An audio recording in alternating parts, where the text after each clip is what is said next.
What's up, guys? Welcome to another Duke and Don Grind and Motivate episode. You guys already know, two of us in the building. It's about to be a dope show, all right? But before we go ahead and get started and introduce the man of the hour into the building, let's make sure the sound's good. Let us make sure the sound is good. Good to see y'all in the chat. Primal, welcome. How you doing? Vega, what's up? Dario, welcome to the chat.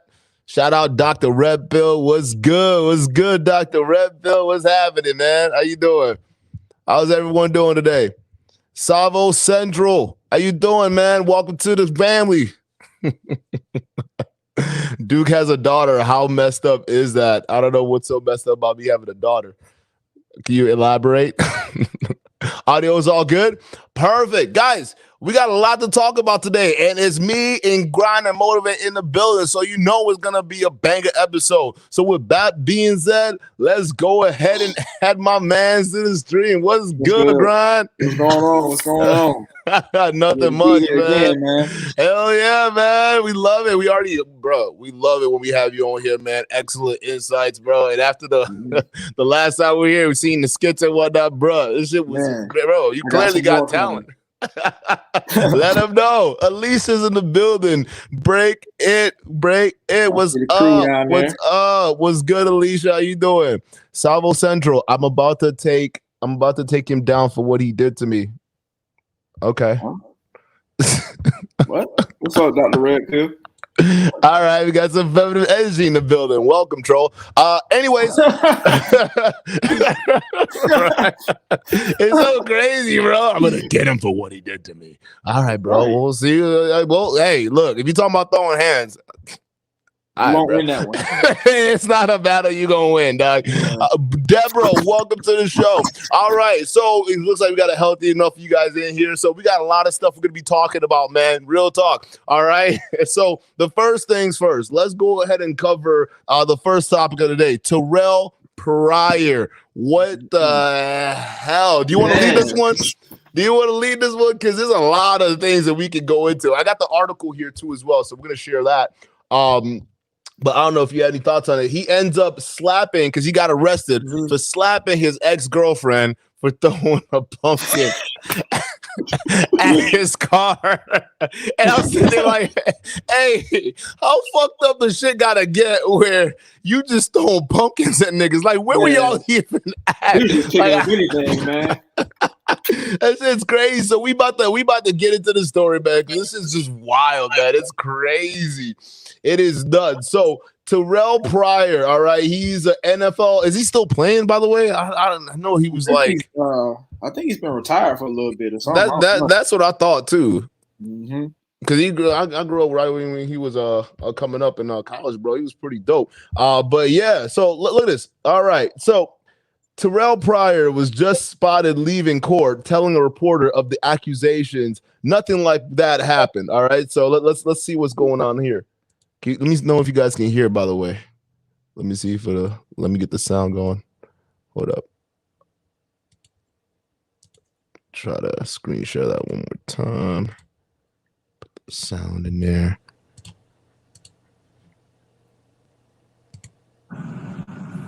Let me know if you guys can hear it. Sound good over here. All right, so that's my band leaving the courthouse. That's pretty much it. They spotted him leaving the courthouse. So what the fuck happened, bro? So more drama involving Terrell Pryor and his ex-girlfriend, Shalia Briston. TMZ Sport has learned that the former NFL star was arrested Wednesday after he allegedly slapped her and threw pumpkins at her car. Oh, shit. Wait, that's the nigga that did it. Oh, wait. According to the police documents, Pryor got into an argument with Briston, the woman accused of stabbing a wide receiver in the back in 2019 in Pennsylvania around 1 a.m. following a night out drinking. Dog, what? Whoa, what the fuck?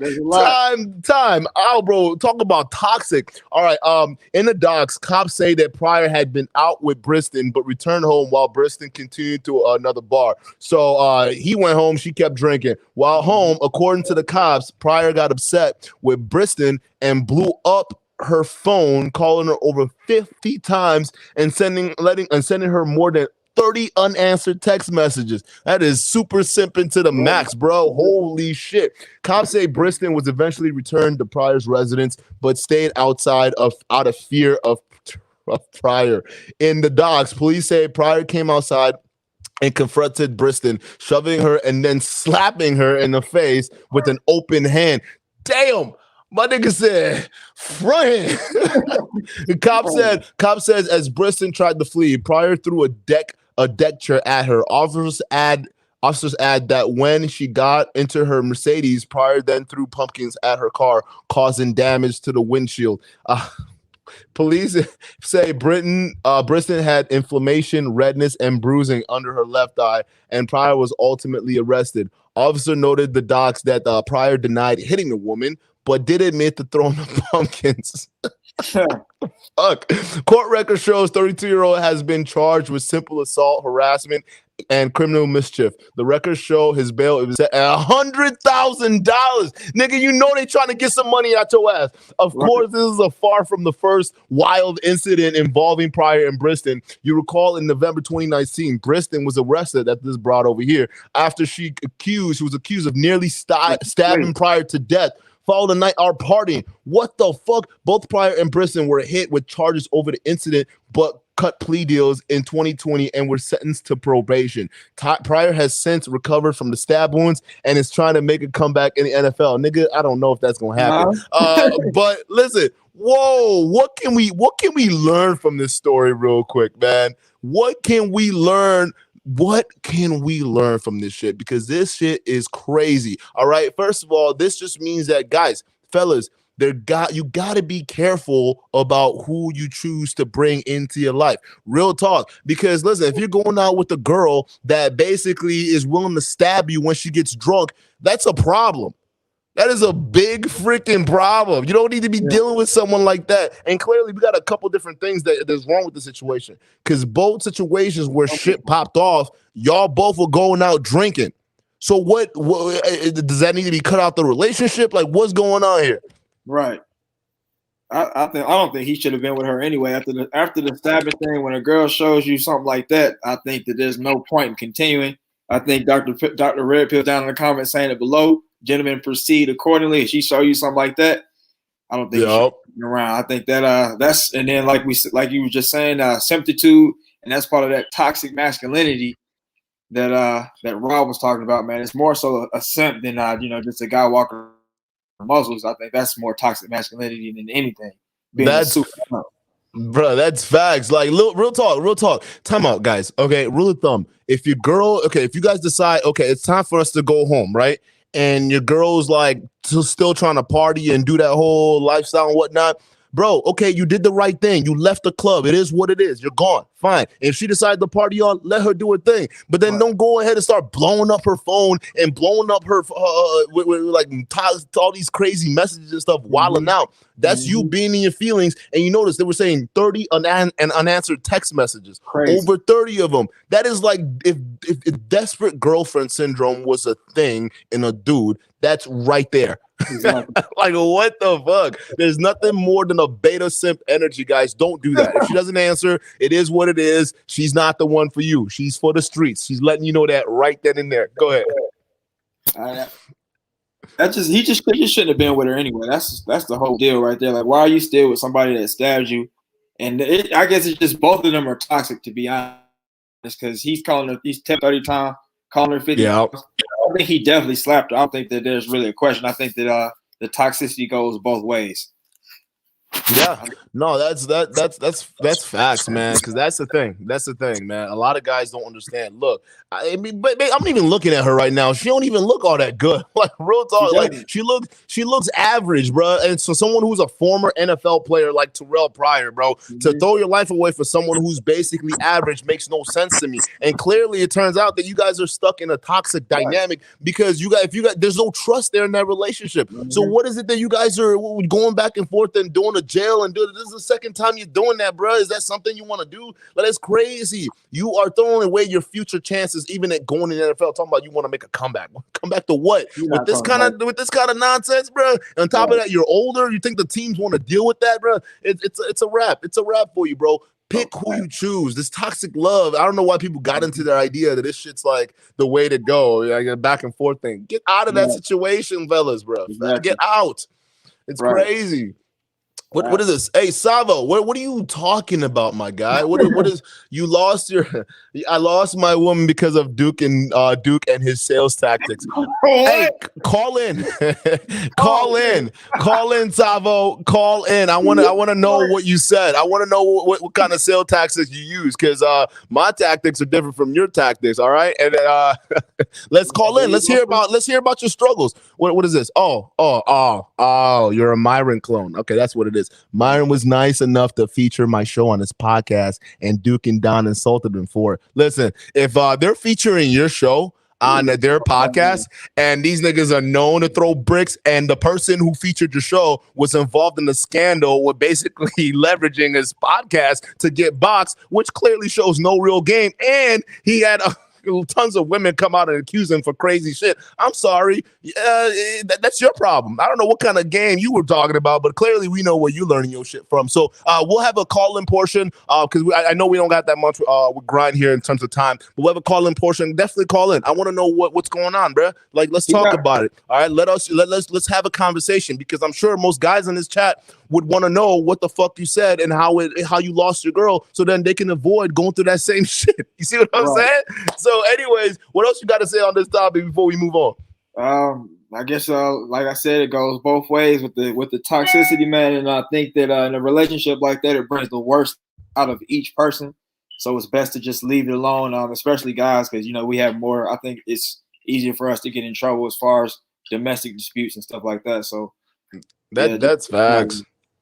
What do you think about like the culture right now, right? Because the culture is kind of like they're pushing these kind of toxic things. Because real talk, these are the kind of guys that a lot of these girls are going for, right? These kind of former athletes or rapper baller types. You know what I'm saying? So like, what is it that's in the culture that is letting them feel like these are the kind of men that's okay, versus like actually looking for guys that are worth their time, and even vice versa, the same thing with young men? Because we're thinking like we're stuck in this weird ass phase where people think that the struggle love, like I gotta put hands on you for you to make me feel like you love me or something like that. And you usually see this in the black community. Let's just be real, all right? We usually see this shit. I went through it. My wife, she my ex-wife, she's black, and it was that whole struggle thing. Him being stabbed, I understood that because I almost got stabbed in my relationship, but she actually went through it and then put the knife in his back. Like, it's crazy. So like, I don't know in what planet people think that it is okay for them to be treating each other like this. I'm so confused.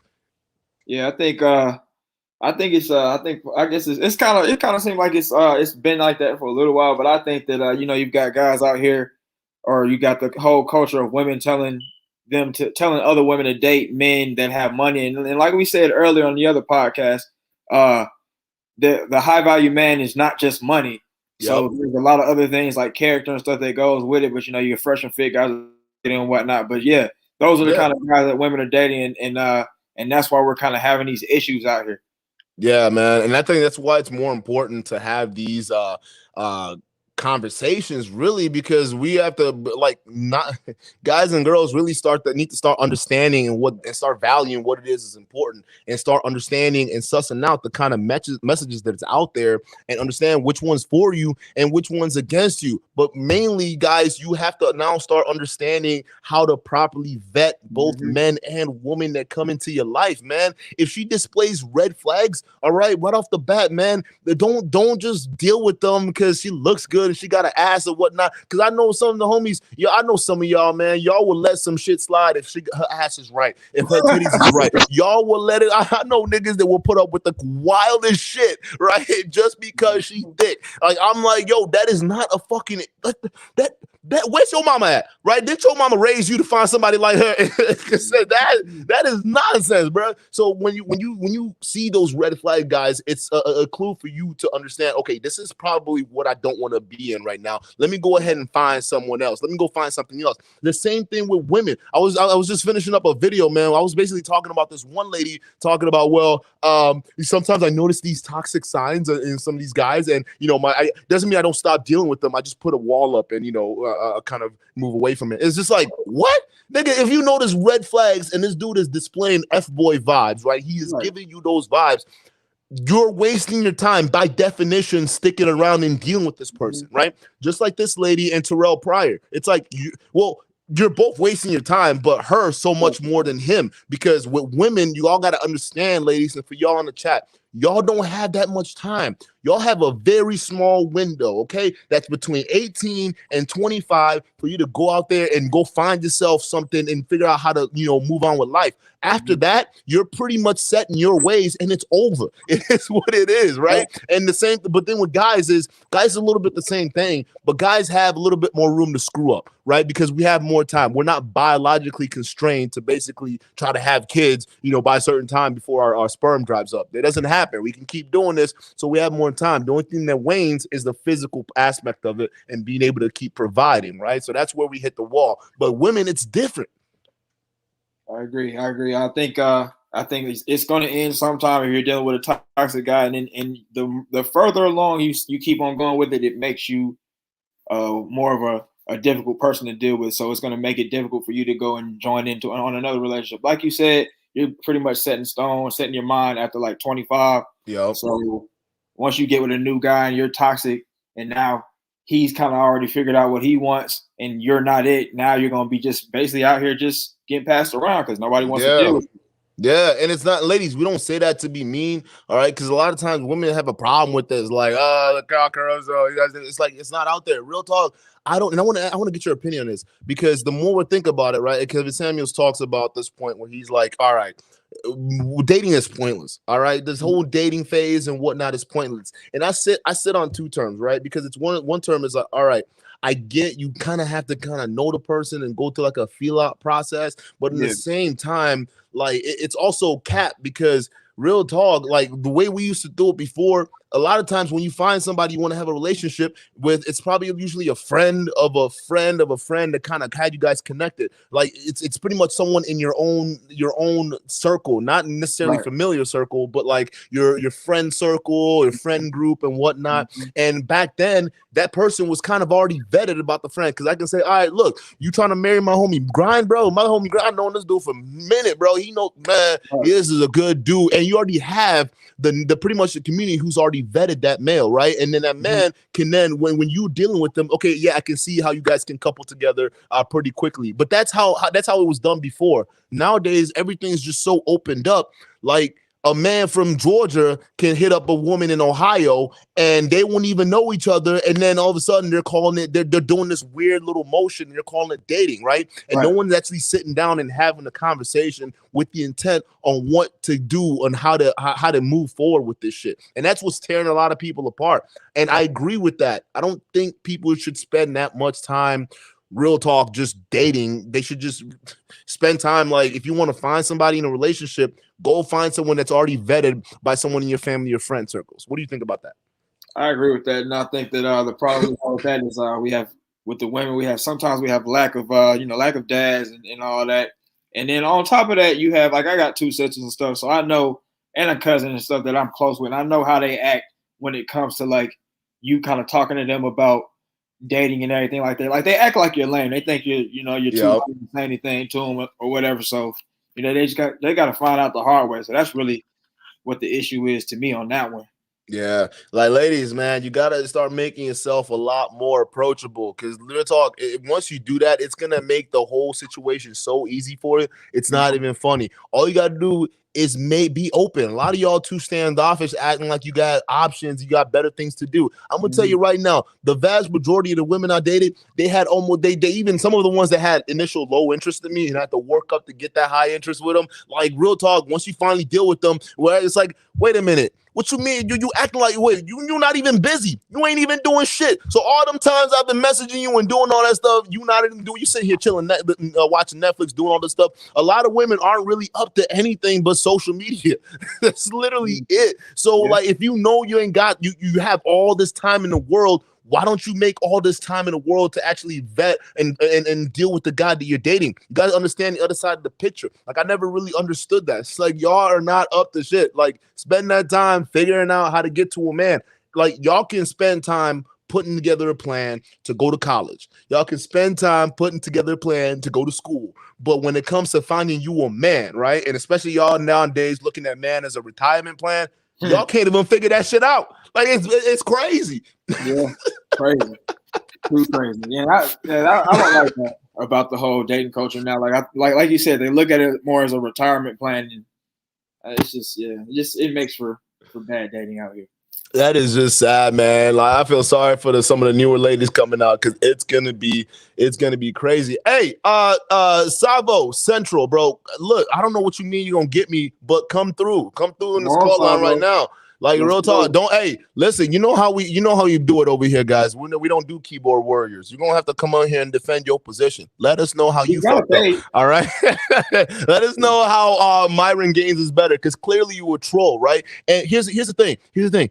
Ain't nothing you can do to me, bro, because I don't answer the shit. So come on in. Come on, let's talk. Let's have a conversation, okay? Stop doing and diddle-daddling in the comment section. I know it's great and all the chat's great, but we're gonna ignore you at this point. So speaking of which, let's go ahead and move on to the next story, all right?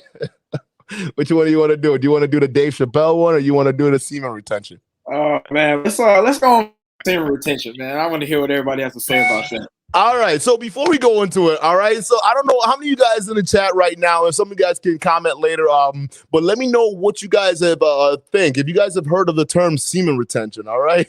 And because I've heard it being thrown around and things like that about the internet, and it's always one of those things that's interesting when these new ideas in terms of how men should dictate their lives and it's supposed to be better for them. It's time to actually take a second look at these things and just put them to the test and then put them live. So let me know what you guys think. What do you guys think about semen retention? And we're gonna go ahead and get into this video real quick, all right? Because there's this dude over here, and it seems like he knows a lot about semen retention, and he's gonna let us know like why it's very important, and we can go ahead and react to this. Gang, semen retention, gang. You already know what it is. And this message is really gonna come from the bottom of my heart. After 12 strikes midnight, it's gonna be 2 more days. I'm going to approach 490 days on a semen retention documentary. Now, after 490 days, tag 10 more days on top of that. That's 500 days. Chief Keith said, I'm 300. I can really Keith. Oh, right. Days down. And I'm going to be honest, from the bottom of my heart, I really feel like 500 days is really a lot. I'm going to be honest. If a woman approached me, luckily, I'm really dedicated. Luckily, I'm really focused. But at 500 days, if I had to do my thing and relapse, I would still feel like the king of the jungle. And I just want to talk about this semen retention journey. Now, to all you guys out there, because at 730, I'm not making any more videos about semen retention. And I'm going to explain, and I'm also going to talk about this on my live. You guys have to understand, it took me a year and a half to realize YouTube is all cap central. YouTube is all about the money. It's all about the dollar. It's all about the bottom line. And a lot of dudes don't really care about the message. They just care about what's in their bank account. But at the end of the day, maybe I didn't know. Maybe I didn't do my research on YouTube. And at the end of the day, I came into YouTube. I was passionate as hell. I really took semen retention serious as hell. And at the end of the day, it was never my intention to make a relapse video. And guess what? Since I've been on YouTube, I never made a relapse video. And guess what? Until I reach 730 days, I'm not going to make a relapse video. Now, after 730 days, I'm going to be honest. The only reason I would tell my supporters if I relapse, I will just tell them as far as my streak. But at the end of the day, after 730 days, I feel like I could just walk away and drop the microphone. I feel like I could just walk away altogether because a lot of semen retention content creators, I'm going to be honest, it's like college. People do semen retention just to graduate into the YouTube leagues. But you got to understand, before YouTube, I already had to. So talk about. If you guys haven't figured out what this dumb bambling guy is talking about right now, and I'm sorry, I didn't mean to say it like that, but it seems like he's just kind of rambling at this point, and I thought I rambled a lot. All right, and this guy, if you guys haven't known, semen retention is when you don't do things sexually or not even masturbating, right? Doing something like that, right? Yeah. So it's crazy out, like even the way he's talking it up, right? Oh, everyone else on YouTube's capping right now. I've gone almost 700 days without busting a nut, nigga. Right. I don't even want to be near your ass, bro. You're probably walking like I gotta have me some box. You might take somebody else, take one of your homeboys down. You see what I'm saying? Yeah. Hey, y'all out there, please. Hey, listen. Masturbate when necessary, bro. It's natural, okay? If I'm telling you this right now, all right, monkeys and all these other apes and animals with opposable thumbs, pretty much, if they got a dick, they gonna play with it. All right, look, a lion can't do that. It got paws. It don't have a thumb, so it sucks for them. But look, listen, all right. I'm telling you right now, if you got the thumbs to masturbate, you go ahead and do it. Okay, it's about letting go of release. Okay, this whole. Listen, there's a different. I want to get your point on this too before we let this dude go on, but I'm gonna probably skip ahead because he's just talking. But I think it's healthy for men to actually masturbate at certain times. Really, real talk. Even before even going to a social setting where you know there are going to be girls there, right? I think it's a good thing for a guy to basically go ahead and get it out of the way, so you get that post nut clarity as you're going to those certain situations. Yeah. I remember when I used to go out on a consistent basis. I'm talking about clubs, bars, and whatnot. I will rub one out before I go, because then that way I would get all that energy or whatever. I don't want no beta thirsty energy coming from me. Like, it's like, whatever, girl. It's like, it is what it is. And I think a lot of guys do it. When they talk about toxic, masculinity and all this stuff like that, that comes from guys who don't understand that they can, hey, listen, drain your balls, bruh. That's gonna make you a calmer individual. All this stuff that I hear about this stuff where people are like, yeah, don't masturbate, NoFAP, because I've been clearer, I've been more confident, I've been strong, I've been this. I'm sitting there like, bruh, all it's gonna do the longer you go without it, nigga, even a fucking couch starts to look really good. So keep that fucking in mind. But go ahead. I definitely agree with that, man. And I guess it kind of also comes back to like how men will tend to do. They tend to punch down and bust on anything if they get horny enough, and rubbing one out will get you right, man. Because like you said, post nut clarity. Like, if you get that out before you even go mess with this little stinky, ugly girl or whoever it is, or she's crazy, like the Terrell Pryor situation, and now you did that, so now some girls feel like you owe them your life when they let you bust them open. Like, now you have to deal with that, because you realize you're like thinking much clearer once you go ahead and get that thing done. That's facts. That's what it is, guys. I mean, it's funny, man. It seems like a lot of these. It's like these guys are trying so fucking hard with this masculinity stuff, right? They're like they're grasping at straws. No, you guys got to live by these kind of rules so your mind can be right. You can find your purpose and you can have the drive and whatnot. Or if you guys masturbate or you do drugs or you do this and that and this and that, well, it's only going to slow you down. You're not going to be this high purpose, high value man. It's like, get the fuck out of here, bro. There are people. Listen. If you got what it takes to be a millionaire or a high value person or build character within yourself, whatever high value means to you, if you have it within you, then you're gonna eventually become that. It just takes a little bit of work. That's it. All right. It doesn't matter what little. I decided to not bust enough for 700 days, nigga. What? Are you crazy? Bruh. When he talk about dudes out here, I don't even want to go there, but like, listen. How any of you ladies had a dude who seemed just overly thirsty, whether it's by text message, how he's trying to reach out to you, or just in person when it comes to you, right? That dude probably has some blue ass balls right now. The ball's so swollen, it's damn near blue, because he's listening to one of these guys over here talking about, just holding your semen for about 700 days, right? It's crazy, bruh. Like, that's all cap. Listen, there are gonna be a lot of these fake alpha coaches over here that they be coming out telling you guys all these crazy stuff that you guys need to be doing that you don't need to be doing. Like my man over here talking about Myron Gaines featured you on your show, whatever the fuck. What was his name?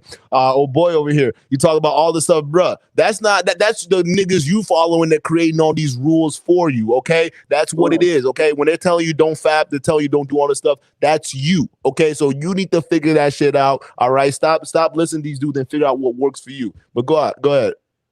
Man, my big issue with this thing, and I think Alex he said something smart down there. He said, there is definitely a time where you have to, kind of control your urges and everything like that. But once you there's like if you have to do nut retention and all that kind of stuff for an extended period of time, then there's an underlying issue there, and I think that it just kind of probably means that you just can't get any. Yeah. And then another thing that they do with the semen retention thing, like how they say that, it makes you better, makes your mind clear, and it makes you able to go get these millions or whatever it is like that. They're not telling you how to do any of this stuff. They're just telling you to sit back and just be isolated and then be like this, and then like you just actually sit right. Like, I don't understand. It's just like bust a nut, and dude, don't bust a nut, and you're gonna be. That's not how that shit works, bro. That is not how that shit works. Listen, I've gone months, I've gone tons of days without actually having to have sex or busting a nut, and I've done days where every once in a while I rub one out, and guess what? I felt the exact same. My mood's the exact same. Just like when people talk about, like, when it comes to drugs, right? And here's the thing, with weed and whatnot, I smoke weed. Listen, I ain't shit. I already told you guys I smoke and I do the shit. I'm not telling you guys to live by like a code of conduct or anything like that. I'm a human being. But I've went months without smoking, and I've gone months with smoking. And guess what? I'm still a productive motherfucker. So I think it just comes down to who you are. Trying to add and remove these certain parts of your lifestyle or restrict yourself all because in hopes it's gonna get you to where you need to be or you dream to be, but you're not actually putting in the work. It's crazy. Men, if you want to actually go out and be something in life, you need to lay down a plan. All right. It just has to happen the way you need to lay it down. And then once you have that plan laid out, you need to do what's called execution. Okay, you need to execute on that plan. All right, execution actually is what makes the difference between somebody who makes it and somebody who not. Because everybody can have a plan, right? Just like in boxing, you can say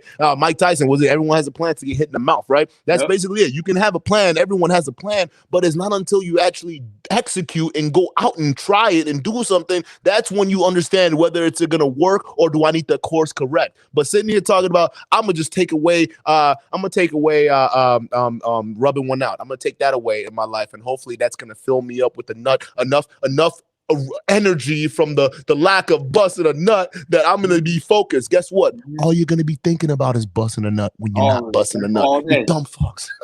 All day. Let's keep it going. Your 20s and your 30s, that means when you're in your 40s, you're ready to rule with the iron fist, you're ready to rule with wisdom, you're ready to rule with logic, and you're going to take off. And actually, the 40s is actually a man's prime. So I started semen retention at 34. So the fact that I have the truth, the fact that I actually know what's going on in the world, I told myself, listen, I'm trying to give myself a great base so I can go into 40 with a bang, bang. And I did exactly what I could do. And at 34, I will finish semen retention. At 36, not saying I will finish, but I will finish the semen retention documentary at 36. And I feel like up for my prime in my 40s. And if people don't think the 40s is the prime, I don't care. And I don't worry about what people have to say because everybody have to do what's best for them. And I'm doing what's best for me. Now, you guys have to understand in this whole semen retention game, they don't want you to do long streaks. They want you to do cycles. Now, to everybody that says semen retention is a lifestyle, this is where the disconnect comes in. Semen retention to me is not a lifestyle. And guess what? From the bottom of my heart, semen retention for me will never be a lifestyle. See, I'm like a professional athlete who just used steroids to You talking about it? Like this is crazy. You're talking about it as if it's a lifestyle. You're talking about you're gonna start and where you are. What is it? 34 or 36, and you're gonna stop at 40, nigga. I don't know what planet you live on, but that's a whole 4 years of you doing the exact same thing. That becomes a lifestyle, my nigga. I'm sorry. I hate these fake ass gurus, bro. They come on here and talk about the exact shit to tell you what to do. And then, bro, it's crazy. You're saying you're not preaching a lifestyle as you're preaching a lifestyle, bro. Get the fuck out of here. Right. And I bet you this dude, I bet you he's busting nuts out there because if you've seen the guy, he's not out of shape. He supposedly lives in a penthouse or something like that. So I don't think that he's just sitting up there like not doing anything. Yeah. He's just telling these young guys not to do anything, and then he's telling young guys to do 10-year streaks and shit like that, all while not giving them any game on what to do during that time of improvement. Like he's not saying, yeah, you like when they get done doing it, what's going to be the end game? So like you're not telling them how to socialize with women. You're not telling them how to get in shape. And he actually did. He made a video about getting in shape. He said if you spend an hour or better in the gym or 45 minutes or better, you're not confident and you're wasting your time and you're doing a waste. And then what else? He doesn't teach anybody how to get money. He doesn't do anything. So it's crazy. A lot, and that's what you see with a lot of these coaches, man. Like they just say these things that sound good. They sound easy enough that you guys can do, but it's not. They're not actually living that same lifestyle. And you're right. This nigga seems like the person that would be doing the exact same. He'd be fapping behind the scenes. All right, come on live and tell y'all niggas that y'all should not fap because your life is gonna be better and you're gonna be all of a sudden great by the time you hit 40. And that's another thing that these guys, right? They always talk about, okay, listen. Okay, life is going to be great. Okay, it may suck now for you guys, but it's going to be great by the time you hit 30 or now they're pushing it back 40. Okay, that's when everything's gonna happen. All you got to do is stop masturbating or stop doing all this shit. And it's like, bro, listen, that's not how that works. Okay, success comes with how hard you're willing to work and how much experience you're willing to garner. All right. Now, here's the thing. When we talk about the concept of experience, all right, experience is like time, all right? So I can take the time to go to school and, spend years working and doing that stuff after to get the experience, to get a good paying job, to make that kind of money, right? And by the time I get into my 40s or 50s, or I can learn from other people to be able to get that experience at a shorter time, learn from their mistakes, learn from all these different things. So, yeah, you could definitely be making six figures at 20, 26, 27, 28, 29, right well before you hit 30. Or guess what? You could be making six figures by the time you're in your 40s, 50s, 60s, and beyond. The KFC dude I reference all the time, he didn't become a total rich dude till he was in his 60s. So this arbitrary rule of by the time you hit 40s, 50s, you've hit your stride, or your stride or whatever it is, that's arbitrary, man. That it comes down to the individual if they have it or if they don't. And it depends on how long it takes them to get it if they don't have it. Sometimes it takes to them to be in their 40s and 50s and up for them to understand that they need to put in or set aside enough time to put in some work. And sometimes there are guys who get it quicker. Right. Yeah, that's just the way it goes, man. And I'm looking at the comments right here, man. Your boy Savo Central say he wants to see your credentials. So I guess he wants you to pull some cameras in your house and make sure that you don't hit yourself. No time for nothing like that. Make sure you're on day 300 of semen retention. I don't know. Listen.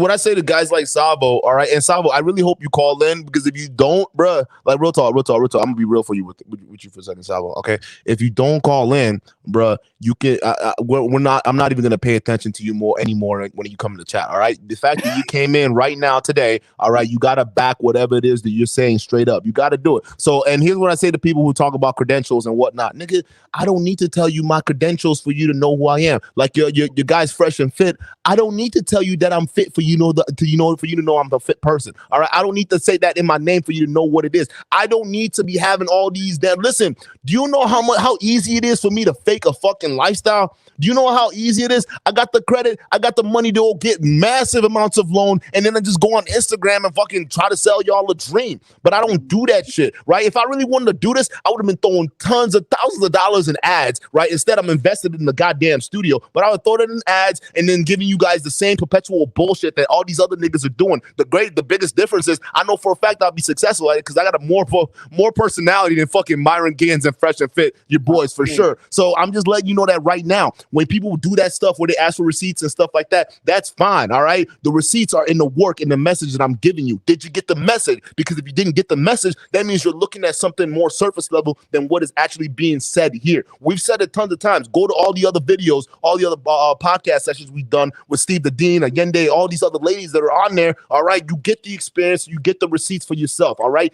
Did you get the message? No one's here to fucking sit there and coddle you because real talk, this is why y'all no different than some of these OnlyFans females and all these new age women that come in and fall for the flash. Y'all no different, right? A guy can come in, toss a couple Lambos around, toss a couple paid models, right? Paid women and all this stuff. They can toss that shit around and then say, "Oh, I got this. I'm this person. I'm that. Look how many followers I have. Look how many subscribers I have." Like, nigga, what? I've built multiple platforms with thousands of fucking followers. Go to DeviantCore. Go to DeviantCore on Facebook, bro. That was the platform I had before this. Like, I don't need to be showing y'all shit. It just comes down to fucking the messaging. Do you guys get the message that we're trying to preach? And even on that platform, the message is the exact same. It's the exact same. Motivate yourself and get up. But no, in that platform, I talk more about finance and stuff like that. So if you want receipt for what I do, go to DeviantCore on that Facebook platform there. You'll see it. I talk more about money. I show receipts on there. I talk about finance. I don't talk a whole lot about dating. That's for more of this platform. But go back there and watch it. That's approved. But I'm not going to sit there, and if you're expecting me to start flashing out with Rolexes and whatnot, I wear regular shit, bro. All right? I'm here. I'm just here for the message. That's pretty much it. All right? Enough time with you. All right? If you're not going to call it, it is what it is. Let's continue with this. I saw his channel. He seems like an incel kind of guy. Yeah. He's following Diamond Sharp, and then he's making like a bunch of gamer videos. I like video games and all that kind of stuff, but he's I don't know. He just seems a little offset to me, man. I don't know. It's crazy, man. It's like it's always the niggas with no experience demanding for receipts and shit. How the fuck are you guys gonna know what real looks like if you've never experienced it yourself? That's what I've never really understood, bro. Like, y'all so easily fooled nowadays. It's kind of sad. You know, somebody take or something like Sammy Sosa. That's why I did semen retention. I did semen retention to get ahead of the masses emotionally. When I started semen retention, the coronavirus started. I witnessed a lot of people breaking down mentally. I witnessed guys was worried about having a boo to be laid up with instead of worrying about how to survive in critical times. So when I started semen retention, I did it to get ahead. I did it to pretty much propel myself to the forefront of life, not YouTube, but life. You got to understand, I was not monetized for the whole damn year, and I still dropped about 1,200 videos just straight out of passion, just straight out of retaining. And when I first started YouTube, I'm not gonna lie, I watched other semen retention content because I was studying the game. But after watching other semen retention content creators, I'm like, nobody is really doing semen retention. Semen retention, people do semen retention because nobody really talks about it, but it's all cap. I realize YouTube is all cap central, but when it comes to semen retention after 730,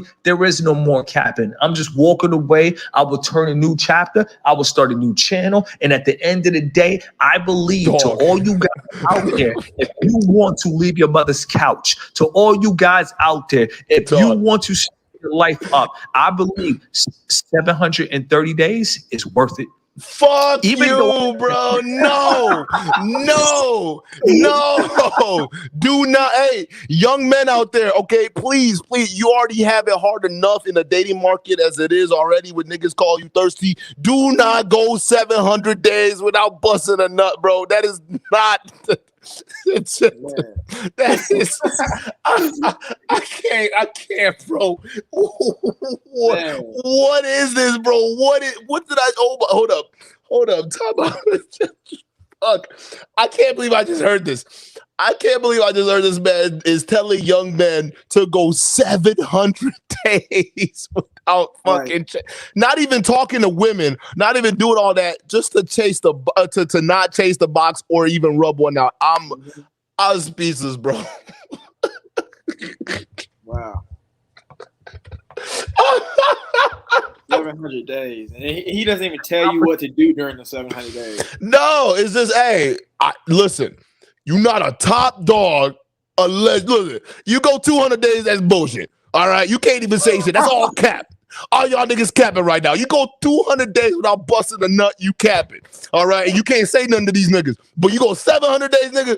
700 days, you're a real one. Now you're gonna start a YouTube channel because now you're gonna be passionate, nigga. That's all you're gonna be doing because literally that's all your mind's gonna be focused on. And you're gonna end up like Mr. Sabo over here talking about my girl left me. I live in a lot of games because my girl left me. That's what's gonna happen when you actually not getting laid and you going ahead and doing these semen retention things, bro. Don't listen to him. Listen, I think that's gonna make you more of a going 700 days without doing anything down there, bro. You're gonna be so fucking toxic. You're gonna be out of your mind. And a large percentage of our brain is already thinking about sex already. Now imagine after 700 days. Oh, Jesus. Man. Oh, my God. Man. What you gotta say to that, bro? Man, I don't know how 700 days. That's a long time right there. Like what? It's like he's not saying like I said, he's not saying anything about how to actually improve. He's just saying that you do 700 days and you magically become this god who can make great YouTube videos and get 1,000 followers and get off your mom's couch and go move into your own place and all this stuff. He's not telling you what to do. And I do believe that there's a time where you got to sit back and you probably shouldn't be dating because really what they should be just saying is, there should be a time where you just need to sit back and go hustling and all this kind of stuff, because going and chasing girls is, requires like you said with the whole dating thing, it requires a little bit of a process, like for dudes especially. Yeah, we got to do this little dance and everything. Like, yeah, I'm cool, I'm a good guy and all this kind of stuff. That might take you 2 weeks. You wasted a couple of hours when she came over and she just she sat on the floor instead of sitting on your bed, and now you slept late. And you did the next day. So I mean, yeah, there should be a time where you sit back and you hustle and everything like that. But I don't think that you just semen retention and all that's not gonna just automatically make you a guy. Like, you gotta go hustle and stuff. That's facts, man. See, look, I understand the fact when it comes down to taking time away from sex. Like, literally, I did that, right? But I didn't go. Listen, I went a year without like dealing with women, right? Yeah. Women, right? In terms of sex, I went the whole year with that. But doesn't mean I stopped rubbing one out. Like, real talk, I do think it's important for young men to take time off of, especially just getting out of toxic relationships or just getting out of relationship in general. Take time to really understand yourself, because up until that point, when I got out of that and I took that time period out, I was always around women, right? I went from my mama's house. I went to start living with my girl. I was living with, I was living with different girls, and then on top of that, so I finally my ex-wife and I finally moved together, and I was doing stuff with her. After we divorced, I got with another girl, and I was staying with her. So that's basically, I was with women until I decided to pause, take time to myself, and just say, all right, chill, bro. Just stay by yourself, be at home by yourself, be alone. And that was a different experience. Not having to worry about spending money to go out with your boys to try to go pull something. Not even worried about just going out to just be out to try to see if you can spot something at the mall or something like that. All that shit stopped. And what happened? I was able to recenter my focus and then understand was that. And after I started making little strides within that area that I was focusing, that's when I started to open my world out and start to say, okay, now it's time to go back out there and experience people and deal with people of opposite sex. But I'm not taking 700 days and avoiding it. You're crazy. That's crazy. Nuts. That's not it. I don't even think he's doing that, and he's over here capping. Like, real talk. Yeah, big cap. And I know you said something about I think you said it on your last live stream. You were talking to Steely Dean, and you were saying how you just got a relationship and everything, and you had to go back and you had to take that bullet, bite that bullet, and go back to mom's house and everything like that. And I know how that is, and that would be an example of a period in time where you shouldn't be doing some dating, or maybe facts. Not having no type of situations with girls and stuff, because you got to get yourself back together. You have to. Yeah. And I had a situation like that too, man. We got to talk about that one day. We got to, but that's real talk, man. It's like, listen, you put yourself in certain situations where you eliminate as much distractions. But going 700 days without busting a nut, that's the biggest distraction you could ever put in front of yourself, because all you're gonna be thinking about is busting a nut, or you're gonna be walking around like a goddamn rabid dog, bro, looking at girls like, ugh, God, I gotta touch her. It's gonna be weird, bro. Even the whiff of a girl is gonna get you all boinked up. So you gotta be careful with who you listen to on the internet, bro. I don't know, but I'm pretty much done with this clown, bro. I'm Like, done with it too, man. y'all pay attention to who you listen to. All right, so we're gonna go over one more story, guys. All right, this one, all right, is recent. Okay, and this one is gonna be about our boy Dave Chappelle. And if you guys don't know, Dave Chappelle is they trying to come at my dude's head right now. Okay, and it's over a video that we about to play right now. Grind to motivate. I want to get your opinion because everyone in this alphabet community right now, they are on the with the mindset of he said the most toxic shit to our community, and he's got to be canceled, guys, right? And all is the video is him just talking about the baby and the whole controversy surrounding the baby. So I want to get your thoughts on this, and we'll go ahead and put this in here. All right, I mean, he literally didn't say anything bad to me, man. What he said was reasonable. He said he said the baby could kill a man, and you guys wouldn't care about his career tanking, but once he said something about the alphabet community, now you guys want to come after him and take him down. I mean, the way that he made it seem like the baby just was just savage, got 700 days of semen retention and went and killed a man. But it was really in self-defense. But yeah, what he's making sense. Like he's saying like somebody taking the life of a black man is not as important as you talking about some. Yeah, you called him a man because he had a beard. He just had a dress on or something like that. That's basically what he's saying. That's crazy, man. Like, and I'm glad you brought that up because because everybody's pretty much watching the special at this point. But like, it's crazy because here's how crazy when this stuff goes unchecked. This is a level of delusion it gets to, right? Here's the thing. I had a dude, I remember in high school, this gay dude, man, like we were talking, we were cool, but up until he said that, I started to look at him a certain way. But it was one of those things where he was basically talking about, because we're talking about like situations and struggles and whatnot. And this dude had the nerve. This is a white gay man, by the way, was talking about gay people definitely went through a lot more than what most black people went through. And I'm just like, gee, what the fuck did you just say? Like, what you're saying that your struggle as a gay man is it was crazier than what black folks went through? Nigga, you can hide the fact that you're gay. Nigga, I can't hide black. I can't hide that. I can't hide my skin color. So what are you talking about? All the lynchings and well, gay people got lynched too. Not to the degree that we did. The hostility wasn't there. Like, what the fuck? But this is the level of delusion that these people have, the level of entitlement to say, hey, you know what? Our struggles are better than yours, even though you guys are already coming from a privileged set of environment already. And it's nuts to find that situation. This is what happens when we as African-American folks, and mainly I blame mostly the African black women. I blame black women because y'all lead this the black culture right now. You guys are the matriarchs of the black community. This is when we allow other groups to hijack our culture, to use the civil rights culture for their nefarious means, because then they're going to say, you know what? Yeah, thanks for all that, but our struggles are better than what y'all went through. Let's go ahead and play this video. During a recent concert in Miami. But, you know, a lot of the LGBTQ community doesn't know the baby's history. He's a wild guy. He once shot a and killed him in Walmart. Oh, this is true. Google it. The baby shot and killed in Walmart in North Carolina. Nothing bad happened to his career. He made millions. Yeah. Do you see where I'm going with this?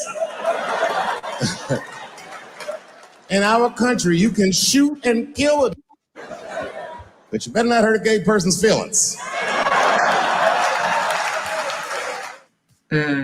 Yes. Now, defending Dave for that DaBaby joke is 50 Cent, who took to Instagram sharing Dave Chappelle is a user effort that was flawless.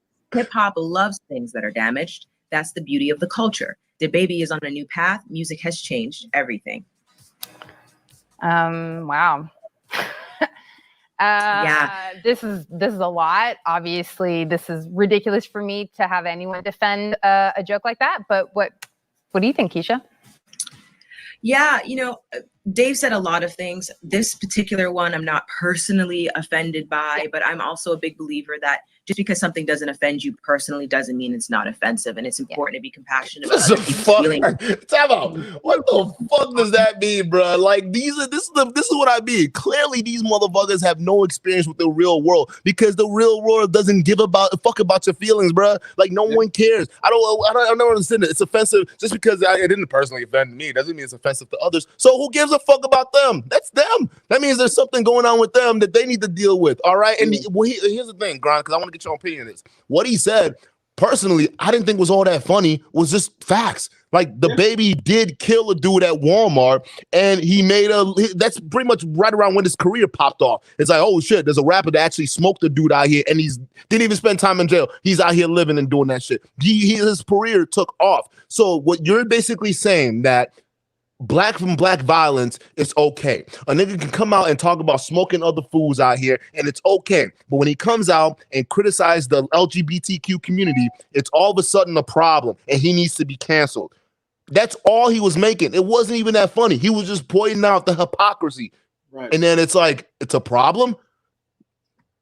It wasn't. I didn't think it was funny either, but it wasn't. It was real. It was real, just like you said, man. Yeah, these guys are just. I don't know. And to go back on what you said about them saying that that they're kind of on the same level as like black people or any other minority, it's not the same because we were born with that. You've decided on a lifestyle and all this kind of stuff, and I'm not trying to like not act like I don't have no empathy for anybody like that, but it's I don't know, it's just you guys chose that. I mean, I know you guys have mental things that are going on with you, but it's not the same struggle. And I agree with Dave Chappelle on that one. Yeah, it's like I agree, man. It's like ridiculous how people think that that's the same thing. CJOJ, what's up, baby girl? How is this black women's fault? Because black women, they run the culture, and when it comes to African Americans right now, black women are in charge of that. They're the ones leading the charge right now. So unless black women come out and stop supporting LGBTQ agendas, look at Keisha. They brought Keisha up here. Who's this? Keisha. Look. They brought Keisha, light skin over here, all right, to come here and tell you that it's not okay to talk about this shit. That's what they did, all right? So this is what they do. They go ahead and bring in people from other groups from our group to basically sit in front of us and tell us that what we're doing is wrong, to put other black men down. So just keep that in mind. We're witnessing a black woman on mainstream media right now on blackface demonizing the black man. So CJOJ, don't sit there because you just said you don't think the joke was all that bad. Fine. So why is it that we have a black woman on here with on a white dominated platform demonizing a black man who didn't even do anything crazy? She's out here supporting the little white women over here, right? The Beckys over here. She's out here supporting them, saying, okay, yeah, it's not funny. We're not going to put that our hands or touch it. This is what's happening. This is what's going on right now. This is why black women, if you're going to be responsible for the culture right now, you need to be able to call this bullshit out and stop trying to cancel our dude. But let's go ahead. Fond of any type of joke that is divisive or makes people feel horrible. I never want anyone to feel horrible. But he did clearly state, and just to balance this conversation, because I know, Morgan, for you're offended by this, but just to balance the conversation, he clearly stated, do you know where I'm going with this? And I think what he was trying to say is that not everything makes the news. There's a disparity in media coverage. There's an imbalance of outrage, and not just within, press, but just in general. Like if we just look at international news, there's so many things going around the world that, media doesn't cover. It's almost like they don't care. They only care about things that are happening that, are popular or trending, or maybe just in America, whatever it may be. There is an imbalance in media coverage. I think in this situation in particular, until a hip hop artist becomes mainstream, media doesn't really care to go too in depth like that. So you can't fault people for not knowing what they didn't know. I think that the outrage over DaBaby's comments just says a lot about the LGBT community and how much they stick up for themselves as a whole and how much they advocate for change within their community. So, the fact that there's so much outrage for what DaBaby said and the LGBT community coming out and speaking out about it just says a lot of good about the LGBT community. No. We're gonna stop it right there because Keisha's on some bullshit right now.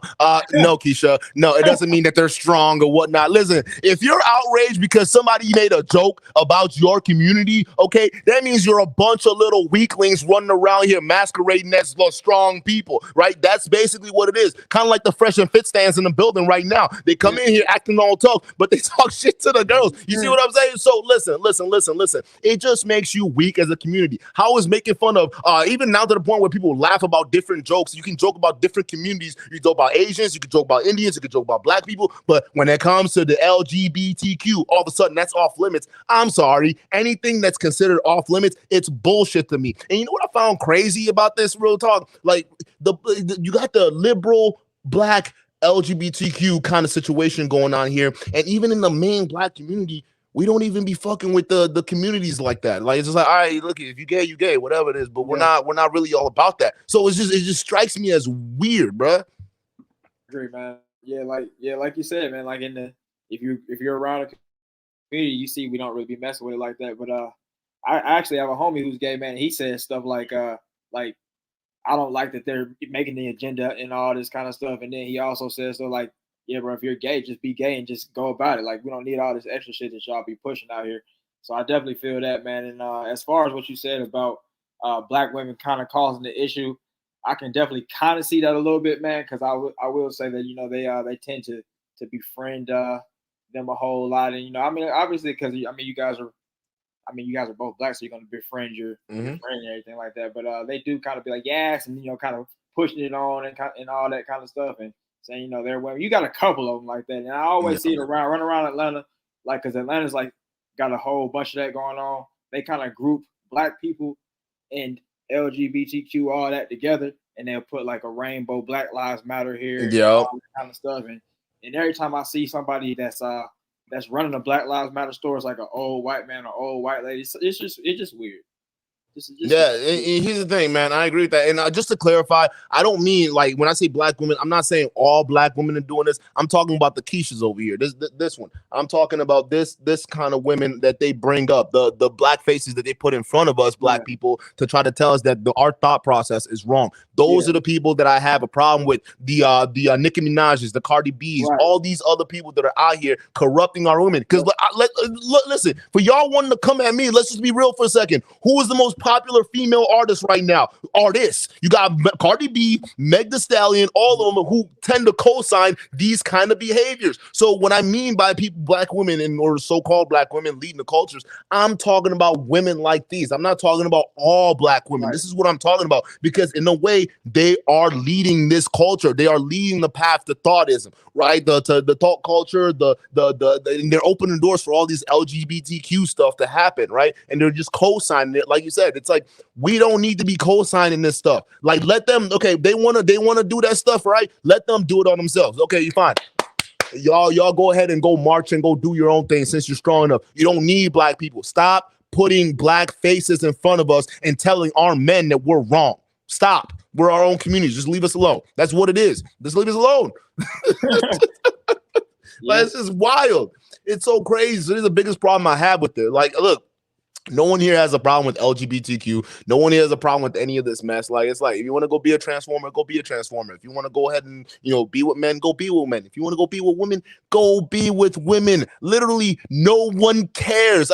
It's funny how you guys think people care about your life as much as people do, right? People can joke about it. That's what's called free speech. But to think that people care enough about your life, no one cares. Nigga, I don't even know what I did 2 minutes ago. Real talk. I'm doing this, I guess, right? But it's like one of those things that most people don't even remember what they did yesterday before. What do you think they're going to spend time thinking about you for? Only fresh and fit stands and people who listen to NoFAP do that shit, all right? Because they got nothing else to pay attention to. So, guys, real talk. I'm not saying that, like, you know, no, LGBTQ is bad. It's great for other communities to stick up for their own. But in this case, they're getting past the point of them sticking up for their own and trying to impose their rules on you, to the point where they're teaching this stuff in schools. They're teaching this stuff in media. They're telling your kids and telling the kind of words. They're controlling the words that we can have. This starts to get to a big problem, okay? Listen, I have no problem, again, for other communities standing up for themselves. Look at the Jewish community, all right? The only time they come out is when people say things that are anti-Semitic. And then you see these niggas come out in full force. You bet they shut that shit down.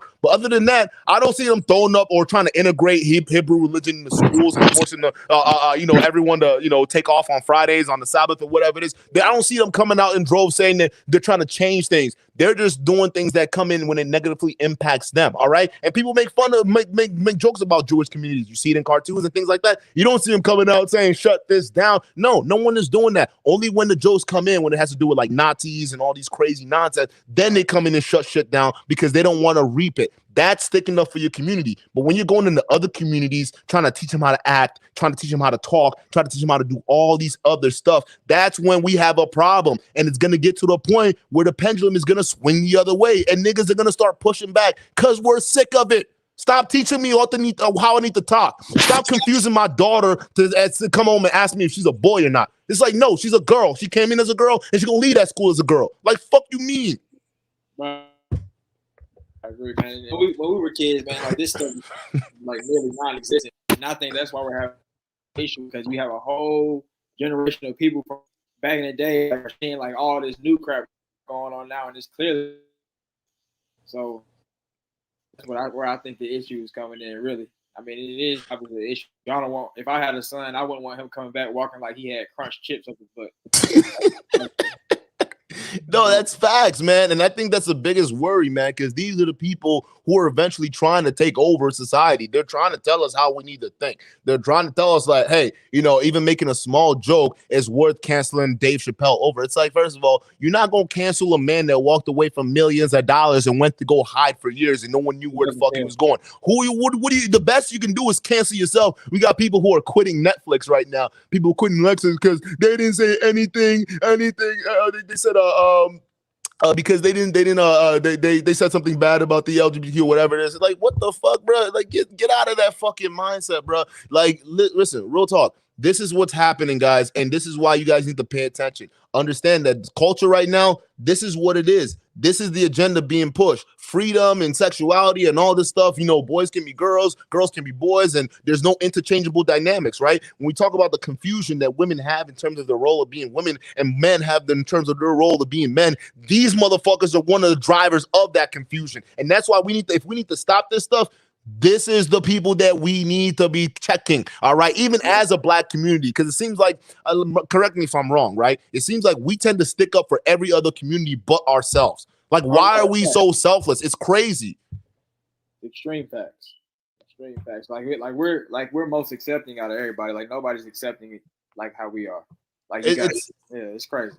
I'm done with this, man. Like, we got to be very, very selective now of what the fuck's happening. If these niggas are going to be doing that, all right, fine. Y'all can't be sitting there trying to put our brothers in dresses. Yeah, we're going to say that. And we're going to demonize that whenever we see that. Yeah, no, because they don't speak up for us. All those people you got to recruit for you and whatnot, they don't speak up for us now. We over here. We don't support that shit. There you go. Now what? See, that's the thing. That's the thing. We need to start sticking up for ourselves. Otherwise, other people are going to dictate our lives for us. I always say this, guys. Would you rather pilot your own ship or let somebody else be the captain? Let that just be a parting thought for you guys. You got anything to add, Grant? Anything, anything coming up for you? Anything new?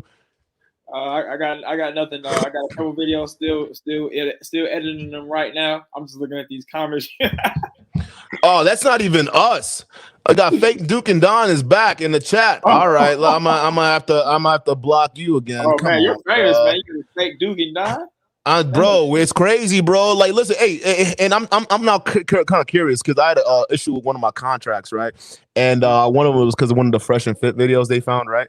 And I'm wondering if this Salvo person, because like it's like crazy, because like either people are knowing what we're doing nowadays, or like somebody out here knows me. But it is what it is. Like, real talk, man. People who know me know how I get down. So it's like, all right, bro, just landed another one. So it's gonna keep happening. Hey, this is what happens when you're your own boss. Okay, you don't have to fucking bow down to people. Just like Dave Chappelle. All right, you got counsel culture, whether it comes from the alphabet community or it comes from the Fresh and Fit community. All right, either way, when they come for you and you don't have anything to basically lose. Like, look, you're a guy who, look, I don't care about the materialistic stuff, guy. Like, that's the thing. I live by the model of, hey, no matter what fucking happens to me, I bet on myself and I know I'm gonna be all right as long as I'm breathing. That's the motto I live by. So listen. You seen in the comments talk about you want to come fight me, bro. Make sure you check out my Instagram page before you do that, though, just to make sure if you want these kind of problems. But other than that, you got anything to add? Anything coming up this week? I don't know if I asked that or not. Oh shit. Grind. Oh no. Looks like we almost lost him here. I don't know if we lost him. Grind. All right, because he has to head out here in just a second. But with that being said, guys, we are gonna leave it right there. Hey, I got a special announcement to make, by the way. So, guys, you guys remember that one lady? Remember this lady that was on the lead attorney that was talking all that stuff about marrying dudes for sport and whatnot? Y'all remember that? I hope y'all remember that. Let me know in the chat if you guys remember that. That lady was talking about marrying dudes for sport. Yeah, her. Yeah, we're going to have her on the show on Wednesday, okay? It's going to be on this show Wednesday night, 7:45, and you guys don't want to miss it because she's going to explain what the hell she meant by when she said marrying guys for sport. And we're going to go into some other topics too as well. Do you guys want to do a little call in here real quick? I see you guys doing that stuff in the chat. Hey, wait, you know what? Let's do that. Hey, Sivo, Savo, Quavo, whatever your name is, call in right now. Come here. Hold up. All right, perfect. It's in the chat right now. Links in the chat right now. We're gonna have to talk about this, guys.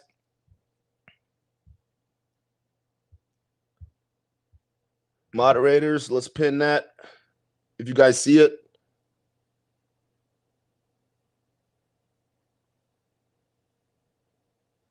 There it is. It's pinned. Link is in in the chat. Let's go ahead and pin it. Oh shit, Grind's back. Hold up. Oh shit, we thought we lost you for a second. Like everything froze for a minute. Welcome back, bro.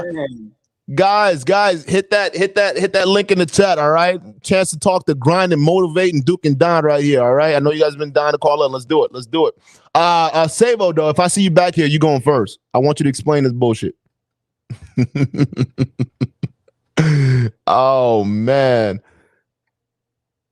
let's go. Yeah, Dr. Red Pill, come on through.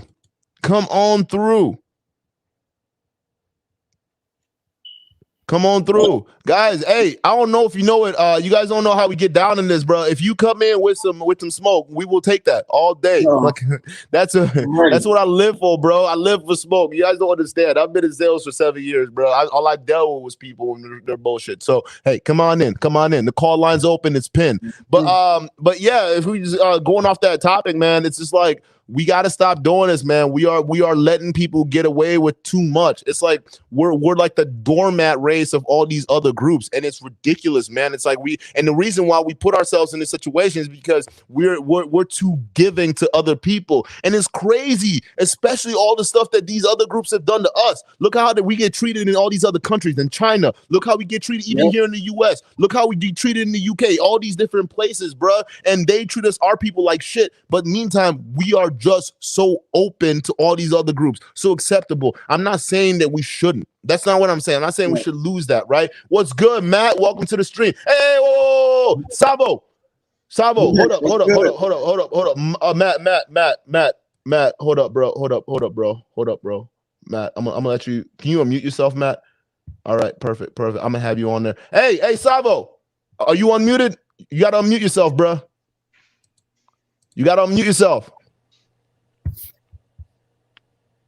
Show your face, bro. Come on, man. Yeah, what you doing, bro? What's going on? You gotta unmute yourself, dude. I appreciate you calling in, by the way, but you have to unmute yourself. Oh, now you're just muting and unmuting yourself. So you just playing around. So you're not serious. All right. So all that shit you was talking then was trash. Hey, listen. I'm gonna put you backstage. All right. You let me know in the private chat when you're ready to man up. Okay. But you can't just call in here talking all that stuff in the chat and not say nothing, bro. How you gonna come up here when you get put on the spot, not show yourself and mute yourself? Like, I don't get it, bro. I want to know how you lost your girl. Let us all know how it's going. But Dr. Red Pill, welcome, bro. Shout out to you in the building. Shout out to Matt. Sabo. He says his audio isn't coming in on his end. I just saw him chatting backstage. Chat backstage. Well, that's a you problem, bro. You're unmuted over here. So when you get that done, I'm gonna leave you up here. When you get that done, let us know. What's up, guys? What do you guys think about the topic? Anything you guys want to add? Thank you guys so much for being here. Appreciate it. What you guys got? I was throwing some comments in the chat and just to the whole NoFAP thing. So just from a biological perspective, it makes no sense whatsoever, right? Like you said, primates, other animals, they do it all the time on the regular. We try to overcomplicate things. This is another thing we're trying to overcomplicate. We can't decide which bathroom they'll use half the time in this society anymore. So that's like, we're just making things way too complex. That's so facts, man. It's crazy. And you know, you always notice like people, hey, Savo, I can hear sounds coming from you, bro. It's all just feedback. Yeah.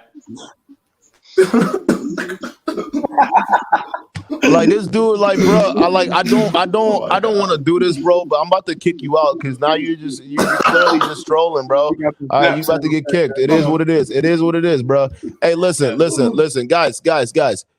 If you're gonna talk shit, please, when you call in, don't be a bitch. That's all we're asking, right? Like, the thing is that we have people who troll us all the time, and they call in. We're not rude or anything like that. So just let us know. Like, literally, we just want to have a conversation, nigga. Like, I can take it. I'm used to niggas talking crazy to me. That's wild, dog. But so here's other facts about the NoFap. Let me jump in here with this. 33% less chance of prostate cancer later in life if you ejaculate at least 21 times a month as a man. Boom. And this is a healthcare professional, by the way. I mean, so yes, a former. Yeah, like that. Well, I still dabble. Okay. That and what's the other one? Oh, your semen as a man only lives in your body for 74 days before it dies and is reabsorbed and reprocessed by your body. So if you 100 days, you've gone through 7+ cycles of the semen life cycle. Like, it makes no sense. Like, it's just like, I get it. There's been talk of like, hey, don't do it for a couple days before maybe like a big event, like a big boxing match or a big race or something like that. But you're talking like weeks or months or years. That's crazy. That's wild. Go ahead, Dr. Red Pill. What are your thoughts on it? I mean, 700 days, guys. Come on. There's no way. Wait. You guys want me to believe, right, that this guy held out for at least 300 days? I don't buy it. You know that guy was buy it, dog. You know that dude was gotta be tweaking, like looking for a kid. Right? Like, he was just like, right. Bro, I know how I am when I go a month without getting laid, bro. I know how I get, bro. I start like literally like just about any other girl is just like, and it's like, yo, snap out of it, bro. She's at least 50 pounds on you. Relax. All right. But anything starts to look good. Now that's just a month. That's just 30 days. My dude's talking about 700 days without even masturbating. No busted nuts. Not even talking to females, bro. At that point, you can't even have a legitimate conversation with the girl. 2+ years. I mean, there's cobwebs forming, man. There's like, there's troubles. Yeah. It's wild. See, this is why I say you guys got to pay attention to some of the messaging that's out here for a lot of you young men, right? They're telling you that you're not going to be successful unless you do these kind of things, these kind of weird tactics. And meanwhile, they're not actually, like Grind said, they're not actually giving you a playbook on how to do it. They'll probably hide that behind a paywall, right? And it's pretty much generic information, but they're not giving you the tools that you need to be successful. It's just say, okay, just do this, right? And then themselves, it's not even guaranteed if they're doing the exact same thing. So it's like, yo, pay attention to who you're doing. Like Sabo over here, you're going on a 90-day. I don't know if you're in the middle of the 90-day, you decide to call in and do all this, but go home and masturbate, bro. Go rub one out right now and then come back. Maybe you can figure out how to work your sound. I'm telling you guys, be careful who you listen to, all right? It's just sometimes people will tell you things like lemmings. You'd be able to just march off the bridge if someone tells you that it'll help you get laid. Like, you guys got to be careful, man. These guys are wilding out here. Wilding. Just like Red Pill guys like that. You can't believe everything they say. Same exact thing. Yeah, guys. Like, I ain't on Dr. Red Pill. Because I mean, I think the Red Pill is cool, like to a degree, but like some of these guys, like Sharp, you know, like he'll say something like, "Yeah, if she doesn't want to have sex with you, you're straight up mad with her." Like, come on, man, like you can't be thinking like that. That's gonna have you lose out on that. We got Dr. Rep. I was just gonna ask because you are Dr. Red Pill, so let me get your thoughts on that. What do you think? Yeah. Well, here's the thing, right, guys? We definitely have too many of these fake alphas out here, like the alphabet community, trying to basically press their ideas onto other communities like us, like Donovan Sharp, they saying, "Hey, if you don't got control of your wife, well, you're not good enough. If you don't got a 50 lay count, a 50 body count, you as a man, oh no, man. Oh, boy. It's so wild. And it's like, here's the thing. Listen, am I saying that the red pill doesn't have any good ideas? No, I'm not saying that. The red pill does offer valuable information. Matter of fact, it offered me a lot of answers, and I always revert back to myself because I can only speak on my experience. But I'm gonna tell you this: it helped me find some answers when I was going through my divorce shit. Now, would I have needed it before that for all the other little messaging they're telling you about? No, because I'm a people person. I know how to deal with people. I know how to talk to people. So I wouldn't, if I hadn't gone through that trauma, if I hadn't gone through that low point in my life, I wouldn't have never found this joint, right? Now, I'm not saying all of it is bad. It helped me understood why maybe she may have left and, you know, dealing with the other dude, she said what she wasn't dealing with, right? But also what it made me understand is that also I got to hold myself accountable, right? It's not, because that was the one thing that I feel like a lot of these guys miss when they come into the space, because then it's like, oh yeah, that's right. She did that to me.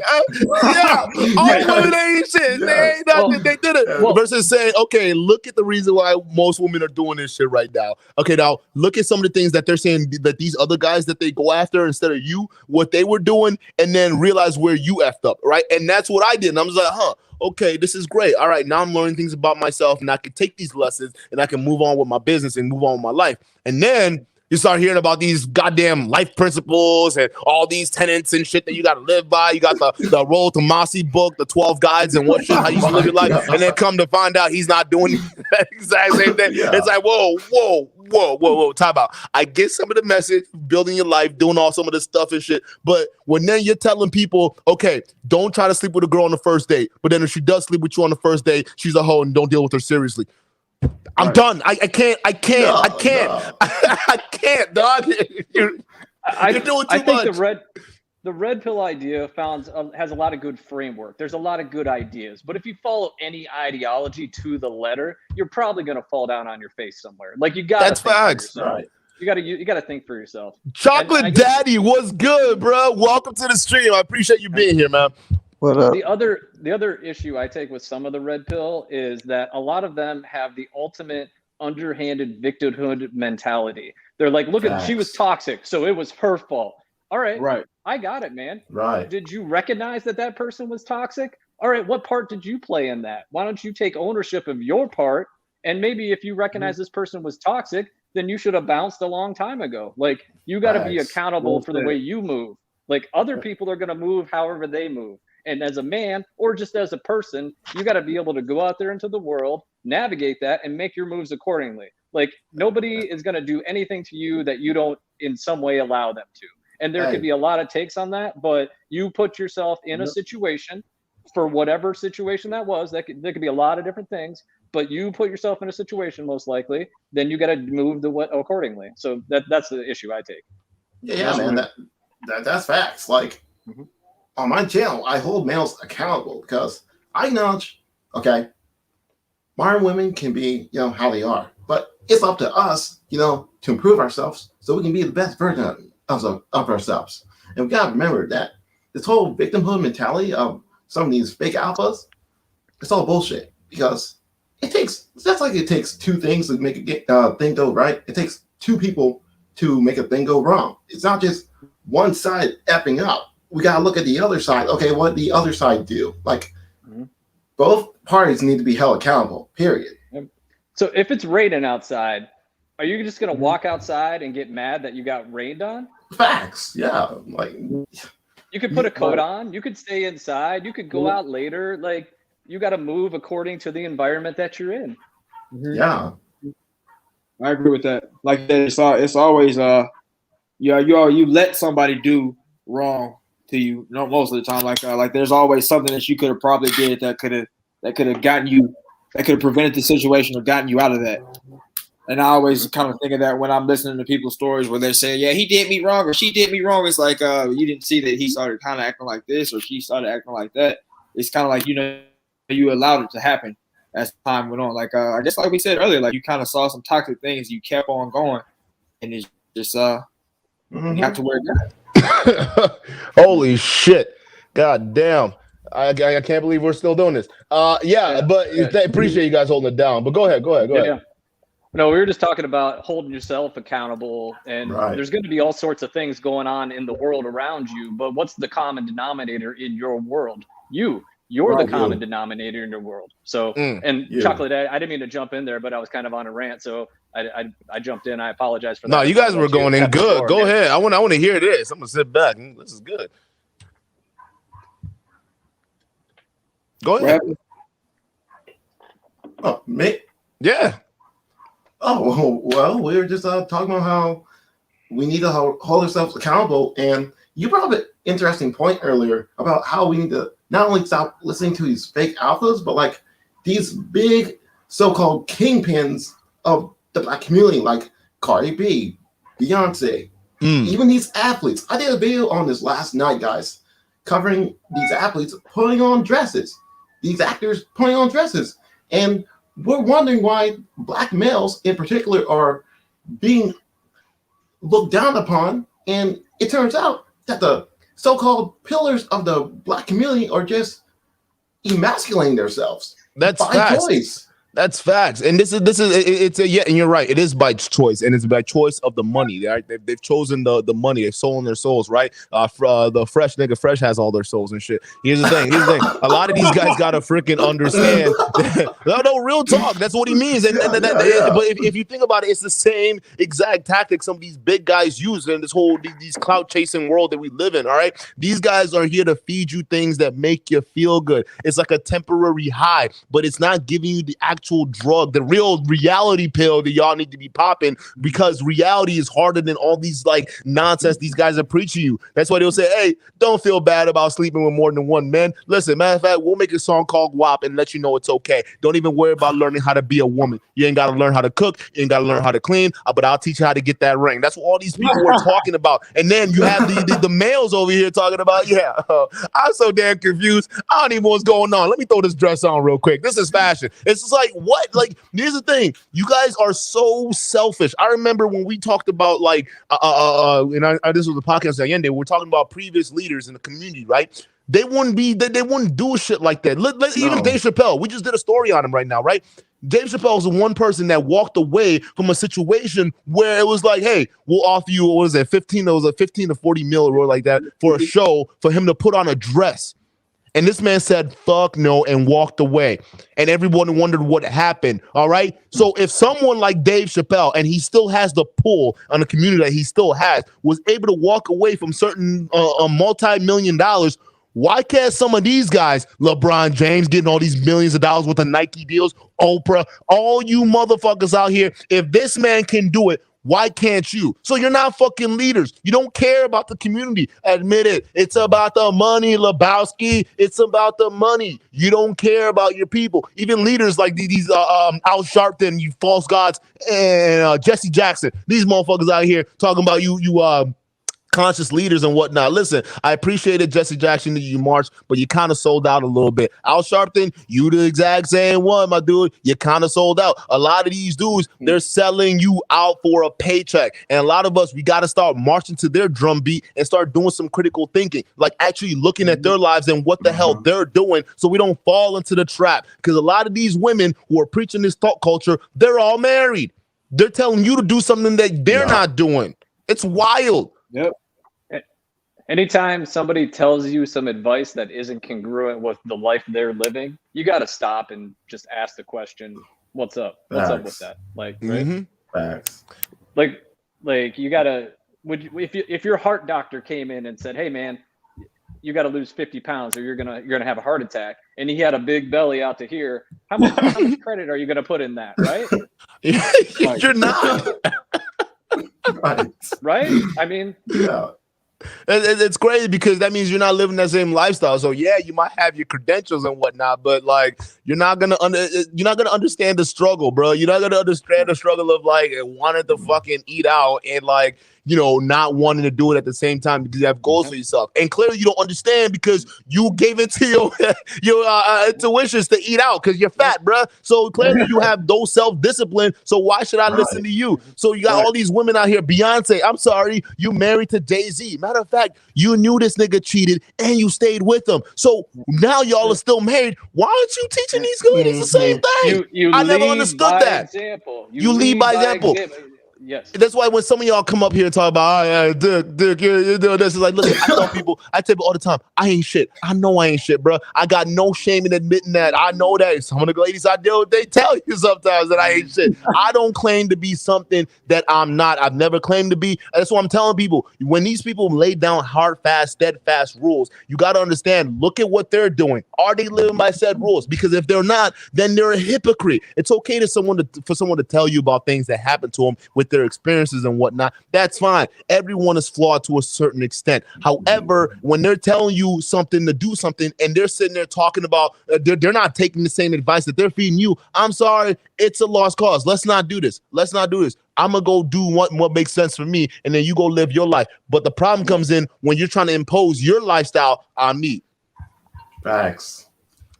CJOJ, welcome, girl. What's going on? Hi, guys. Hey, Chocolate Daddy, man, if you have anything to add to this too as well, let us know, because I know you kind of followed in with the red pill movement and whatnot too. So let us know your experience at any point in time. Oh, I just wanted to call in and say that that Sabo that was in the chat that's a fake. Oh, yeah. The real one doesn't come in and do that. Who is Sabo? Is that an actual account? Yeah, Sabo Central. It's a YouTube channel. Oh, so it's not just this dude here that's sitting here trying to talk shit.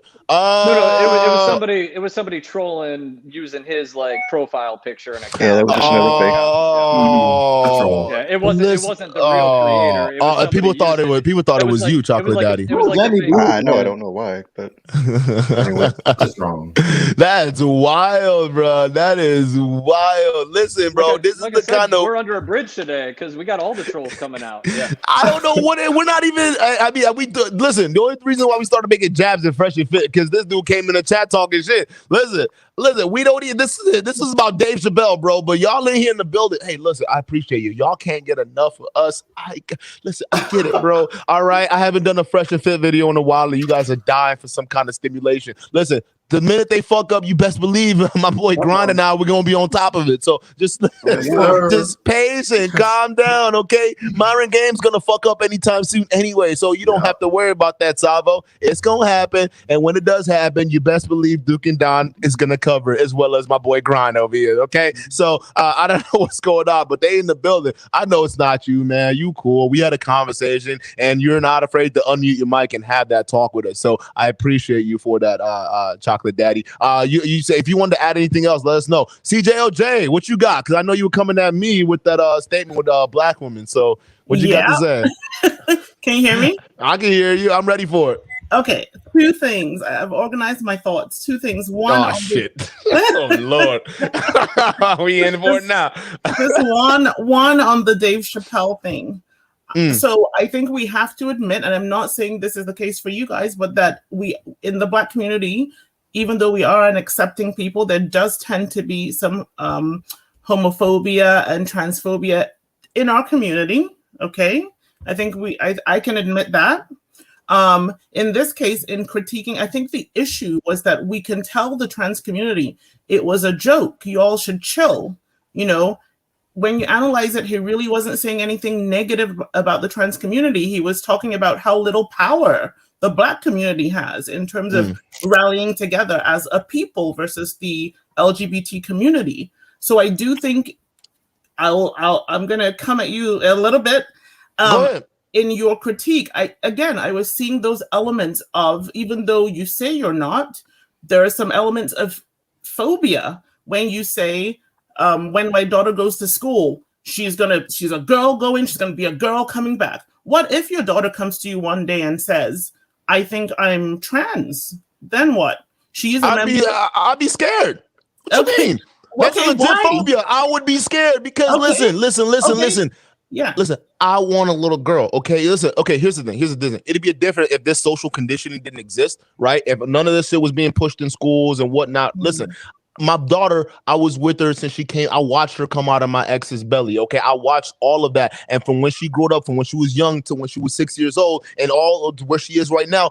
Everything revolved about, like, you can watch their behaviors, man, caring and nurturing. You can buy her toys all day long, and she's not gonna mess with trucks. She's literally, I have that. Like, I have all these different toys. She's messing with the little babies and all this stuff like that. It was like 5 years old, right, last year, when she came to me and I found when she was talking about that, when she was super confused and whatnot. It wasn't up until then where I was, because this was recent, and I was just like, whoa. My girl, who's all of a sudden like used to doing this, wouldn't even touch the boy or men looking trucks, and right, all of a sudden it's coming here talking about questioning if she's a girl or she's a boy. Like, what the hell is that? That's not something that was in our household. That was something that was learned. No, so I hear you, but actually a lot of kids go through that phase. The thing is that it can just be a phase. It's not, doesn't necessarily mean that they are going to be trans individuals later in life. A lot of 5-6-year-olds suddenly want to be a boy or want to be a girl, right? It's not necessarily a permanent thing. For some people, it does stay,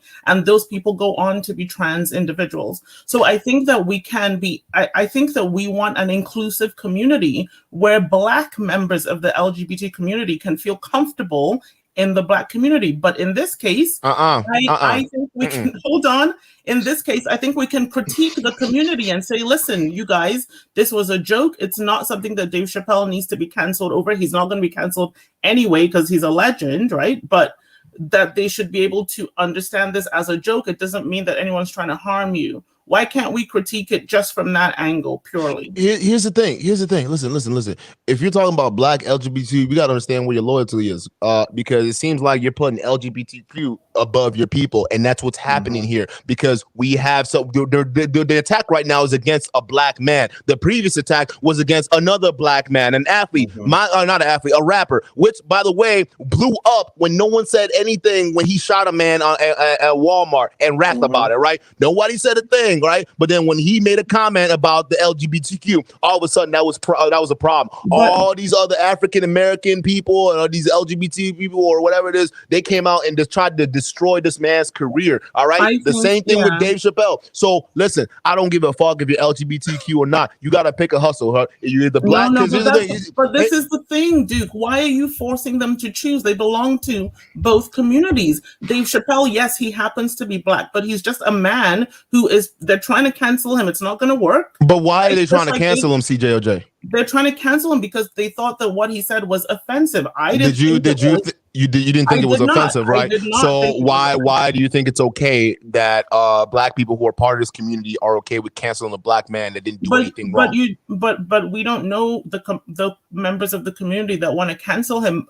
Either way, but they have their group speaking out for him, right? In mainstream media, all this stuff like that. Go ahead. I'm saying that either way, we can critique them for being too sensitive. We can say you're too sensitive about his comments right now. Chill, but we don't have to verge on into transphobia and homophobia to do so. But the only person practicing, here's the thing, the only person practicing any form of phobia right now is that community themselves. Because if they weren't doing that, they won't be as scared in what the fuck has been going on. They won't be as worried. You see what I'm saying? So it's not me practicing the phobia, it's them projecting their phobias on us. That's what it is. You can call them out for that. But what I'm saying is you can't call them out without them freaking out about it. I don't get it. Right, so that's what we can critique them for. What I'm saying is, for me, because I want us to have an inclusive community at large and an inclusive Black community, I don't like to hear us show that we're wary or afraid of LGBT people in our community. Right, LGBTQ.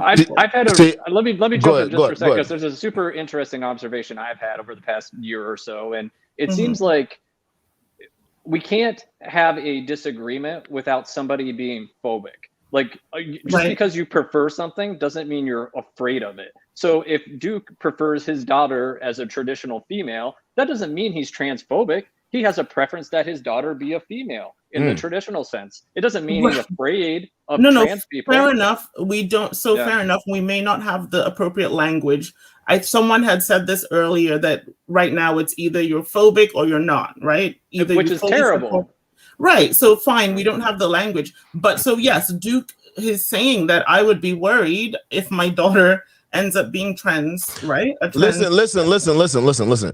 Yes, I would be, but that's under the scenario if that decision wasn't helped. If she arrived on that decision by herself, that's fine. If you feel like you feel that way, this is where parenting comes in, and I'm gonna have a conversation with my daughter to make sure that this is what it is, and I'm gonna make her see in an objective way why this may be a phase and why this may not be. I understand that, and if that truly is what she is, then that's fine. I'm like, that's my kid, man. What am I going to do? Like discard him? I'm not gonna do that. I'm gonna love him regardless of which.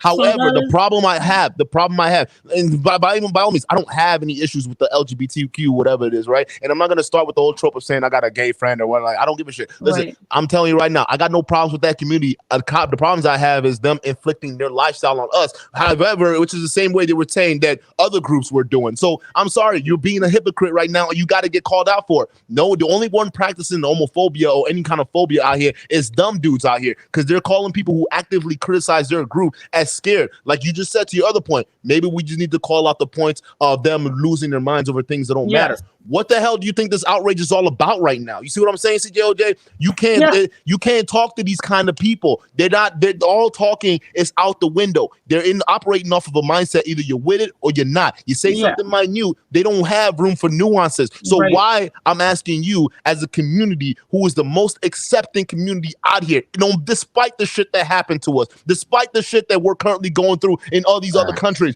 we're the most supporting and the most opening, and you're sitting here preaching the same thing, right? And then you get mad at me talking about like, oh, well, it's not all women and whatnot. Black women lead this culture. They're the one leading I'm talking about matriarchy right now. They're the one leading. Hey, we're gonna get to it. Let me finish this point real quick. Majority of them are leading this and co-signing onto this. So when you're talking about making this open discernment, it's like, yo, guys, listen, all right. We're done being the whole accepting group or the group that's going to be open. I'm not saying that we're not going to be tolerant or anything like that. I'm not saying that. I'm just saying I'm not going to put myself or stick my neck out for a group that isn't willing to stick our neck out for us and is willing to just demonize another member of our group the moment they make a comment or joke that wasn't even bad or funny to begin with. Really, I'm just be real. The joke wasn't even funny, and I can tell he probably wasn't even going for a joke factor. He was just basically trying to just let the hypocrisy be real. That's all I'm saying. We got to stop giving it's like an abusive relationship, right? We're giving ourselves to a person who doesn't appreciate it, and they're always stomping on us the first chance they get. It's wild. Okay. But do you want me to speak more to that, or my other point? Your other point, yeah, go ahead. Yeah, my other point was I don't fully understand the piece about Black women being I should say I disagree with Black women being the leaders of Black culture, right? But we'll agree to disagree on that piece.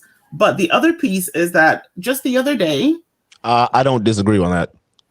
You don't disagree? No, black women in terms of African Americans in the culture, Black women definitely are in the lead right now. Black men have no say. We're only starting to have a say with the advent of YouTube and whatnot. But we want to talk about media. We don't have a say in culture. We don't. We're demonized for actually criticizing the current state of the culture. Kind of like because Black women feel like we're criticizing them. I disagree. I think Black men and women lead Black culture, right? I think we lead a lot of culture in North America in general. Whoa! Okay. But I was going to say we'll agree to disagree. But the piece that I wanted you to speak to is you saying that, and I agree that thought culture is on the rise, right? But just the other day on your show, we heard that men should have hoes in different area codes. Did we not hear that? Yeah. Yeah. And also that if a man cheats, the woman should accept it. But if a woman cheats, she should be kicked out of the home and the children taken from her. Can you speak to that?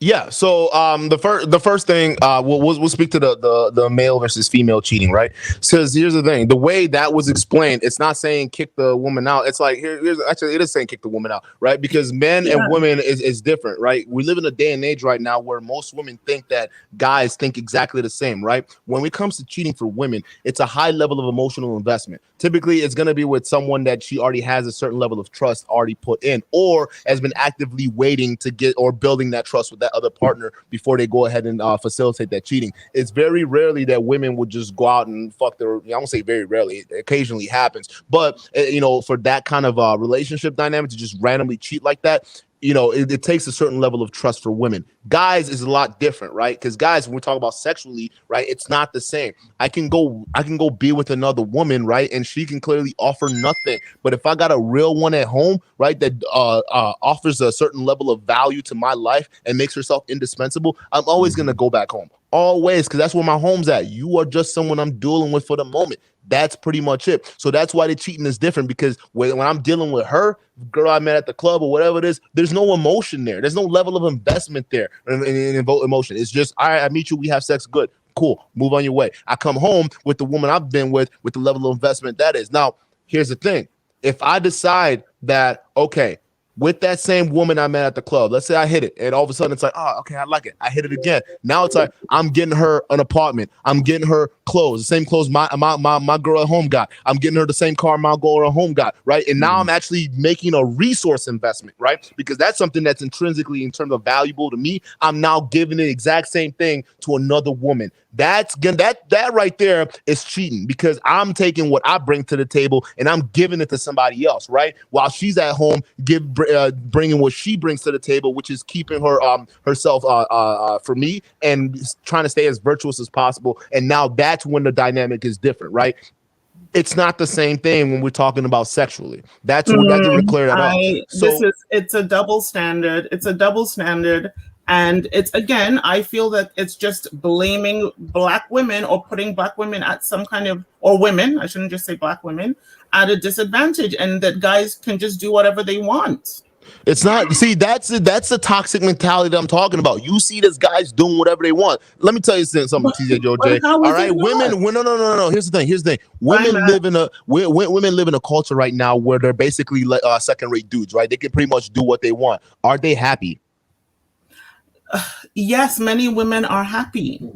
Yes, this is a double standard, telling men that they can cheat and women have to accept it, and that if women cheat, they should be shunned. That is a double standard. Because here's the thing. Here's what you don't understand. It comes down to the what I was talking about, the value.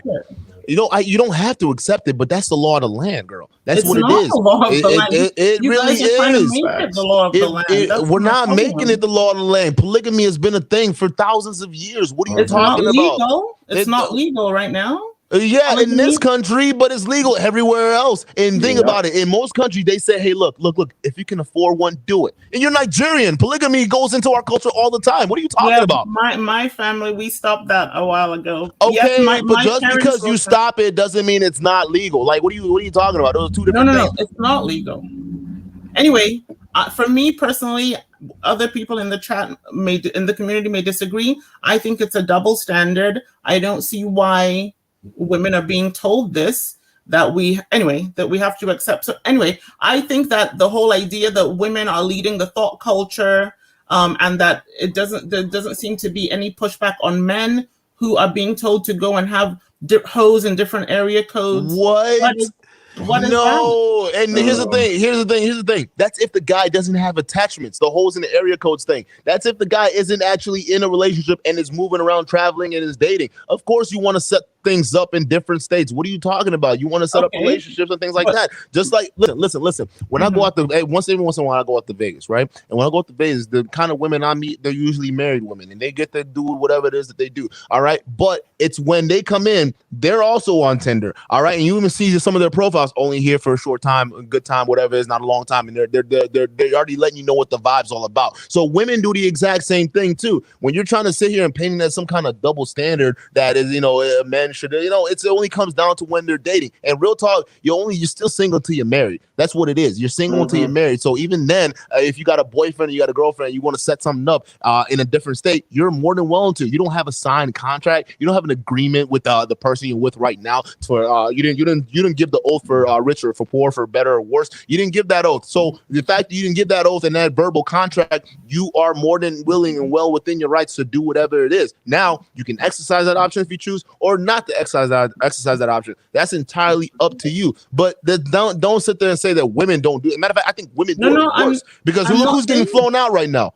They got I'm not saying that they got a dick. They got a dick in every continent. They go to Dubai. They go to Milan. All these different places. Man, come on, girl. I'm not saying that women don't do it. I'm just saying you guys are accusing. And again, I'm not necessarily a Cardi B type or whoever else, but you guys are. You just don't seem to have the same smoke for guys who do similar things, who talk about being promiscuous or being with many different women. So that's what I'm saying. Right? But it's a dating strategy there for guys, right? Our whole goal is to be with as many people and as many women as possible. That's biology. That's biology right there. That's what we're supposed to do. We're supposed to go in there. Listen. As men, we are biologically wired to spread our seeds, and we can keep doing that until the day we freaking die. That's how we work. Women don't really operate that way. Jamie, you're gonna come in here and leave. I don't know what's happening, man. Listen. It's wired in us. Women are wired to be with one person, right? Or not just one person, but at least for that duration of when the baby or a baby's supposed to be born, right? Because they need that. And they can't go in having tons of babies until the day they die. That just doesn't happen. A woman's body won't be able to handle all that. So biologically speaking, you're not built for polygamous relationships. Women are not. They're built to be with one dude. And then to go another example that's working against your favor right now, pair bonding. All right, I can go out and I can have sex with as many women as I want, and I don't give a shit about them. None of them, right? But it's only the women I'll give a shit about are the ones that I've made some form of resource investment in, right? If I've spent time taking you out, if I've spent time taking you to dinner, if I've spent time creating a great experience with you, right? And I spent time and resources with that, that means that I care about you because I'm present with you. I'm here. No matter what, I'm still coming to you because you are the one I've made that investment with. All right. Of course, at any point in time, I can go do it and shoot my shot and shoot my stuff at all these other places. But real talk, I still have the capacity to come home to the real one. That's basically what it is. But here's where a lot of people go wrong, because oftentimes at home, that second partner isn't offering that said benefit, right? They're not keeping up with their side of the bargain, which also then forces the guy in said relationship to go look out. So when we're talking about this stuff, there are different factors that go into it, of course, but when we're talking about the main crux of it, come on, it's not a double standard, it's biology. Guys are built to see as many women as possible, and women are built to lock down one, and they use sex as a mechanism for it. Go ahead, Dr. Red Pill. I just wanted to add something. You're absolutely right, Duke. No, there's a reason why, with our standards, men's standards, we want a woman who's virtuous and virgin, because the likelihood after you take so much, I'm going to say it, so much slog, the likelihood of you remaining loyal to that one man, it's gone. Yeah. It's gone. And then you end up in that marriage, you got kids, you end up breaking up a family. So the worst fear for a man, believe it or not, would be divorce, breaking up a family, because the lady is now looking for an out and wanting to get with other guys. Right. And it's the whole grass is greener on the other side, which a lot of women are starting to find out that's not the case. Because guess what? You're going to run into another dude that has the exact same bullshit. The same thing I tell with guys at the same time when they leave good women to go fuck with other ones. It's like the grass ain't greener on the other side. You think just because she did this and she's wilding out and freaking out on you that another woman is going to do that? It's the same bullshit, just different phrase. That's how this shit works. All right. Now, with the real question is, would you rather stick with the devil you know or the devil you don't? That's the real question. And a lot of times, ladies, they tend to believe that the devil they don't know is better because of the newness and exciting. But then they end up coming out after the initial phase is over that it's the exact same fucking routine. So spend time dealing with the routine and the mundanes of building relationships rather than hopping from one D to the other D to the other D, expecting to keep that perpetual newness. And I think goes to your point, Dr. Red Pill, a lot of women do this stuff and are promiscuous because being in a new relationship, it's almost like a drug for most women. The whole newness, getting to know you, but once the mundane of the situation starts to bleed through, that's when a lot of women tend to take off and not want to deal with it. So that's the problem. And just one last question, and then I'll jump off so other people can get on if they want. Doesn't that increase the likelihood of you making more single mothers if you're going around shooting your stuff in lots of women? Yeah, absolutely. Yeah. And guess what? Society has a way to hold men accountable for it. It's called child support. And if you don't pay, you go to jail. Yes, but a lot of men don't pay child support. And they go to jail. And then single mothers get shunned for being single mothers in the community. But I have to add one thing, CJ. You were making pointing out double standards. Women who can't pay child support or take care of their kids, they're given welfare. They're given housing. So if you want to talk about double standards, it's right there in the pudding. What does that mean? What does that means that women are society, given- here's the thing, that what that means is society has put in place precautions to basically take care of women and not have them face accountability when they screw up in a situation, and we demonize men when they screw up in the exact same situation. We talk about this too, to make a baby. So why is it that a man who can take care of the kids isn't given majority placement with the kid, but then ends up being put on child support? And if he can't pay that child support, guess what? He gets booted out. He gets locked up, and he gets ostracized from society, versus a woman who clearly can't take care of his kids. If she's demanding child support to begin with, right? She doesn't have the full resources and means to do it by herself. So what happens? The state comes in, and they also have all these different protections for her to be, and these agencies that are built to protect her, to keep her afloat, to not have her face the reality of the consequences. That's why you have a lot of women out here running around thinking, I'm gonna just have a kid, don't have to deal with a man, and I can do it all by myself. Well, no, fuck yeah, you can do it all by yourself, because you got the state paying you to do it. I would argue it's because someone has to stay and raise the child. So, right? So why are you going to put the mother in jail when she has to stay and raise the child? If she so are you putting more importance on a father raising a child than a mother? No, a mother raising a child than a father. No, I think both should raise the child. Either there are great single dads out there, there are great single moms out there. I'm just pointing at the double standard in terms of how the community blames or approaches sex and relationships between men and women. That's all. Okay, I'm gonna jump off. I think I get where you're coming from, girl. I really do. But I see what you mean. I don't think when you're saying it's a double standards, I don't think you're considering other perspective. That's what I'm trying to say. You're not considering the other perspective of these things. And hence, really just now, like, look at what we're dealing with right now. It's a huge double standard, and yet women are still miserable. So clearly it's not working for you. And what worked in the past was the patriarchy that you guys are, I'm gonna say you, because you're obviously getting married, but most women are demonizing nowadays. It works. So I have a lot of friends who learned later in life that their fathers had as they call it, outside children, right? And their moms went through a lot learning that. So I sometimes feel like women's emotions, sometimes you guys make it sound as if it's so easy just to accept that your man has gone and impregnated someone else. It's not that easy. We have emotions around that stuff too. And I think that emphasizing that men are supposed to just go spread their seed and they just have sex. No one is advocating for that. If anything, we have social conditioning for men, which is called monogamy. Right, because that's the new social conditioning for men. We're conditioning men to saying, well, it's not the same now, because now we're reconditioning men to, basically, it's okay to be with all these other sexes and whatnot. So it's a different conditioning going on. But back in the day, there was social conditioning for men to live a more monogamous lifestyle. Society put in place structures that we have today, but that women are arguably arguing against right now, to basically keep men and their needs to procreate with multiple women in check. All right, that's what monogamy was. Before that, men could do whatever it is they wanted until shit really hit the fan for them. That's how things work. So we've been social conditioned up until this point. That's what I'm trying to tell you. So right now we're just going through a new phase of social conditioning. It started back in the 50s with feminism and whatnot. Right now we're saying, okay, women, you don't need men anymore. You can kind of do these things by yourself. All right, we'll put in all these different protections and these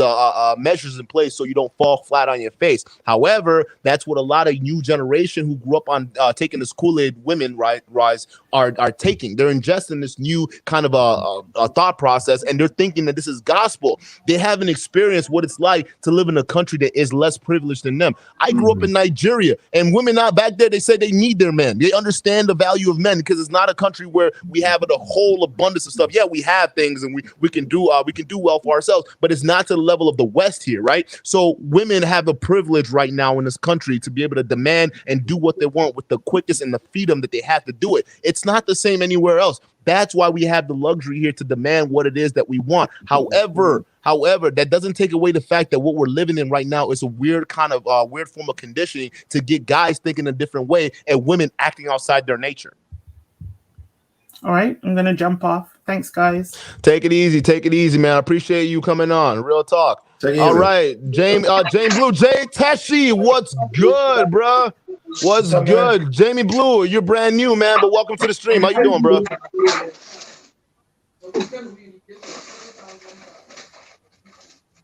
All right, Jamie. Going once. Jamie, going twice. Looks like you're cooking back there. All right, so we're gonna put you. We're gonna put you back here. We're gonna put you back there, buddy. All right, there you go. Let's go. Let's go. Hey, Takashi. What's good? Dude? What you got on the topic, man? What's up? Yo, my man. Oh, he's driving. Yeah, Jimmy Blue said he's driving. Okay. Oh, facts. Let me know when you're in a quiet place. Yeah, but now to touch up on what she said, CJ said. Listen, and basically what you were talking about. Listen, and this is not to bash ladies at all, but only in a first world country could they ever act like how they're acting right now. Mm-hmm. If you went to Saudi Arabia, you would get G-checked real quick. Real quick. That's facts. And the reason why, listen, I actually have somebody that I know, one of my friends, he's married to a Saudi Arabian woman. And he would tell you flat up how her father preserved her value as we as men should do, as fathers, we should do that. It's not the American way of upbringing his daughter. Mm-hmm. He would not tolerate her acting anything like an American woman at all. This whole need to be right, shame and soul guilt, like Kevin Samuel talked about, they wouldn't be able to act any like irresponsibly and disrespectful to men. They wouldn't can't hear. Because like I said, you get G-checked real quick over there on that. So the whole you don't need a man, they would trust me. They throw you out in the desert. That's just one of the many things they would do. Hey, Angie's 808. Angie's 808. If you don't vibe with my opinion, you're more than welcome to unsubscribe, bro. Like it's a free country and free platform, bro. Any of you guys that don't agree with it, that's fine. You guys can't take a goddamn healthy disagreement.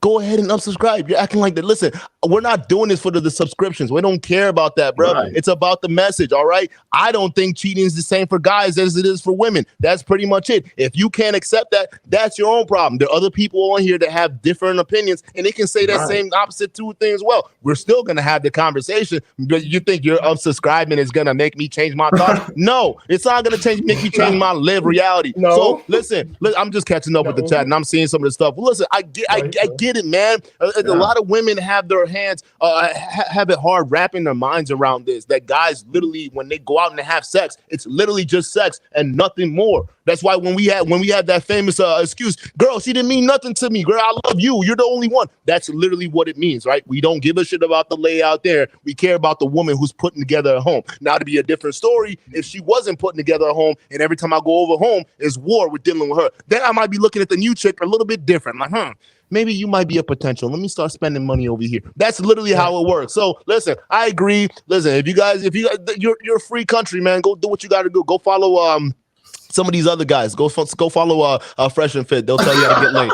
Yeah, exactly. They'll go teach you how boys should treat your little girls, right? How boys should treat them is just an object. Listen, I'm gonna tell you right now, part of the reason why I'm doing this show is for a selfish reason, okay? I have a daughter, and I don't want her coming out here messing with you motherfuckers out here. I don't, okay? So if I see toxic ideas, I'm gonna call it out. And on top of that, I'm gonna let her know how men think and how men behave versus how women do. I'm gonna let her know, hey, when a guy, if you do what you're doing and you're doing your job correctly, okay? If a guy goes out there and fucks with other girls, as long as he's not doing anything crazy in a relationship and he's 100%, like he's doing what he needs to do, and I'm talking about his job, he's doing what it is as a man, right? He's not unemployed, he's not sitting there making you make all the check while he's doing all the, if he's stepping up to the table with what he brings to the table, men do have the option to exercise that, and that's up to him. And it's my job as a father to make sure that she's aware of that, and what she decides to do afterwards, there are consequences to it, okay? So you got to make sure you're damn sure what you're doing. Look at the ladies calling on Kevin Samuel shows all the time, right? Okay, the man fucked up. They text somebody else, and what happened? They listen to all these women telling them, don't stay for this shit. You go ahead and leave, girl. Guess what? They can't find anything better because they realize that little cheating thing that him do, it didn't really fucking matter in the first place. So real talk, here's the thing. If you can't handle it, just go ahead and, go unsubscribe. It's okay. You will be missed by the chat. No, maybe not. I don't know. Yo, dude, to further what you're saying, to all y'all little children out in the freaking comments, I'm freaking 30 years old, and I've heard a lot of stupid things from a lot of stupid people who are supposedly supposed to be adults. You act like children. You really act like children. I don't agree. And when you sound like, dude, you sound like a 5-year-old. Dude, like, first of all, let me tell you something. This is how I know y'all probably didn't go to school or to go to public speaking class. Because I did. The first thing you have to understand is authorial intentionality doesn't mean shit. Fuck It's your crazy. opinion. No, because it isn't. They're like assholes. Everybody have one, and that's why I tell people all the time. Listen, guys you guys have been watching the show, right? Guys who've been on the day ones who in the chat, they've been watching it. So I tell you guys all the time, I'm not shit. I ain't shit. I don't claim to be a perfect dude, bro. I don't, okay? But I'm speaking based off experience and based off of opinions. And opinions are like assholes, just like me. I ain't shit, bro. Like, I don't, listen, you can take it for a grain of salt or not. It is what it is, man. All it is did you get the message? That's literally it. And no, I don't think that everybody that disagrees with me is a Fresh and Fit stan. Actually, Fresh and Fit was just a joke. And real talk, Fresh and Fit didn't really even come up till the actual trolls, if you want to scroll up in the chat, came in talking shit, right? They even called in and didn't want to say anything. So I'm sorry, okay? I'm using a Fresh and Fit joke for this, but real talk, it's not. We don't care. We actually love our trolls here. That's the thing. A lot. I mean, look at Chocolate Daddy, for example. Look at JP. Look at all these other guys, man. We love our trolls. Like, we really don't give a fuck, bro. We want you guys involved in this discussion, okay? But if you're not gonna call up and let me know what the hell's going on, like, you're not just gonna sit there and tell me what it is that my opinions are this and that. If you're not gonna sit there, at least come offer a counterpoint. Hey, Jamie Blue, let me go ahead and get you in here, bro. What's good, Jamie? You still driving? Jamie, that's a long trip, bro. All right, put in the chat when you get ready.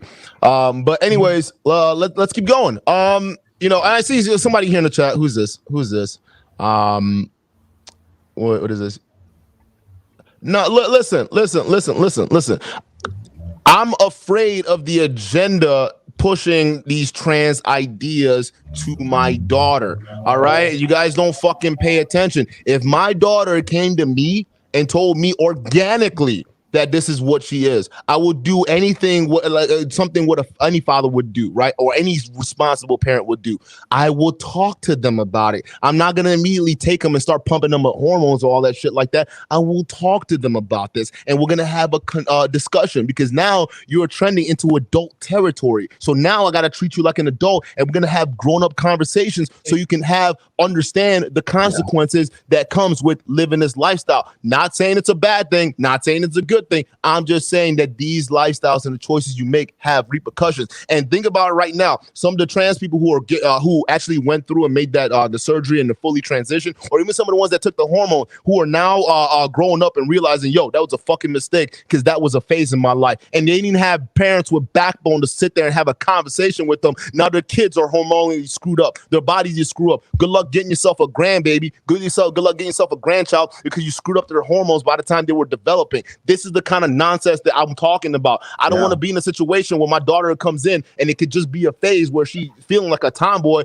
but then is being confused, and then society saying, no, we got to go ahead and take you to the doctor and pump you up full of meds. There are countries right now where teachers are encouraging kids to do these kind of stuff and go ahead with these kind of therapies without the parents' permission. And you're going to tell me that I shouldn't be scared with these kind of laws being pushed and passed? Oh, get the fuck out of here. If you don't believe that shit, you want some bullshit, and you're clearly not a critical thinker.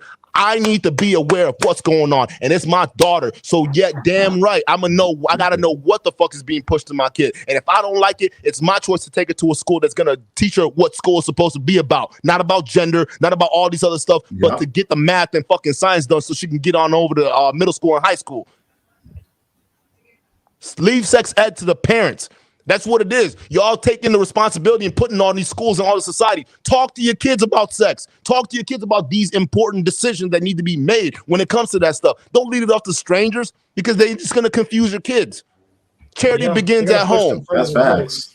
Yeah, they're going to push them to actually make stupid decisions because in high school, no, not just high school. It actually starts somewhere between middle school, and then when they get to high school, they get around a group of girls, and then they'll tell them what's what. That's where all these movies propagate that. And then you find out your daughter's freaking pregnant. Like, go ahead, Dr. Red Pill. Like, yeah, that's facts, guys. Like, the reason why I became a YouTuber was to help young men who are lost. Like, we live in a society today in which we have the agenda literally shoved down our children's throats. Like, is anyone thinking about the children here? I know you guys are, but I'm just saying, like, anyone? It's nuts. Yeah, I know. No, they're not. Go ahead. There's like no accountability, like at all. Like people in the chat saying that, oh, we're being transphobic, and like no, like we're just thinking about the long-term result. What is going to be the end game? Am I gonna have my son? I don't have a son, but let's say I do have a son. Am I gonna have my son questioning, hey, is he a male or female? Because some school told him, hey, well, you gotta act this way because masculinity is, well, toxic. So yeah, like that's a word. No. Here's the thing, man. You guys, I do get passionate about this because listen, man, you catch me without kids. If this was 6 years in the past when I didn't have kids and I was moving around doing my thing myself, I wouldn't give a shit about what the fuck is going on out here. But your mind switches when you have kids. All right, your job is to basically make sure that they're ready for this world, and that's what a lot of parents are not doing nowadays. They're not preparing their kids for the world. They're leaving the responsibility to the goddamn system and these other societal elements, and that's just plain wrong. And you're Angie's 808. You're saying, but you would tell your daughter to go back home to a cheating man at the end of the day, because he wants to be home with you. That's not what I'm saying. I'm saying I'm going to educate her on the choices that she has. She has the choice to leave, but there are consequences to every choice and decision you make. So if you decide, let's say my daughter gets in a relationship and her man starts to cheat on her, right? And it depends on the level of investment. She's got kids and all this stuff like that with this man. She's built a life with this man. And she decides, you know what? I'm going to listen to some of these city girls and I'm going to leave. I'm going to say, hey, listen, honey. All right. You got 3 kids out here, and this is what's facing you when you come out to the dating market. This is what's going to face you. Okay. So here's the things that you need to do to make sure you're going to be ready for a man, because if you don't do these things, no man is going to keep you with this kind of baggage. That's the conversation I'm going to have with my daughter. That's the conversation most women should be having with their daughters. Facts. But the reason why we're in this fucked up mess in the first place, because y'all women don't want to have this conversation. We got black women, even on Kevin Samuel's show, talking about, well, you can't tell a black woman shit. Why? We're sitting here putting all the responsibility on the boys. Oh, this is how we're supposed to raise our men. This is how men are supposed to, boys are supposed to be. I can do that. Why is it okay to tell our boys to grow up to treat women a certain way, but we can't raise our women to be modest and wise? We got Cardi B, we got Meg Thee Stallion, you got all these kind of influences telling your daughters that thought culture is the goal. It's gospel. This is what they need to learn. I'm sorry, but that's not the reality. And all these women out here, they're all single. They're all frustrated, and they lack the critical thought to look at these women who've been pushing these ideas throughout their entire childhood and look at them and say, no, you guys are the problem. And you want to know what's even worse? The women who are all supposed to be older, who are supposed to be hip and wise to these things, they are staring these young girls down the drain. So I'm sorry, I'm not going to let that happen to my kid. No. That's what this is all about. And you know what? The more women that come up here and voice their opinion and voice the opposite of the shit, that's more voices that we need to hear to combat this nonsense. Because clearly modern women, the vast majority of them who are mostly responsible for this shit, are not doing their job to educate their goddamn kids. So don't come at me for trying to just point it out. I will be a phobia, all right? There will be a phobia over here because I want my kid to raise right with the best kind of situation in life. Let me tell you something, man. One of the reasons why I didn't even want the divorce in the first place It wasn't because I didn't want to be married or anything like that. Oh, no. That shit was, I already know she cheated. I was already checked out, right? But I wanted to be together because I knew that was going to be the best option for my daughter. The reason why I cried when I was divorced, because I felt like a failure. I felt like I failed my kid. She was 3 years old when we separated. I'm like, damn, bro, she's 3 years old and we didn't even make it. That's fucking sad. And that was part of the thing that I beat myself up over the head with all the time, because literally I can't believe I was that much of a failure. Now my daughter's growing up in a disadvantaged situation. Now my job at this point is to make sure, as a single father, to make sure that she's at least getting the most out of what she can get, and she still has a tool to be successful. This is how parents are supposed to think, man. It stopped being about me. It stopped the moment her head came out of her mama's belly. It stopped being about me. My whole world, everything, even down to this, is about her. Otherwise, before that, nigga, I knew I was an ain't shit dude, and I would have still probably been an ain't shit dude. Y'all don't get this, man. Get the F out of here, man. I don't like. What are you talking about? What are you talking about? Don't sit there and talk about my kid like that. Like I ain't like, bruh. Come on, man. Right. Come on, dude. To further on that, listen. Oh, go ahead. My bad. I kind of went in. I'm sorry. Go ahead. No, bro, you're good. Don't worry, man. Don't worry, man. You're doing great, bro. I want to further on what you're saying. Listen, one of the man's best things to ever bring in the world is bringing a child. And listen, I've said this before. I've recorded this in my brain every day to prepare for when I have a kid. Children are our future, and what we pass, and we as men and our significant other, what we pass down to our kids will inevitably show all our hard work to them. Hey, welcome. Hold on. I'm gonna just let Jay take. How does is it Tashi, right? No. You got. I was gonna say. Okay, I was gonna say. I don't want to say Takashi. That's what. No, you can say Takashi. You got. Jay Takashi. No, Jay Tashi. Marcus, what's good? Hey, how you guys doing? How you guys doing? Good. We're doing good, bro. We appreciate you coming on, man. Real talk. Welcome to the stream. How's it going? Well, first of all, I'd like to say God bless you guys, and hopefully everything's going good for you guys. And we blessed. Thank you, man. Thank you, Robert. And appreciate it, man. Second of all, I agree 1,000% when it comes to the conversation of this whole shoving down your throat this transgender movement, which is very pinnacle right now in this day and age right now, with the kids being such, sponges to their minds, and the future they're going to take into this generation. They're going to teach their children and their children's children. And so it's a very dangerous concept right now where the LGBT community, for example, they want to shove this down their throats, learning in classes, learning in health. I mean, I've gone to school for this. I've been in the military. I've gone through certain different colleges, talked to many people. It's always important to listen. But right now, what it seems like is that their agenda is that this is the norm. This is how it should be. But in reality, the parents should be the ones with the right and the privilege and the entitlement to be able to have that talk with their children, not the school. And I think that's what's good in that song. And I just want to say that because out there's real parents who want to have that discussion with their kids instead of the school saying, no, this is how we're going to do it, whether you like it or not. And they can be in elementary, preschool, they can be in middle school, they can be in high school.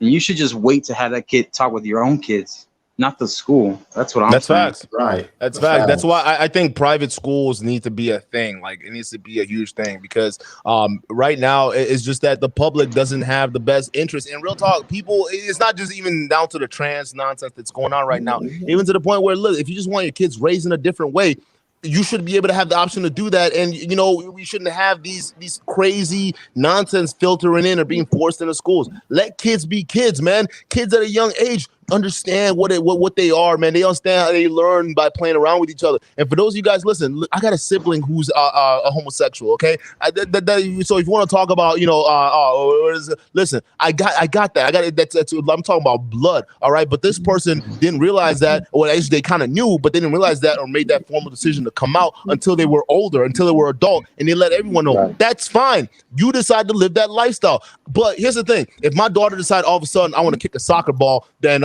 go ahead and play with dolls or whatnot. All right, I'm not gonna let some school go ahead and say, oh no, you're a boy, and have her go take him back and pump with like hormones behind my back, and then have her not tell me because she feels like that. You know what I'm saying? They're trying to make kids adults and make them responsible for decisions where they're not supposed to be yet. They're kids. You're the adult. Your job is to treat them. And it goes to your point, Alex C. All right, you say it sounds like you have a lot of pain in my heart. I hope you take some time to face that. I did take some time to face that. I took over 2 to 3 years to face that pain. All right. The initial pain being raised by a single parent household took about 5 years of anger management class. Not saying I'm perfect. All right. But, it's all about, taking the time to get that help for myself. Now, when you talk about pain in the heart when it comes to relationships and dealing with women, let me tell you this right now. That ship has sailed. I don't listen over here. I'm back to where I was my center. I already told you before, and it seems like you're a new listener to this channel. So shout out to you. Welcome. But when I talk about these things, there's always an element of comedy to it, because I literally this is something where like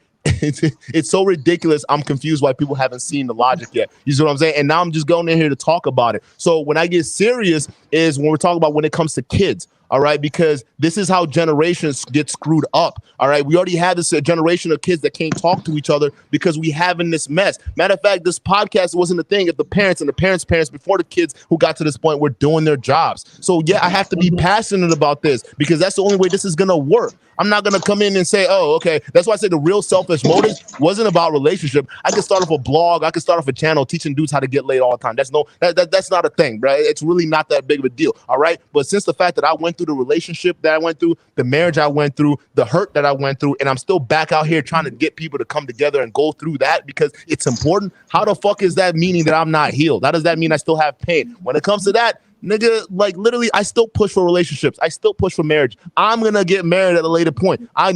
Because I went through what I went through, I know what to look for and how to vet properly. But I'm gonna still go ahead and get in a relationship, and I'll make all these other guys and the girls who are willing to listen understand why relationships are very important. I need a woman. Women need men. That's just how it is. There's certain things women can do that I can't do, and there's certain things men can do that women can't do. We need each other, and it's up to us to start having real conversations about the differences, and that's pretty much it. I don't think it's a place of hurt. Real talk. When it comes to kids, yeah, my daughter, I'm gonna get passionate like crazy, and that's the selfish reason why I'm doing this, because I don't want my daughter coming up in a world where it's just toxic, and there's no other ideas outside of what's being taught right now in the manosphere space. That's true.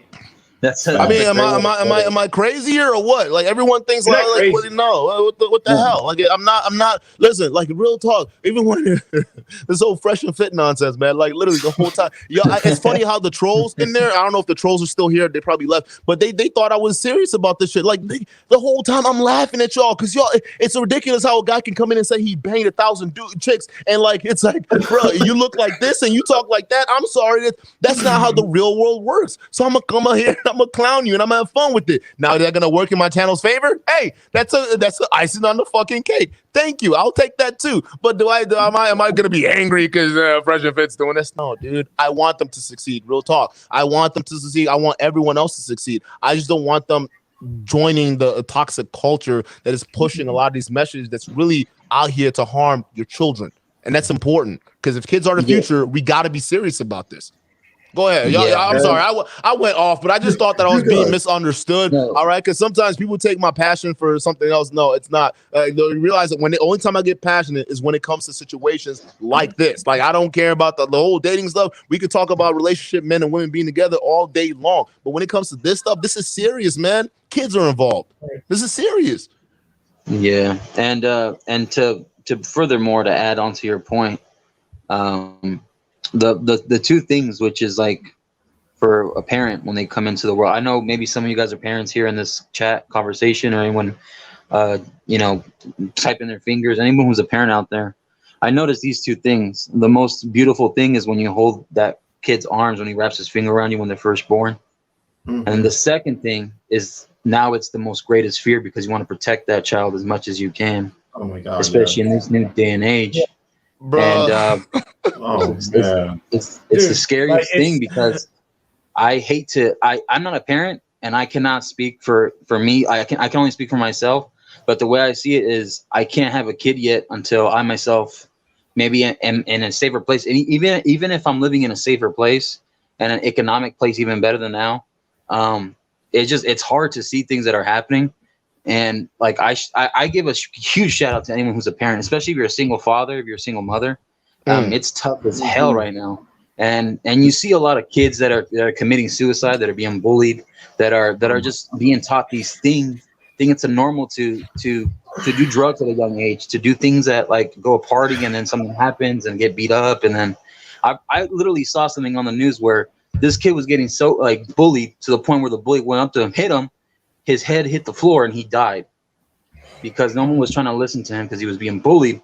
Not only that, man. I'm sorry. I didn't mean to call you off. I just want to add this part to it, man, because I got my own thoughts about bullying. But real talk, we should be teaching these kids self-defense classes. All right, because that's what it is. I've been bullied. I got picked on so bad where I almost got pushed to the point of committing suicide. Like that's literal real talk. And I'm actually one of the dudes that I don't just talk about it. I do it. I popped a whole bunch of pills, bro, and waited for God to take me. That's how that shit worked. All right, but when I found out that I was alive, and then now it's like, holy shit, that's a whole nother revelation. That's like, fuck. You wake up in the morning, you're just like, damn, bro, why the fuck did I do it? And even, I always think back to that moment, especially as I get to different levels in life, and I'm looking back and I'm like, damn, bro, what if that shit worked? I wouldn't be here. I wouldn't even have my kid, all because of what a couple people said to me in middle school. Like, yo, and I used to have a real bad problem with body odor, right? Because I never put on deodorant. I just never did at that time.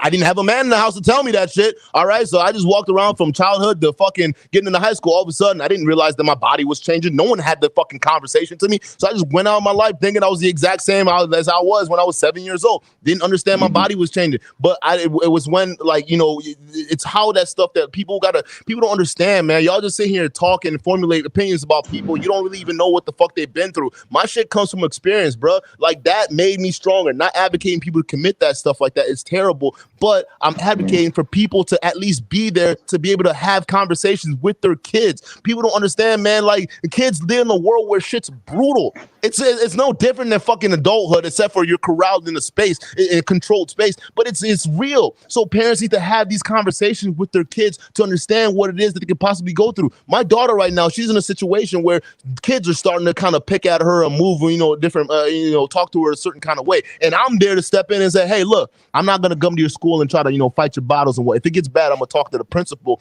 But here's what I want you to do. All right, somebody takes your jacket and tosses it again. You take that jacket, you go over your teacher and you point them out and let them know what's going on right then and there. And if teacher don't do so, you go ahead and try to cry to somebody else. And I'm going to start teaching and then telling her, because this is how you tell kids to fend for themselves. And then what I'm going to do when she gets about 7, because she needs to be a little taller, I'm going to get her in martial arts. So somebody comes in and thinks they got a problem, not only she knows how to stand up for herself, she knows how to go in and slap somebody if they step to her wrong. And yeah, I admit that. If somebody comes to you, you go ahead and step to them. That's how it is. All right. So it's not. Listen, guys, you got to understand, bro. If I had the same opportunities I had that I have my daughter right now when I was growing up, bro, I'd be a more mentally fortified dude. You see what I'm saying? I'd be mentally fortified, and I would understand these things when they were coming. But I didn't, and now I do. So it's up onto me as a parent to pass this knowledge on to the next generation.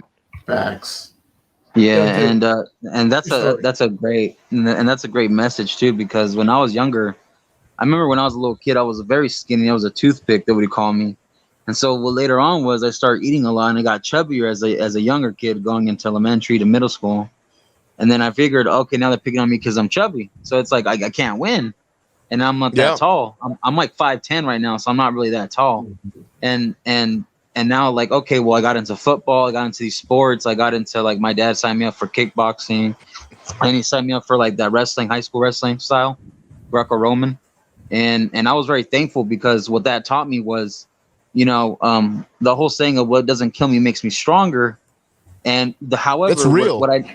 It is real. However, when I listen sometimes to Fresh and Fit to understand what their points are, they bring up some valid points. However, Myron Gaines has said something about how bullying is important, bullying is necessary. Yeah, but there's also a limit. There's a limit to bullying, definitely. And there's a thing here where I like to use the Bible sometimes. Listen, I understand that with Christians, we got to move with peace and we got to move with love and prosperity and wish our enemies the best. However, at the end of the day, angels still fought demons. So these are our demons. Sometimes they come in a physical aspect of a person trying to cause you harm. And you got to defend yourself. It means you got to defend your family. You got to defend your loved ones. I remember when I was young, my little sister who's deaf and mute, and we were at a park, and this guy was literally picking on her and trying to like be mean to her because she was deaf. So me as a big brother, I had to step in and be like, hey man, you better watch your mouth, you better respect her because she's not doing nothing. She doesn't know any better. She's a young little girl. And so the guy didn't back off. So then we got into a fight, and my dad was playing basketball. So my dad started coaching me like boxing style, like, there you go, son, like hit the jab, hit the uppercut, block him.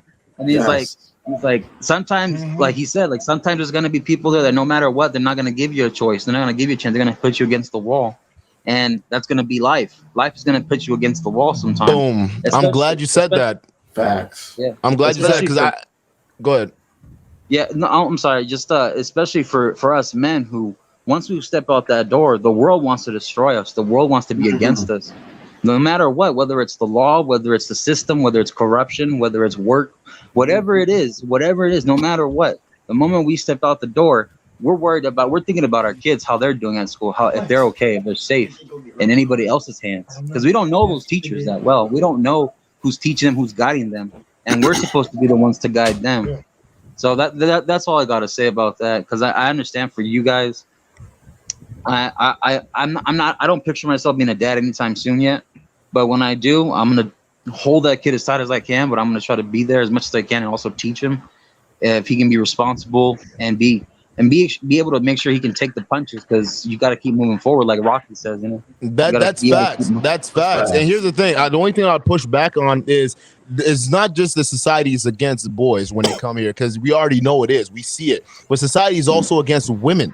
All right, that's you got to understand that, okay? Because but it's against women in a different way. It's more underhanded and evil, okay? Because it's all in the messaging, preaching women basically from birth to adulthood to be by yourself and be a corporate drone. That's literally it. So it's helping women to be outside of their nature, and that's why I think, regardless of it, especially if you have a little girl, like if I had a young boy, it'd be different. All right, it'd be different because I'm gonna raise him different, and it'd be a different thing. However, because men, they can be, it's easier for them to think independently, right? But for women, especially when you raise your girl to become a woman, it's a little bit more hands-on, especially in society nowadays. In this society, it has to be done. Y'all don't want to see tomorrow's episode that I'm gonna be dropping, bro, because we're gonna be talking about some high school kids already trying to act like a man should a 17-year-old kid should have a 6 figures before they fuck with him. Like, you're in a high school, your mom still pays a goddamn allowance. How you gonna find a 17-year-old, 18-year-old boy that's making 6 figures? This is what I'm talking about. So when your daughters who are 17, 16 years old are all of a sudden thinking that guys should be 6 foot tall, making $100,000 a year before they can get with them,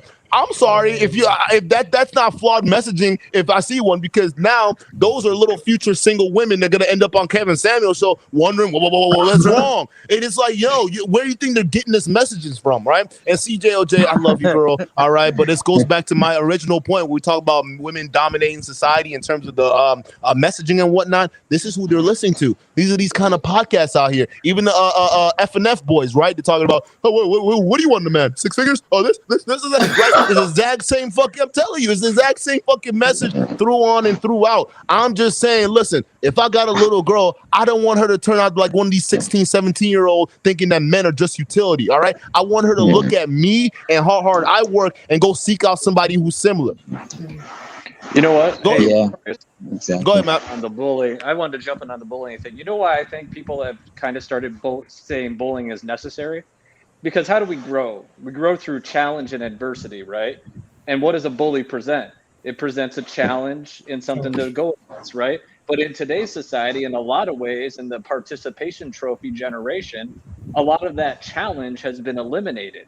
So that's where this element of the bully has become the thing to be challenged against, right? So the bully's kind of rough because they don't know when to back off necessarily, and they don't know how much pressure to put, because certain people, like, they can't they can only handle so much, and the bully's not always going to be able to gauge in that. So as a coach and a mentor, as a parent figure or a father figure or a coach or whatever you want to be, you got to know how much to try to push somebody, but not push them too far or too fast at a certain time, because there is a tipping point, right? Back to Duke's point, like, sometimes when life hits you real hard, you might make choices that are a short-term solution, or is a long-term solution to a short-term problem, right? So I just thought that was really well said about, we talk about bullying and being necessary. Would it be necessary if we had people appropriately challenging those people they were mentoring? I don't think we would. No, that's true. That's true. Angie's 808. Listen, man, I'm telling you, we literally.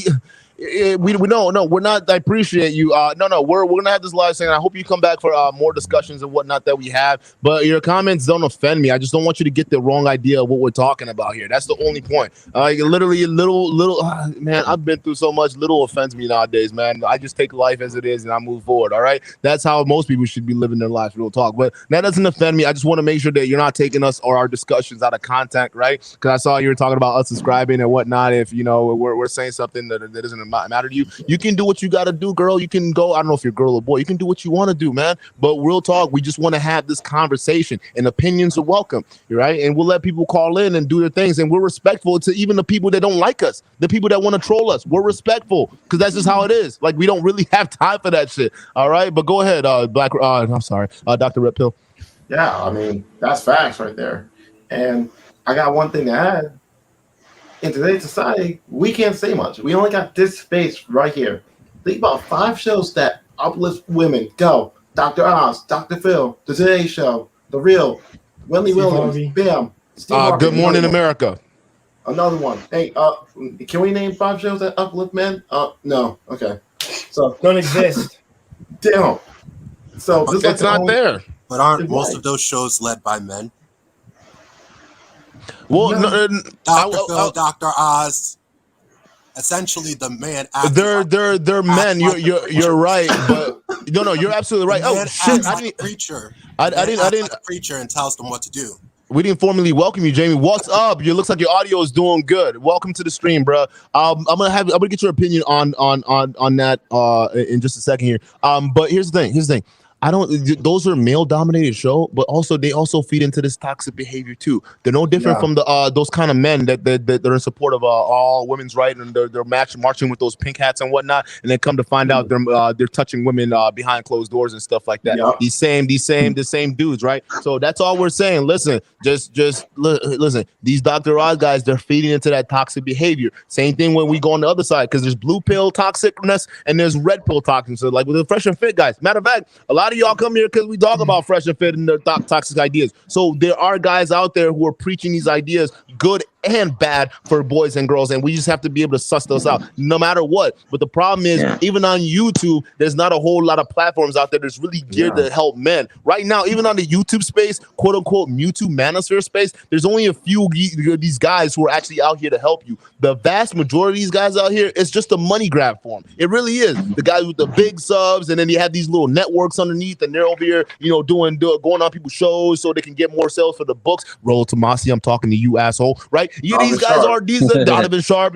although Donovan Sharp, I respect him now because he's actually having these conversations and whatnot. And I love all I'm asking is the conversations. Don't just say these things as gospel and then just run off and hide in your own little platform. Stand on your square and back up the shit that you say. That's it. Yeah. But that's what we're talking about. In this red pill space, they're not protections for guys either, because they're here to just take these desperate men's money. And we're over here just saying, okay, I'm sick and tired of this bullshit. I'm sick and tired of you monetizing on men's pain, just like feminism monetizes on women pain. We got to have a different discussions here. These kind of conversations need to start happening with all sorts of people, men and women. And you notice before, guys, let me get you. I'm gonna say this and let you guys go. You notice that before, the red pill space used to be unwelcoming to women.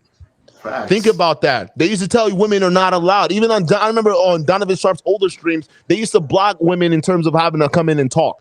So just think about that for a second. All right. So don't come at us with the highest rates of what percentage of women watching this show right now to say that we're over here, preaching a different behavior. We're not. We're just saying, okay, it's a male dominated platform. However, we value women's input. Go ahead. I think that was Jamie. It was Jamie. Yeah. Go ahead, Jamie. Welcome to the stream. I forgot. I'm so sorry. Welcome to the stream, bro. I appreciate you being here. Go ahead. Well, what are your thoughts on all the stuff we're talking about? We could talk about the trans stuff. We could talk about, women, whatever it is. What you got? What's your opinion, bud? In my opinion, it all comes back to the men not leading correctly, essentially. I agree. I don't disagree with that. The main point of it is that white men are the ones controlling most of the cultures and making them lean one way or another, and exploiting situations that go either way. For instance, the Dr. Oz show and And what's that show where there's always a baby mama coming in? Jerry Springer. Jerry Springer. Or Maury. All of those Or shows, Maury. all those shows are white male led, and they exploit different situations that usually women are going through. Yeah. No, you're absolutely right, and this is why we preach for we preach for this stuff, because like going to Dr. Redfield's earlier point, you know, it's just society isn't just toxic to men, right? It's actually here to harm women too as well. That's why majority of women are on opiates right now. That's why majority of women, they're on antidepressants, and they're not living the life that they were promised, because this world lied to them, just like it's punishing men. All right, so women, their punishment is just harsher and longer over the long term. That's why it's so important that we have these conversations so women understand what is happening. When you watch shows like Maury that talks about like baby mamas and all this stuff and all the and tries to come at the dysfunction in the community, and not even just Black community, but in their communities as well, that's the problem. And it's up to us, because we have to also take some individual liberties too. You can say the white man this, the white man that, and yes, I agree with you, but who sometimes even look at BAT, for example, who sold out BAT to the white man?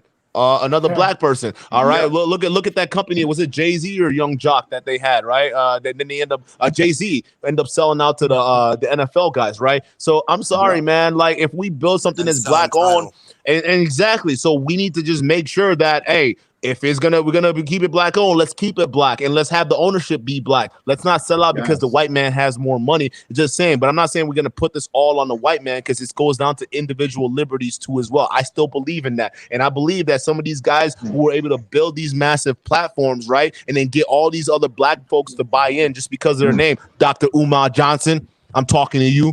Umar Johnson, right? They're able to build these platforms and then just sell out. Those are the guys that are a big problem right now, and those are the guys that need to be checked, need to be held accountable. And I think that later on, it's not going to be anytime soon, but I'm going to do put another show together about these fake conscious guys, right? The Umar Johnsons, these other guys that are out here talking this stuff, but actually just big sellouts. Like that's what it is. We need to like literally, these guys need to be removed from, like, I'm not saying removed from the community, but removed from this arbitrary leadership role that people are putting them in, because they're just straight out perpetuating this culture. Go ahead. The problem with leadership is that there's a personality behind leadership. Certain personality types are better at getting people to follow them. And usually those personality types are wild and crazy and very, very direct, and people like to follow them because that's how they are. While the people who are more beta, I guess you would call it, are usually out there doing their little work, doing their work, working out, all of that in silence. They aren't saying anything. Right. So it's hard for people to find the right type of person to follow when most of them are very arrogant types. This is where I disagree with you, man. Like every human being is built with at least a natural bullshit detector, right? To a certain degree, depending on the level of skill you run up against, all right, you can pretty much detect when somebody's selling you a bill of goods, okay? And same thing with some of these guys. When someone's out here in front of you telling you with a straight face that they banged 1,000 chicks, this is where critical thought needs to be in play here. This is where we need to, let's investigate a little bit further, right? If somebody comes up to you and says, hey, listen, I own 3 properties in Malibu, and then it comes to find out they're rented, I'm sorry, but we already have these human bullshit detectors. It's the people with the most flash. The people who are trying to have you to paint a picture of who they are to you are the ones that usually typically don't really got it on the inside, or are feeling some kind of way on the inside, whether it's mentally or not. That's basically it. We have a certain level of bullshit detector. We just have to figure out how to exercise that more. I think that we live in a society nowadays where more people are more than willing to just accept what things are than actually investigate and critically think about how things are moving. You see what I'm saying? Matter of fact, what are the big exhibit A, right? Because that video Fresh made talking about he banged 1,000 girls or some of his lay counts and stuff like that. That was a while before the scandal broke out and really exposed the holes in these motherfuckers' story. Come to find out, the DMs on the man they're charging $600 for to all these unsuspecting young men. It turns out all of their receipts, like what is that?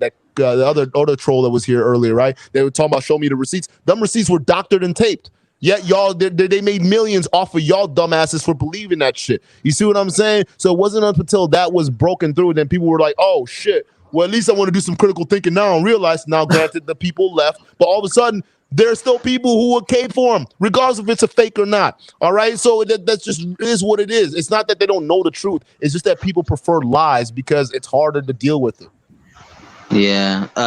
And 2 points real quick, because I was listening to that what was his name, Walter Weeks, aka Fresh, whatever, and I found it very, very, very comedic when he said he had lain with 1,000 women, which I don't even think kings lay with that many women, and sometimes when they were kings.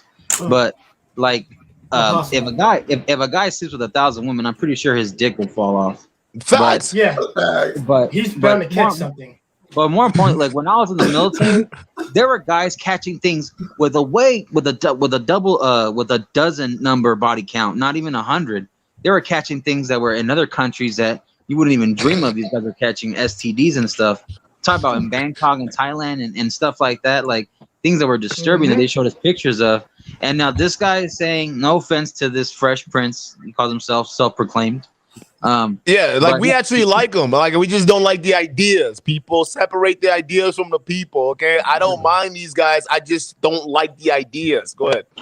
Yeah, and like I said, like they sometimes bring up valid points, but there's a thing as I get it. They want to say they live in reality, which I do too as well. I get it, but at the same time, it's kind of like a car salesman who wants to sell you a bad car, but they want to say it's a good car. But then you start noticing the problems. It's only so much you're gonna keep going back to that same car salesman and change to another salesman. And it's like, listen, I get what their mission is. I get what their goal is. They say that their job is to be the #1 podcast and the most controversial and stuff. They say it out loud. I get it. That's part of their clout. I understand that, and I'm not hating on that. I never did. I understand their business of it. However, you gotta understand, like us as a young men and young women, our minds are sponges to it, and I get it. Nowadays, the kids love the drama. They love the drama. So now what I started doing was I don't even really watch them for their kickouts anymore. I don't watch them for any of that. I want to see intellectual conversations where it's a serious conversation and they break down points that can help us as a generation move forward, not move backwards. And unfortunately, technology is one of those things where we have to be on social media sometimes, or these kids, like, they will rage. If you take away their cell phone, it's like cutting an arm. It's literally like cutting an arm. Like, you take away their cell phone, it's like cutting an arm, and it's like they can't breathe oxygen anymore. It's like, what are you talking about? You got to be focused on your classes, focus on your studies, focus on whatever you got to do, focus at work. Don't focus on your phone. Becky or Billy will be there when you text them back later. Yeah. You know? That's facts. That's facts. Who has anything to add to that? And I think Marcus, man, shout out to you. Those you speaking facts, man. Real talk. Go ahead. To touch on what Marcus was saying, I bet. Listen, this is so funny. There's actually a series based on this, and I bet if it happened, a lot of people will really realize how useless that they are in an actual life or death situation. So there's actually a series. Funny enough that me and my friends, because we're educated, we talk about it. It's called Dr. Stone. All the world is turned to stone, men and women, and the few that survived have to go back to the olden caveman days, where the men had to go out and hunt, and the women would stay and actually provide like they were supposed to. If we did that and got rid of technology, people would go lose their minds. None of these ladies, in the city ladies or whatever, they wouldn't be able to survive one day without freaking technology. And then it also feeds into the grounds of like, listen, I think everybody should take lessons from their father to learn actually how to hunt and actually how to do things. Because God forbid you and your girl go on a cruise, y'all get marooned. And I'm talking about not on some movie stuff, like on real life. She's going to depend on you to help to survive. You have to be the man in that situation. Yes.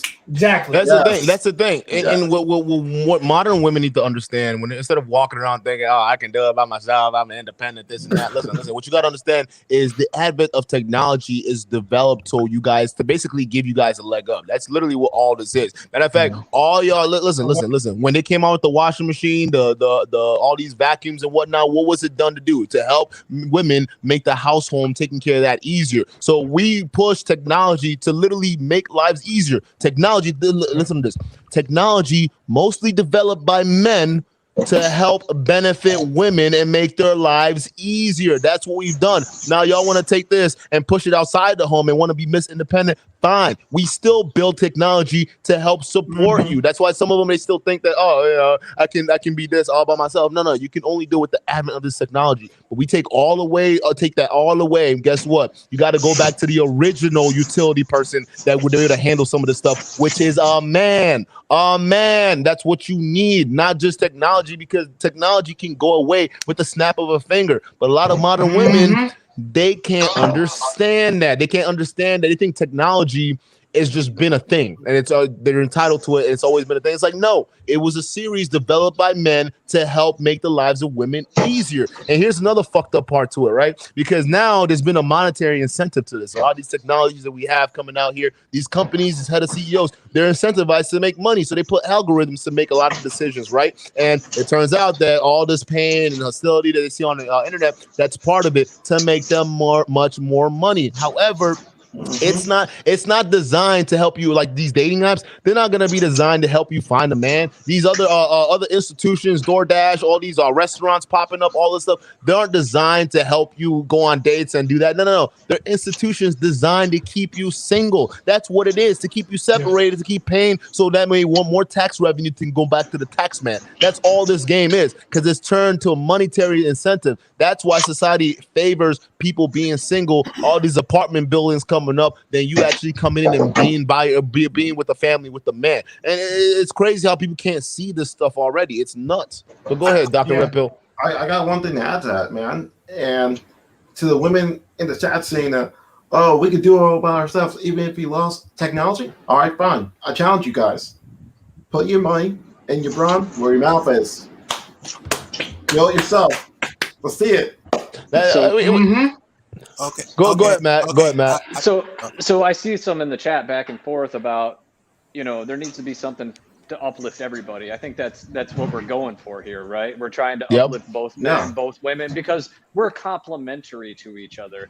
Like, people want to throw around equal or whatever terms you want, but if you look at it from a basic level, males and females, they're complementary to each other. You look throughout the animal kingdom, like certain species, the males will take on certain tasks, the females will take on certain tasks, because they're generally better at them. Not saying they always are, not saying the other person can't, but they're just generally better, and it's more efficient that way, right? So I think that's what we're trying to get here, is hey, how do we raise up everybody? And this just happens to be a male-focused area, because that's what a lot of the population in this group is, a lot of men. But I hope that it's not lost on the group that it's an effort to bring everybody up. Yeah, I 100% agree with you, Matt, because real talk, it takes men to actually step up to do this stuff. Real talk, because let's face it, women aren't gonna do it. Women can't even talk to each other right now. They find it so hard to talk to each other. Hold up, I gotta mute whoever's making that noise real quick. All right, perfect. But like, women can't even talk to each other or have these certain conversations. So men actually have to lead the charge in order to set this up and create a safe space where women feel comfortable coming up and actually saying this stuff. I can't tell you how many times where we would have, that's what we have here, where women come up and talk, and then some of these guys will go hard and try to insult the women on the chat to try to shout them down. And not the guys who are familiar with the chat. I'm talking about the trolls who come in, right? The trolls coming in from all these other places. They come in, they go after the women. But no, we stomp that bullshit out right here. All the girls come in and say, oh no, y'all pick me. No. We stomp that bullshit out right here. We're gonna create a space where men and women can openly have this discussion, because believe it or not, women are scared to have these conversations because they're afraid to be shouted down by other women. All right. And that's the thing. And men are afraid to have the same conversations because they're afraid to be shouted down by women. All right. So it's one thing that we need to actually start having these equal conversations. And I'm not saying like equal as in, we both, do the exact same thing. No, equal as in understanding that we're all different gender wise, men and women. We're different, but we bring different things that complement our weaknesses and strengths. That's what it is. That's what actually helps us work better together, right? We're equal but different. Let's put it like that. We're different but equal. That's how it is. You guys are powerful women-wise in a way that we can't be, but then we're also powerful in a way that you guys can't fathom. For instance, like we just said, Exhibit A, we take away all the technology. We take it all the way, all that stuff away. Who's going to protect you when the other caveman wants to come in and take you? Right? Who is? Guns. Right? Because if you don't need a man, guns are going to protect women. I'm talking about like, but most women don't even. Those who no, that's true. That's true. Guns are the great equalizer, but men can shoot too, and 9 times out of 10, men are better shots. And back to your other point about the leaders in the community, who really makes them the leaders? It's the people that choose to follow them. So how do we make that better? We have to be very particular with who we're willing to listen to and who we're willing to follow. And I think that's a great part of this thing is shouting down some of the false narratives that are out there. Is people need to do their due diligence and, hey, okay, what's this person about? What are they preaching? All right, now where are they coming from? Are they living that life or are they just talking about it? So I think we have to be very selective with the leaders that we choose to follow. Exactly. And then that's real talk what this channel is about, because for a long time, man, this space, especially we're talking about men's life improvement, Manosphere channel, it's overdue for like a authenticity check. All right. Every other nation, YouTube has some kind of platform that basically holds them in check to make sure that, hey, listen, you sitting there spitting out these wild stuff. You got guys like CoffeeZilla, some of these other guys holding these other fake gurus accountable. So we're gonna do that same thing here. And the thing is, what we're doing, we're pioneering a new way, because the Manosphere space, let's face it, man, it's honestly very confusing for newcomers. They come in, they're trying to figure out, okay, what is it to pay attention to? What is it do I gotta watch? They're just gonna go to the ideas that make them feel good, and it's up to us to make sure that, hey, okay, now you can take that little pill that you can pop that makes you feel good, or you can pop the real pill that makes you understand what reality is all about. All right, but here's the thing: we have both options here for you, and that's what it is. It seems like for the long time, this it wasn't even until the advent of like Fresh and Fit, Real Talk, that really blew the lid off this whole thing, but up until that point, this industry has been able to get away with people making outrageous claims and outrageous things like no one's going to sit there and check you on it, right? You can say all these things about finances. Someone's going to call you out on it. If you're talking about day trading and all that stuff, making millions, you're going to be caught on it, right? You're talking about being a real estate mogul and whatnot. Someone's going to check you on that. But here, for some reason, someone can say, oh, I sleep with 1,000 girls and get paid hundreds of thousands of dollars off of desperate men who are also trying to get the same goal. Like, why can't we put that through the same scrutiny? And is it really the people, or is it really their goal to sleep with 1,000 women? Is that most people's goals? Probably not. No. I mean, most guys out there, they want just like 1, maybe 2, maybe 3 women in their life that they like really vibe with, and they feel great about that, right? Most men out there, if you were like, hey, do you want to sleep with 1,000 women? That's not real talk. Like, they don't really even want that. Only if they're addicted. That's the only time. I mean, so like, why would you follow that? Like, oh, hey, I slept with 1,000 women. Great for you. That's not what I want. Like, why that's would gross. I want that? Yeah. It's actually disgusting, man. Think about all that bodies and all that. Like, it's gross. And the chances of diseases, it's high if you do it unprotected with one person. Okay, you're putting yourself through the goddamn gauntlet and hoping out you come out a winner. All right. And most guys out there, sometimes they come out with the itch that you just can't scratch. All right. So you guys got to keep that in mind. When people value sex above relationships, that's the problem. It's what's screwing up a lot of people nowadays. We got guys in this space making it all about sex with women, and women over here making it all about what they can get using sex from these men. And people who are on the outside, we're looking at this. So, okay, so we got one guy's teaching guys to go chase the box, right? And they're making their mind about the box. And then we have a group of women who are teaching guys to use the same box that these guys want to basically take advantage of them. And then what do you get when these two, when a brick wall meets a immovable object? You get serial tricksters, all right? Guys who will trick their ass off or be simps, all right? Because once these two collide, the women already know what it is you want. You want the box. So they're going to leverage the box to get your pockets. That's how this shit works. So we got to split that apart and say, no. If y'all want to believe that shit, okay, you go ahead and do that. But we understand that the one thing that men want is relationships. So let's start a channel that's going to help people find long-term partners, but not only find long-term partners that are suitable, also be able to make those judgments and have the ideas to be able to facilitate that. Go ahead. Doctor, you had something? Oh, yeah. That's facts right there, man. Like, I think for what we need for the Manosphere, we definitely need to bring integrity back. That's the only reason why I started my channel. And the other thing, that's why we got your channel, and whoever is also doing this grind as well. But we got too many chameleons in here, too many fakes. And I think that the people we follow or support, rather, we need to support more. How do I say it? More calm and collected people. See, we as a society have chosen, not us, but in general, have chosen to view calm and collected people as squares. boring people to not be listened to. Wow, we got these hyper emotional people. We got Saweetie telling women, hey, if this guy can't give you a Birkin bag, he ain't shit.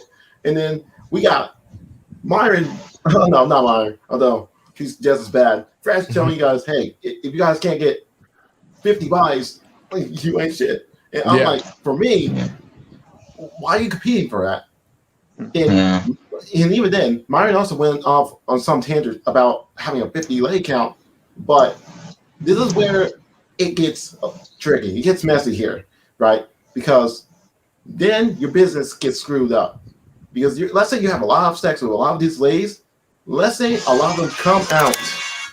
A lot of them come out and say, "Oh, hey, yeah, this guy did it." You know, with the Me Too movement. Yep. Boom, you're done. And that's the thing, man. And that's why when that shit initially happened with Myron Gaines and whatnot. Oh, mind you, by the way, this nigga has not learned a lesson. Okay, he actually did the exact same thing, the exact same message to another girl who actually was recently on our show. So keep that in mind. He's gonna get caught up. It's only a matter of time at this point for this nigga. All right. There's no saving him and his diehard fans. Okay, they are set in their ways. But the reason why we went at this so hard because listen. Okay, it may be the red pill, the manosphere may be a big space, but it's not as big as you think. You got to understand that there are other social media platforms out there, man, like YouTube, not YouTube, like Facebook, Instagram, all these other places that don't really understand or really know a whole lot about the whole red pill and the manosphere movements or anything like that. But then when they come in and they see one of the fastest rising platforms out there talking about like these same Me Too type scandals, what do you think is going to happen? Oh, Jesus. Remember the first time the mainstream media actually paid attention to the manosphere community? They focused on these MGTOW guys, right? And what did was it NBC or CNN did an interview with this with MGTOW dude. Now, although it was a decent interview, but it did not look good for the guys who were in the MGTOW community. Let's just say it at that. All right. They destroyed the image. All right. Now imagine them coming for these guys. It's just gonna be the same thing. Oh, look at these guys. They have all these artists and rappers and all that stuff, and they are banging chicks and using these power dynamics and whatnot to coddle these poor girls, right? Because that's what they're gonna do, right? Because we all know some of these OnlyFans chicks, they be predators on their own, but society at large, they're gonna treat them as little girls that need to be coddled. That's why it's very important that, hey, if these guys are preaching, go get laid and get laid all the damn time, you got to be living by that example. Because if you're not, then you're teaching the wrong information to a lot of these men. And look how many guys are out there running around with all these toxic red pill ideologies. Like, oh, she's for the streets and she does this and she's not that. It's like, bro, I can tell you've been overdosing on some of these pills, bro. You got to chill, all right? Somebody get him some Narcan. Like, it's crazy.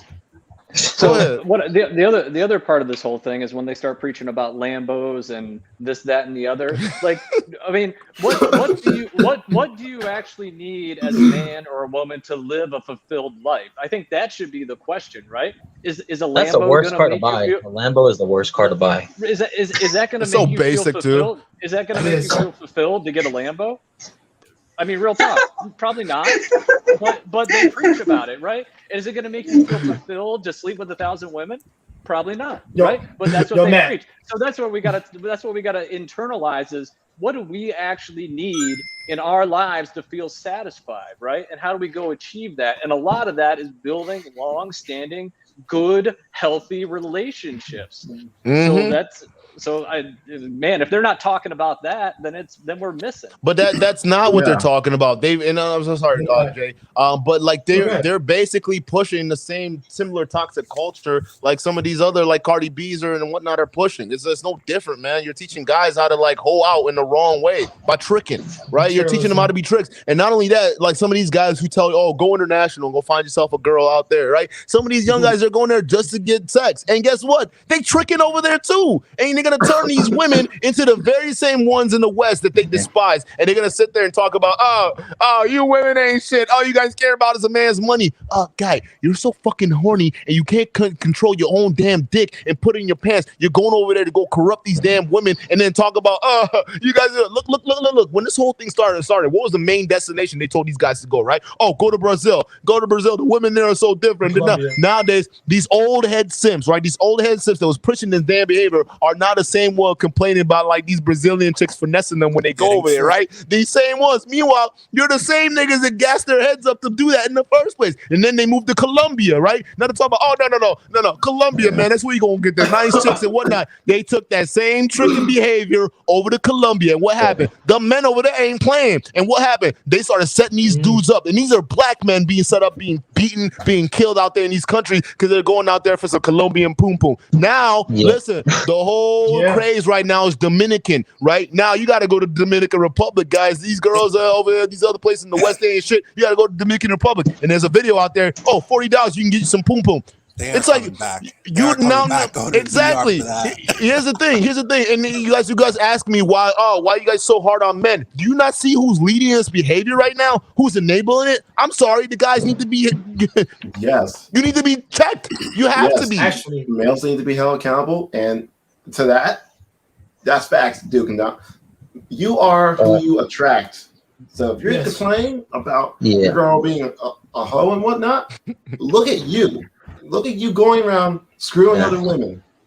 Right. And look at all these people going somewhere to find happiness. They're looking outside of themselves. That's the theme, wild. Right? They're going outside of themselves. They're going out of the country. They're going out to these cars. They're going out to these whatevers, but they're not getting it here. Why aren't they getting it here? They got to figure that piece out, right? Exactly. Yo, Matt, to touch up on that. Oh, got you, Duke. But to touch up on that, I find it very funny that cats talk about all this materialistic items, and see, the thing is, it feels good to work for something once you get it, but here's the difference: that shouldn't define who you are.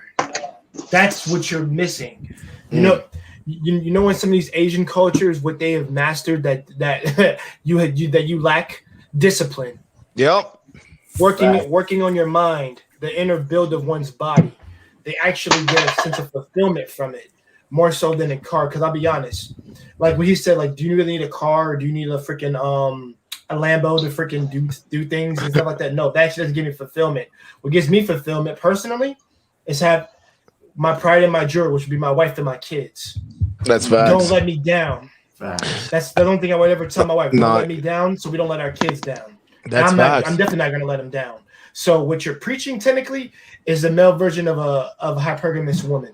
Males, go out and go do all this. Go get lit, and you know, while you're at it, go catch a couple of the viruses and diseases. That's how stupid you sound. That's what these guys are preaching. Hold up, Marcus. I gotta shout out some people real quick. Desimona, what's good, girl? Shout out. I gotta give you your dues, man. She's been active in the chat here and there. Now I appreciate you, man. Shout out. Which country do women have to go to? Hey, you can go wherever you want. Hey, some women go to Africa. I'm just saying. Listen. All right. If you haven't fixed the problems that you have in terms of dealing with the opposite sex deep down, you're going to run into a different country. You're going to run into a culture of men where you're going to deal with the same problems. The same one I was just talking about with these guys who are going overseas to try to find good women, and then they're bringing the same trickish behavior over there and then complaining about the women only worried about money. But you've been leading with your money this entire time. So how are you complaining? It's the exact same thing. These guys need to fix how to talk to women. That's an issue they have instead of leading with their money. Not only that, they need some goddamn dick discipline, because guess what? They're gonna be they're basically little hornballs like this other dude talking about NoFAP 700 days, right? they're the first ones rushing over there trying to score them some sex. And it's like, instead of learning game, how to talk to people, how to deal with women, and how to whatnot, you're going there to go ahead and go score some poom poom because that's the first thing on your mind. Well, guess what? If you go ahead looking for a treat, you're gonna be tricked. That's just how the shit works. And it doesn't get any crazier than that. So listen, you know how I knew that going to a different country or a different culture to snag a woman was pointless, right? No, I realized that because I learned that from what my auntie did to my uncle before he died, right? After she divorced him when she came up here, right? They were married for a long time. The moment she came up here, got influenced by all these other women, they got together, started cackling and doing all this crazy stuff. Guess what? Took him, all three of the kids, took all the money, it was gone, right? And that's when I knew, okay, it's really not even how all the situation is. It's not only the culture that's doing it, but it's the man that's doing it too as well, that's allowing for it to get this far. For instance, bro, real talk, I'd have probably just left her ass in Nigeria. Yeah, but it goes to show you. I'm sorry, bro. I was gonna say I'll let you go, but it goes to show you it doesn't really matter, man. It's the culture, whether it's women here or women of overseas. You need to understand female nature before you start dibbly-dallying other places, because that's where you get yourself caught up. Go ahead, Marcus. Right. So, like, to add on to your point, because one of my jobs is a travel guide and a tour guide for especially the South American and Central American countries. Being that I'm from Mexico, from my father's side, and a lot of guys they tend to go over there from the West to over there to find more traditional women. And yes, you'll find a higher percentage of traditional women out there in those countries, absolutely. However, like you said, it's the customs that you bring over from the West. If you're going to show them that, you're going to show your word on word tricking, or you're like simping for them, and they will smell that, because what is the problem over there? Poverty a lot of times is the problem over there. It's the amount of the peso compared to the US dollar. If you guys know, a peso is worth maybe a 20th or a 30th of what a US dollar is. And you go over there with $100, you can rent a hotel room, you can buy food, you can go out to the club.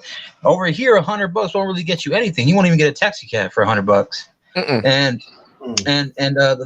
another thing too, to add on, Brazil, I think, is the #1 country with the most highest STDs and like HIV and AIDS and stuff. Last I checked, because I looked the information in there. And on top of that, and I think Somalia is another one too, or Western, not Western, Eastern African countries. Eastern Hemisphere, yeah. Eastern Hemisphere, yep. And don't get me wrong, those women there are very beautiful. Some of them you got to be careful, because they could be, I hate to say the T word, but they could be a T, but they are, they could be a guy under women's cloth, and a lot of people out there, they don't have the money to afford medical treatment, let alone get like a higher medication and like an STD thing. So that's why you have a lot of guys catching these diseases.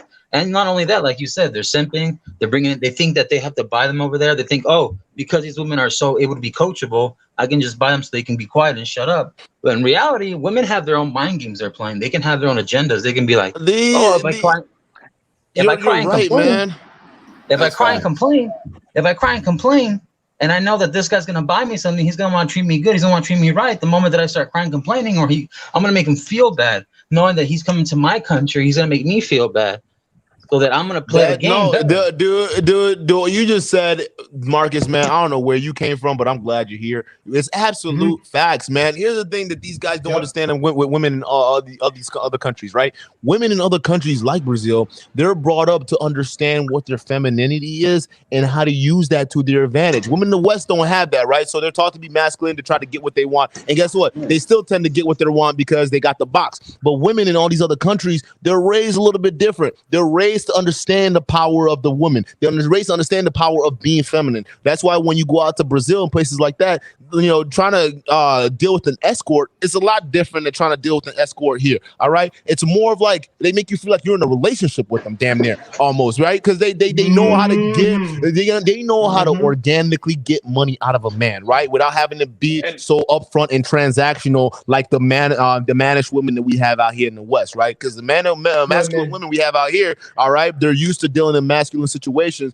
unlike the other situations that they're dealing with in all these other countries, or like you were talking about, Marcus. But yeah, they have to do it. So now they're going to be a little bit direct. Oh, you want this? You want to see this box? That's $20 on OnlyFans. Go check me out. Right? So that's how it is. Versus women from all these other countries, what they're doing is like, okay, they'll play the girlfriend role. They'll give you the experience. It won't even feel like, matter of fact, some of them will act like they don't even want your money. Like, oh, you're gonna you think I'm some kind of hoe, like what's going on, and then to make you feel like you're crazy, like, oh damn, bro, I didn't fuck. Oh, come here, let me take care of you. What you want, baby? Anything. That's how you get what you want. And it doesn't matter what country you go to. If as a man you're not set in here and you're not set in here, it doesn't matter. Like, you're gonna get played if you're not in your center. then it doesn't matter where you go. You go to Asia, you go to Germany, you go to Europe, you go to wherever. It doesn't matter. You're gonna get played if you're not in your center. You got to be. You're on point. Exactly. I wouldn't even argue it's even worse in those countries because a lot of men who don't understand how game is played, especially with women, they won't even stand a chance in some of these countries. A lot of men nowadays, they fold when a modern woman somehow transitions back into a traditional woman for a little bit. They'll fold already. Imagine going over there when this is the kind of game they're used to playing. Nigga, bruh, you don't even know what you're getting yourself into. That's why it's important. You have to solve your women problems here before you go overseas and try to deal with other women, right? Same thing for guys who want women who want to be swirlers, right? Who want to go in and deal with men from other communities, all right? Men from other communities are gonna treat you the exact same way, the energy you give them, if you haven't changed to understand how to deal with men from your own community. Same thing with guys who go to other communities too as well. Some of them say, I get it.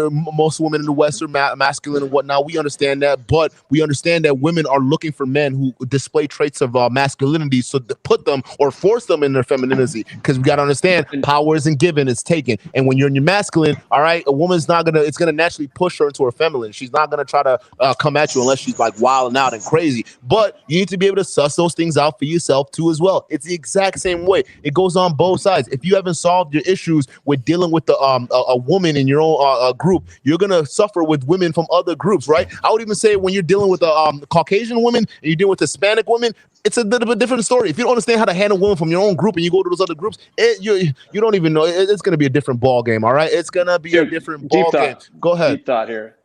Most men don't have women problems. Most men have problems with themselves. Emotional problems. That's facts. This is a panel. Just me, Coconut. Seems like you're brand new. I appreciate you coming in here and putting in work, man. Thank you for the question. All right. I'm going to ask this question to the panel because I think this is actually a really good one.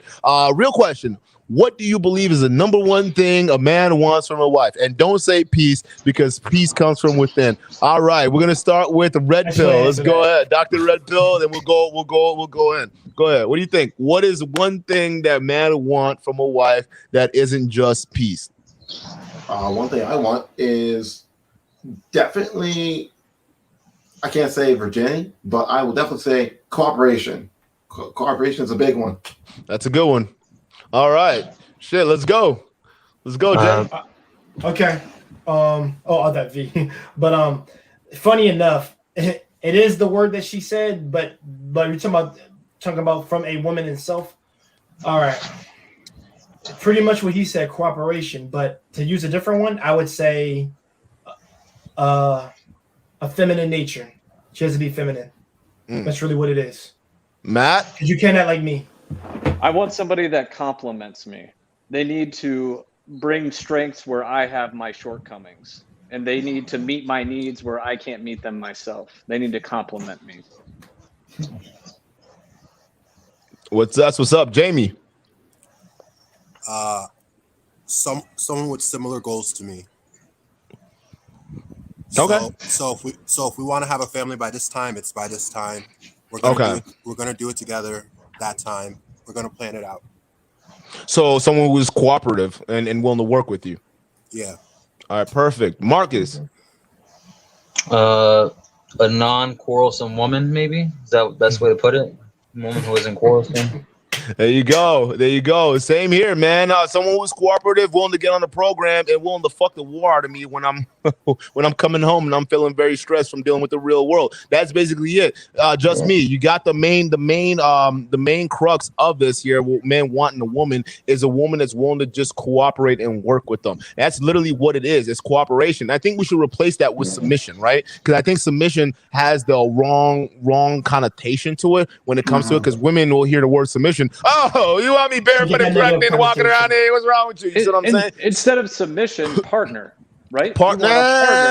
Not in a bad way. You like your person, your partner to walk right with somebody that basically. Right? And that's true. In the buddy cop movies, you have a partner, right? That's true. But that's like their go-to. I agree with you, Matt. But the problem is, women can misconstrue that partner as like we have that situation right now where women do that. Like, it's like no. But a true But I know what you mean. And you'll mesh. You'll mesh. No, that's I know together. exactly what you One mean. person's not on top of the other. It's a meshing. They talk about two joining into one. If you want to read that good book thing that some people like to reference once in a while, but they talk about the two become one, right? Like that's you're basically talking about yin and yang.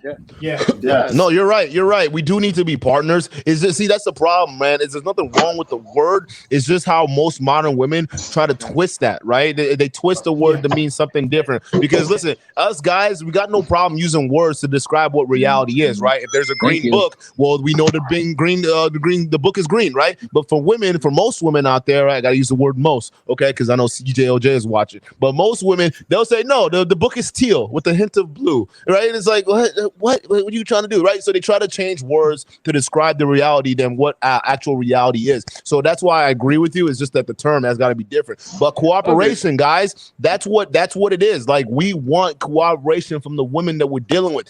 Guys in the black community. Our women refuse to cooperate with us so much to the point they find the problem to just smile at a man, right? That's a problem. Same thing that goes forward with Matt, right? You can speak of with some of the women in the white community, right? Some of them are not cool, and I would say most of them, because most of them they know how to cooperate with the man, but majority of them they are back and forth with their man because a lot of women right now they're taught to compete with the man rather than cooperate with the man, and that's what helps make a unit work. When one person decides to lead and the other one decides to cooperate, okay? We're not trying to force you to be something you're not. We just want you to cooperate. Go ahead. All right. So there's two types of relationships that people are fighting for here. Usually women, especially if they're one of those high earning women, usually they're looking for a partnership. Oh, what happened to Marcus? Oh shit. No, it wasn't Marcus. Somebody else left. Doctor. Oh no, that was Dr. Red Pill. Yeah, he said he gotta drop out for a sec. All right, bet. Come on if we're still on after by the time you get here, but we'll appreciate it. Go ahead. Usually women who are doing well for themselves are looking for a partnership, while men who are doing well for themselves are looking for a cooperation where they're sort of the leader and she's kind of there. She gives her input, but essentially he makes the decision 90% of the time. So naturally that's going to be a little confusing when you're looking for a decent woman who went to a good home, who knows how to take care of herself, and then she's looking for something different. No, that's facts, man. A lot of women, what they the thing is, like Kevin Samuel says, right? It's like a pet project for them, or ego project, the work, all this stuff, man. I can't tell how many women I've managed, and they would tell you they don't like doing this job. They don't like doing this 9 to 5. They hate it. They would much rather be at home, not either doing nothing, or some of them say taking care of kids, but even some of them don't even want to do that kind of stuff. So that's one thing you guys got to understand, man. Like real talk. We're not saying that women should, go ahead and do whatever it is with their man. For instance, I'm gonna say the white community again, right? There are many people in the white community who end up taking these professional work jobs and whatnot, and they're still able to keep a man and have a family and whatnot. So it's not saying that it can't be done. It's not saying modern woman can't have it all. It's just you got to understand what your priorities are, right? And then, Alex C, shout out. I like this. He says, us guys have no problem talking about reality. He put that in quotation mark. So I'm sure somebody probably said that. Maybe it was us or whatnot. But listening to this, some of this panel makes me feel that's a such statement. A lot of guys, I'm not saying that all guys don't have a problem with understanding reality. We know some delusional guys. For instance, we just got done talking to some of the Fresh and Fit stands, right? Them was some delusional ass niggas. All right, I'm gonna tell you that right now. Okay, if you believe this nigga slept with 1,000 girls, I'm sorry, bro, you're delusional. But not to say that majority of the time, okay, if we want to talk about it on a curve, on average, most men understand reality than most women, because guess what? The real world reality checks men a lot more than they do with women. So more men are more inclined to understand what the reality is for them when they fuck up, right? It's going to be the streets. But women nowadays, they realize, well, somebody's always going to come take care of me, because society has conditioned them to believe that someone's always there, not really realizing that, no, No. If you want to go out here and be independent means you got to be able to stand alone. And if you don't go out there and make it, nobody's here to save you. So that's the difference we're trying to make here. And maybe we're just having a conversation, so the nuance was kind of dropped in it. But I know some delusional ass dudes, bro. I know. So we're not saying that men can't be delusional. That's not what we're trying to say. But I just want to point that out so that we're not misconstrued here. But go ahead. Anyone else? There's little crack. There's little. Oh, go ahead, Jamie. There's a little difference in there that with like black women, because considering the single motherhood rate, a lot of them are actually living in situations where they don't have too many people to help them out. Like at best, they have like a grandmother to help them out. Yeah. So naturally, that's going to put a lot of them into the masculine protecting themselves type of area that we struggle to work with. And then they pass on a lot of those traits to their daughters. Yeah, that's tough, man. That's I was gonna say, go ahead. If you want to go jump in there, but I was just saying. Oh no, I thought somebody said Papi Blanco was in the house. I was gonna shout him out. I don't see him in there though. But go ahead. But I was just gonna say, that sucks when that situation happens. But on our side of the fence, we make choices who we move with, right? So if that's not something you want to take on, that's okay. Like you don't have to go down that road. Yeah. What's that? No, I said bars. Oh Because- bars. Because I was like, we're going to the bar. What's up? Like, my man Matt is spitting bars right now. That's what he's saying. He's giving you props.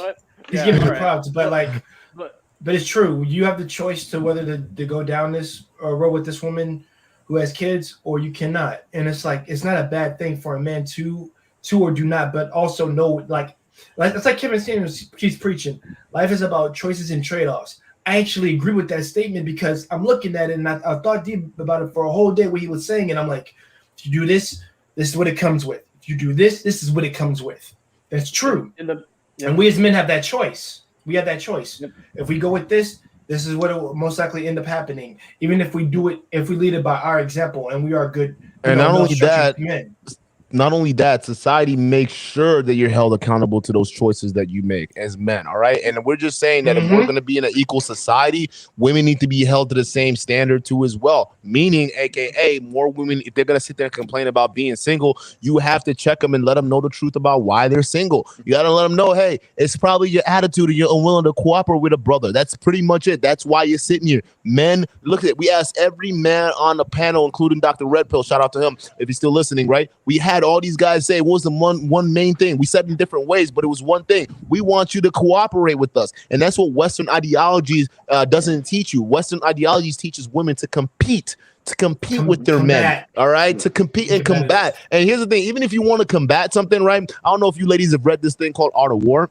But there was a particular story in there where they were talking about this guy where literally they were talking about how submission is actually a structure of power in itself. There's power in knowing when to submit and when to understand that you're not the big guy here. All right. And understanding when not to try to overtake the big guy. That's what you got to understand. You got to understand. You got to know where your role is. And a lot of modern women, I think they don't understand their roles and thinking that submission is something that, I'm going to be in a powerless position. It's like, no. All right. When women ran things in the back, they were powerful. And I always go back to the whole prohibition. I go back to even a lot of those laws that were being passed in the past, before women had the right to vote. Women were heavily influenced in those decisions in the background. That's a crazy thing. Now it's just more widespread, and then it's out in the open, and women can vote and all that stuff like that. But doesn't mean that their power is any less diminished. No, it's not that at all. Society values the opinions of women. Matter of fact, society values, literally, if we're talking about society, men are down here,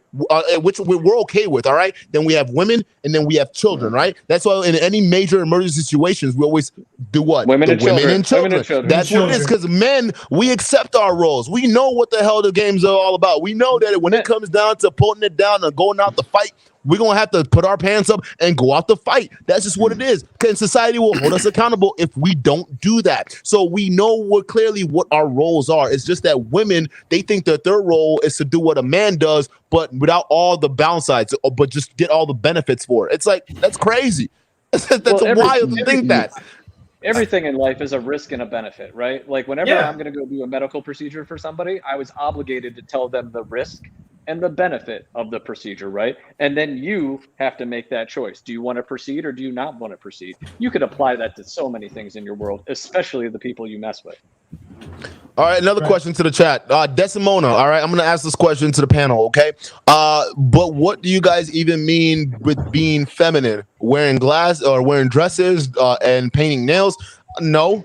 Listen, man, a feminine woman can wear pants and a tank top or a hoodie. It doesn't matter to me. It's the behavior. It's the essence, right? Again, even if it's the innocence and the light, right? I say innocence, right? Not everyone's innocent, but I'm talking about innocence in the sense of, okay, all right, I'm not burdened down with baggage, all right, and I'm willing to accept new things that come to me, right? And think about the most women who've been through toxic relationships and been through situations where they're dragging baggage around. They're walling guards up.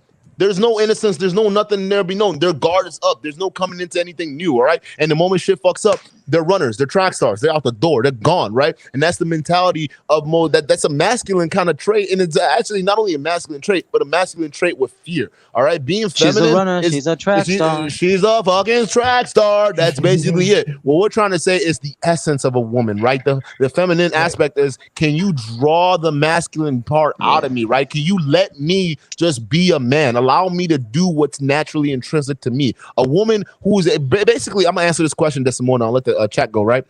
What it means to be feminine is understanding when to pull back. And not pull back as in like dating and whatnot, just like pull back and let the man take control. All right. Releasing control to the man, releasing control. And that takes trust. I get it, right? Because you can't trust most men that are out here. I mean, I already talked about this before, but you got these guys who are future fakers, right? They come in and sell you a dream, but oh, baby, I love you, I'll marry you, I'll do this, whatever. Come to find out they was just trying to get the box, all right? There are guys out there that would do that. That's fake masculinity, all right? That's the shit we talk about here all the time. But you have to be real, you have to be genuine, and you have to be open to a cooperation and whatnot. Go ahead, guys. Can I say something There's the real question. quick? Yep, there's the question. Yeah, I gotta say two things real quick. First of all, I think Duke and Don needs to get his pastor certificate. You know, because shabba da da da shabba da da da shabba da da da da da. And then second of all, the thing about women that are very very scarred and hurt, and I notice this a lot with women is nowadays they feel like they got to get plastic surgery and they got to buy so much makeup and they got to buy so much dresses and these girls' nights out and these validation even more. And I get it to a certain point. Women dress pretty as much as they want to cap and lie. They want to get attention from the opposite sex to a certain degree. Facts. But at the same time, a lot of these women, I tell them, you don't have to enhance your body and get this plastic surgery. Even though I get it from like the health field, they're making money off of it. The surgeons that do plastic surgery, I get it. It's your guys' way of making money, obviously. However, I tell these women, listen, why don't you do something more healthy or constructive? Like go read a book, go to the library, go to the gym, go do some yoga, go do something that's gonna bring you peace in some sort of way and also release that anger and that hurt and that pain. Because for me as a man, when I was out of shape and I was getting ready to leave for the military, I was going through some things. My mother had suffered an aneurysm and a stroke. And the surgeon basically said, listen, she has a 50% chance of making it. If she does make it, I'm glad he was honest. He's like, there's going to be complications. She's not going to be able to operate right. She's not going to be able to walk right. Her equilibrium is going to be off. She's going to take medication. And I was worried because my father had more of the pressure. And I guess I understand fathers, we have to provide and protect our kids and families. At that time, they were going to separate and divorce. So me, as I got a job, my last 2 years of high school, I stopped really doing sports. I got out of shape. I started like this binge eating. So when I got in shape, I was like, man, every time I left it all out there in the gym. And there were times where I just felt like I had to break down and just like hold it together because as like, every now and then I would cry sometimes. I have to admit it here because I don't really admit it that much, but I kind of broke down a little bit because my parents to me are everything to me because we only have one mom and dad in this world. God chose those parents for us. Regardless if they didn't win Mother and Father of the Year every year, they were still there doing their responsibilities, what they had to do. And that is something that I always never took for granted because I was always thankful. I didn't ask for much. For my dad, the reason why I didn't ask my dad for much was because I was out there working with him. Sometimes I missed school because I was working out there with him, and I saw the blood, sweat, and tears that he would put in. And I see all these young fathers and older fathers, and these new young generational fathers, they need another male role model to be there for them. And then these ladies themselves, like, this my ex herself, probably the worst relationship ever in my life. I was 21 at the time, and she was 29. And I remember she had like all these issues of daddies, and her ex baby daddy had given her like an STD, and she didn't tell me she had like a STD on hibernation until after we had sex, which I told her I'm very health conscious, which is why I didn't sleep with her the second day she wanted to sleep with me. I told her, I kind of want to feel you out a little more, you know, before I get to sleep with you. I want to feel you out a little more.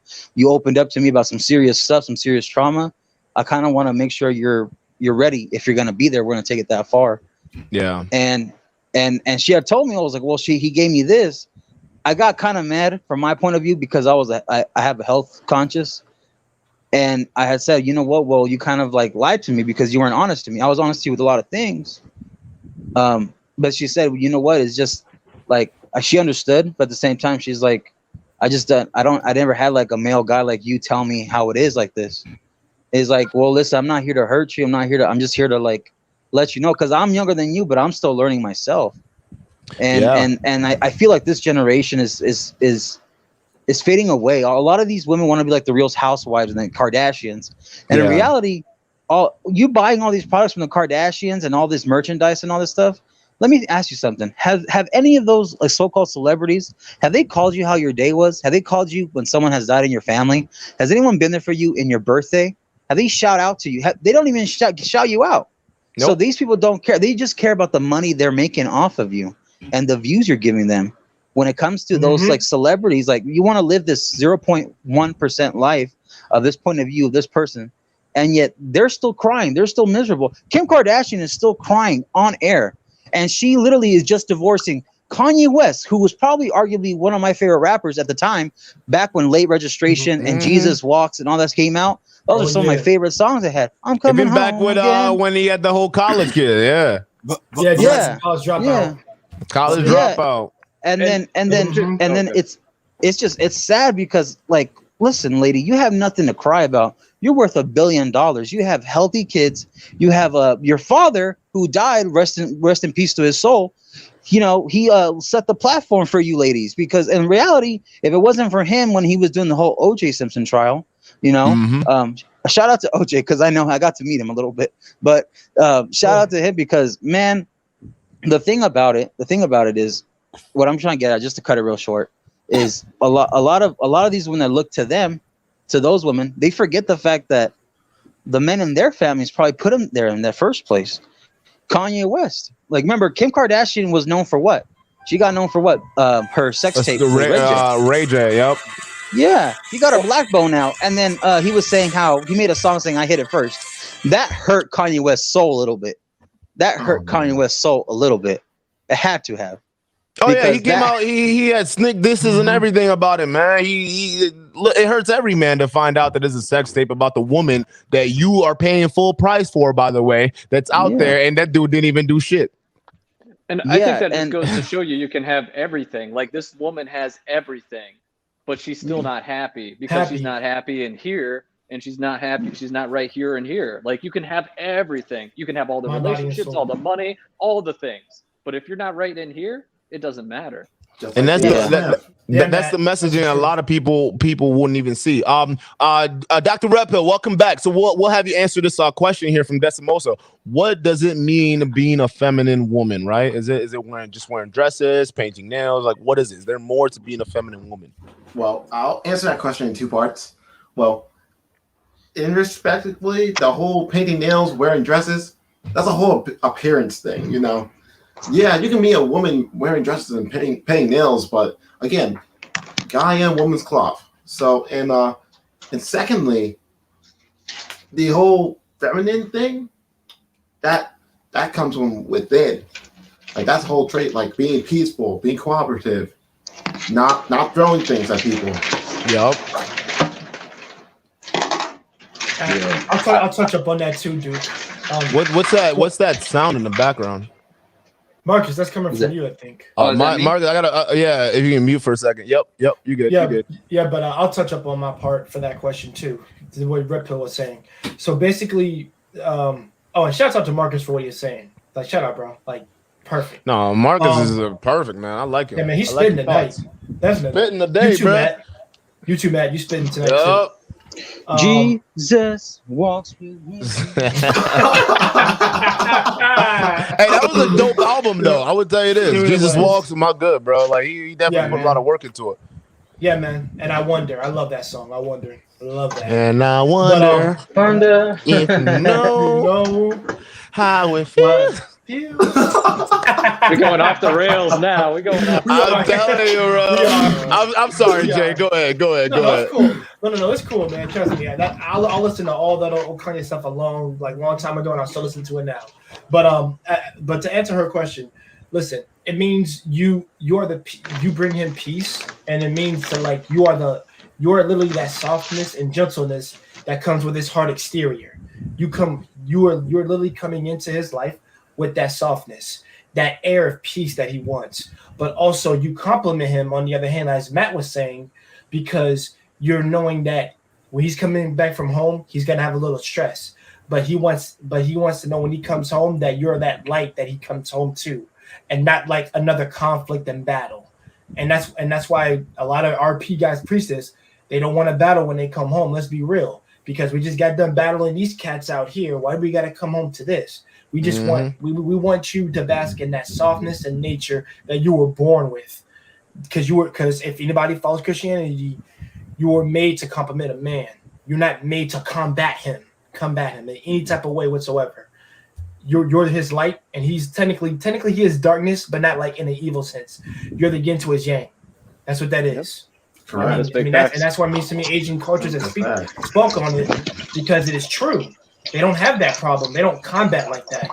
They know to bring peace is to bring like that gentle nature to their man, and know that by him he'll return that gentle softness and kind gesture, intimately too. That's right. Man, shout out to Jay Takashi, man. He needs his pastor's certificate too. Shabu-da-da-da, shabu-da-da-da-da-da-da, shabu-da. Thanks, man. I speak some stuff when I can. One of my favorite content creators, he put it this way. He put it, a man should be the rock and his woman should be his joy. Like that's big, right? Like you are the rock, you are the foundation. You're out there fighting the world, and what do you want to do? You want to come home to your joy. Like your joy. She is your joy. And that's what it's a femininity is an energy. She's the man's joy, right? How do I make us happy? Not just me, not just you. How do I make us happy? You're the rock and she's your joy. That's one of my favorite ones out there. Yeah, I like that. Boom, baby, I'm back. Oh. Sorry about that. Okay, quick question. Mm-hmm.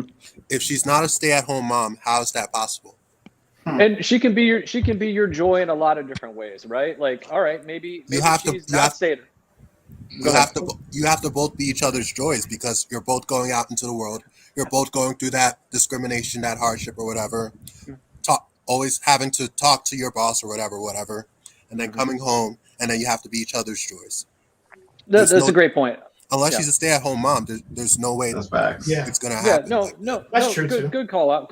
But in the traditional setup, I'm not talking necessarily modern day. Like the traditional setup was the man would go out into the world and work and conquer and do whatever, and his woman, his joy at home would be holding the home down and putting it together. And honestly, that was probably the harder job, because I mean, you keep a house up. There's a lot to that, man. Like if you're really doing it well, like keeping the house running, that waking up at 4 a.m., cleaning everything, making breakfast for everybody, especially. Yeah, Dr. Umar Johnson would blame the snow bunny crisis. Man, hey, I got smoke coming for Umar Johnson, man. I got big smoke coming for him. I want all of it too. Hey, that same energy you coming to Tyson, Dr. Umar Johnson, bring that siege here, boy. Let's do it. Bring that same energy here, because you was Tyson Fury, Deontay Wilder again. Oh my God, bro, that was wild. Go ahead, Matt. My bad. Of the jobs, which one's the more important? If you go out and let's say you lose your job, you can go find another one, right? But if your woman, like take the traditional scenario, if your woman is at home and the house falls and the house is falling apart, your whole family falls apart. Like That's they're facts. the glue. That's They're the facts. glue holding it together. Like you That's can go out facts. and find a new place to conquer, a new mission, a new thing. But if your house falls and who's kind of running the house, like the woman in a traditional sense, the woman is like keeping the house fires burning, right? So that's important. Like, so when you talk about femininity, it's being that stable, like that stable, calm, complementary, just keeping everything running for you, right? They're your piece. Shout out. Yeah, no, that's facts, man. No, real talk. Cause I want to touch upon that. But shout out to B. We're gonna go ahead and ask this question to the panel real quick. But after we ask this question, I got another one that we're gonna close out on. All right, because Matt brought up an interesting point, and I wanted to close out on this topic. I want us to know, all right, in this age right now, this era, that we know that okay, we got women working the workforce, and you can't put that Pandora back in its box. Okay, so how can now modern women and essentially modern men go throughout about working together? Is it the whole 50-50 thing or some different form of like a traditional relationship or a traditional setup? So keep that in mind. But let's go ahead and go with B's question here. Do you think femininity is solely a woman's responsibility to cultivate, or do we need a cultural changes to support that in more modern women?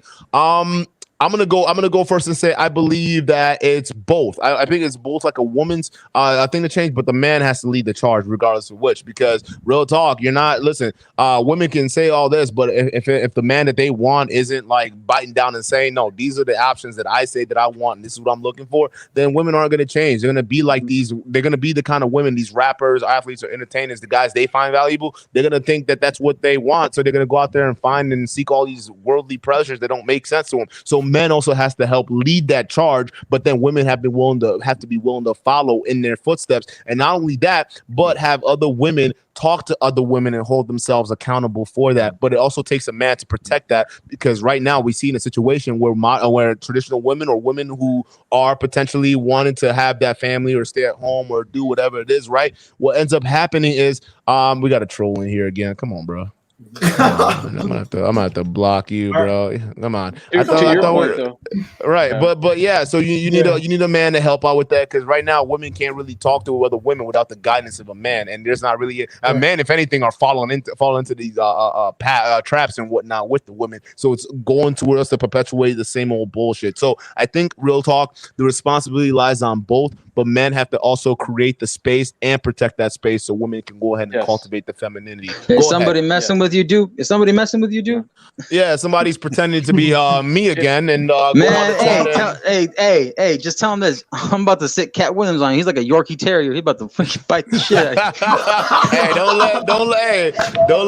let Cat Williams get in here. I'm telling you, man. Man, shout out to Cat Williams, because he's funny, man. He's a funny dude.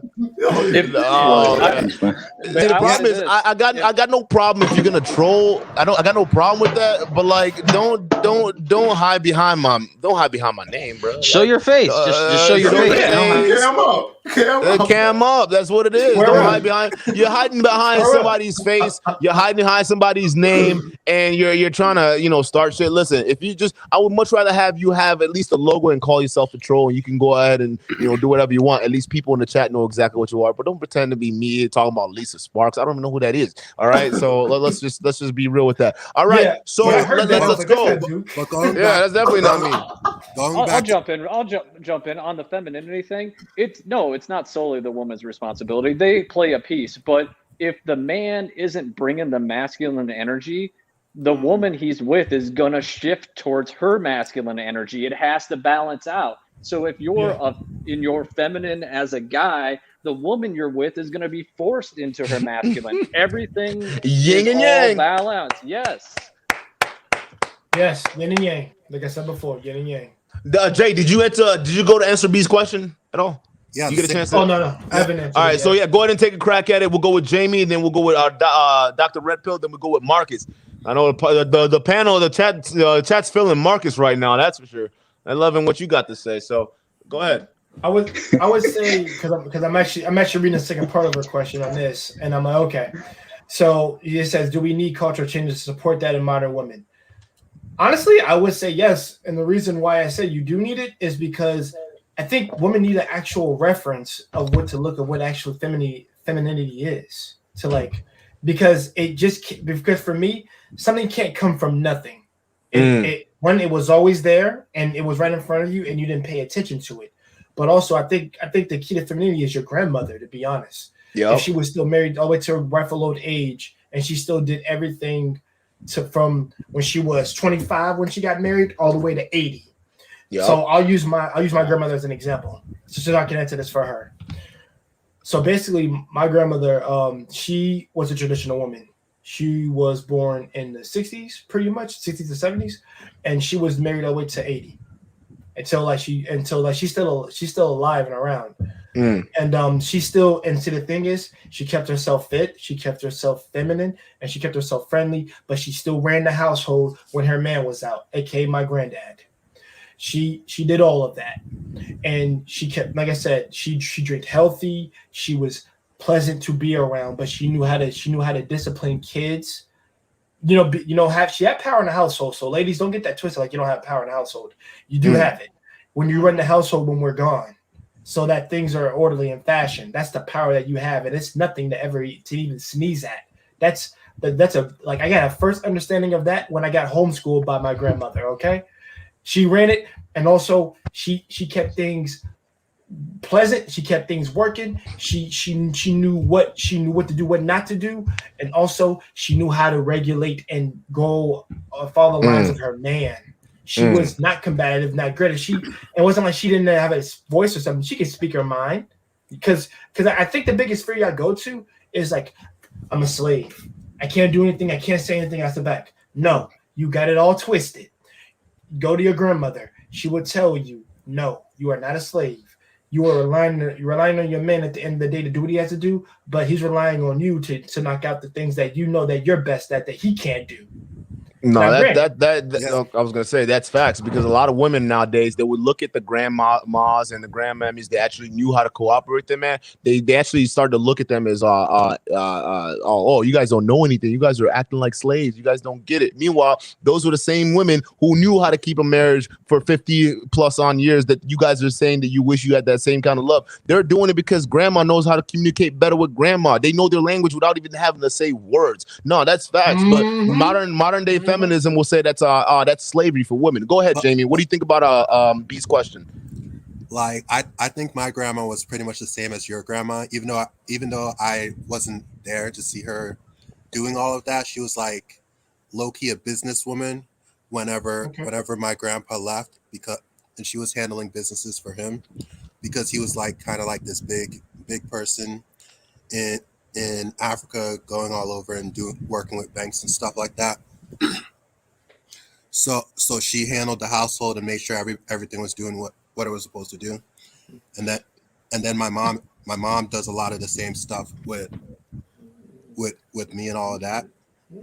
But I think the issue that we have to start off with is how many men are actually providing enough for these women to actually be in that space. Because my grandma didn't have to work, but my grandpa had so many businesses and stuff that she of course had to help out since she was there, and she was smart enough to understand those type of things. Agreed. I get where you're going with that, Jamie. I absolutely agree. But here's the thing, and it's going to lead off into our next question that we're going to close this off with. But I want to get Dr. Red Pills and Marcus, obviously. I know the chat wants to hear your opinion on Beach's question. But here's the thing. The thing is, it's more about, because here's the thing, we're going into the new world right now where a lot of times you need two incomes to run the household. So you're right. The guys back then didn't have the same kind of financial stability to be able to deal with that situation and handle a woman to help build a home, right? To facilitate that, right? Matter of fact, even in this day and age, men have to work 10 times as harder to get to that level where they're going to be the sole providers of that community or for their women. and it's just a little bit harder now. So now majority of guys, you know, they're not going to be making six figures or anything anytime soon or having a means to do that. But what we got to start understanding is not only educating women on the differences. Oh shit, we got more people here. Oh damn. All right. But sorry about that, guys. We're gonna start closing now. We're gonna be good with the panel here. Cause damn, that's I didn't even know until now, like in StreamYard, there's a little scroll down button. I thought like the whole panel up here was what it is. I'm scrolling down like, God damn. Okay, no. Sorry about that. Call back. When we have more time. But you know, we got to work that much harder to be able to facilitate that. Women need to understand that. Hey, listen, a lot of guys ain't gonna be doing that. So you need to understand. Okay, how can I work with the man and do that and deal with them without having to, you know, rely on them financially, right? So that's when men, the onus is on us to start walking or even pushing towards our masculinity. Because when we have Dean on the channel all the time where he's talking about how to have her mind, being a masculine man is how you have a woman's mind. Being a masculine man, always knowing what to do and how to treat her is the best way for you to understand what she's going through, and it's the best way for you to make sure that she keeps her mind on you and the family and everything she has going on. Like her whole goal has to be you at that point in time and the family. And that's what you got to start doing. And you can't only do that until you've understood yourself and how to walk yourself into that manhood. But a lot of times with social media and all the stuff we have going on, it's just that much difficult to do that. It really is, because there's too much confusion out here. Go ahead, Dr. Ripple. What are your thoughts on B's question? Yeah, so B's question is a great question. And I'm going to go ahead and submit this. I'm going to say both. Femininity, if you're requiring a guy to have set income, certain build, certain height, etc., certain standards, yes, that guy needs to provide. But you also need to bring that femininity to the table. And second question, cultural changes. Yes, we definitely need to remove these fake icons. But I think we also need to change the laws as well. And remove ass implants. Remove ass implants. The BBLs have to stop. I'm done with it, bro. I'm done with these BBLs. I don't mind that big bag. Hey, yo. They need to stop, bro. They're wilding out right now, bro. Like hourglasses right now. TSA, hey, TSA is gonna think that's a bomb under that. Right? Like, hey, what you packing back here? Damn, hey, don't they have like a limit on like how many ounces of fluid you can bring onto a plane? Like, don't they have that shit? Like, that's jet fuel. That is jet fuel now. You got jet fuel, and then what's that? What's that? What's that? Jet fuel. That's how right? Hey, we need a backup plan. No, hey, ladies. Hey, ladies, real talk. Go to the gym, okay? Go squat, okay? Your butt's not gonna be as profound as the BBL surgery, but at least your thighs are matched. And it's better than looking like Lizzo. And eat some dairy. Eat some dairy because dairy goes to your hips. You know. There you go. Eat some dairy, bro. Drink some cows. All right, stop. Put down the Patrons. Lactose intolerant. You over here playing.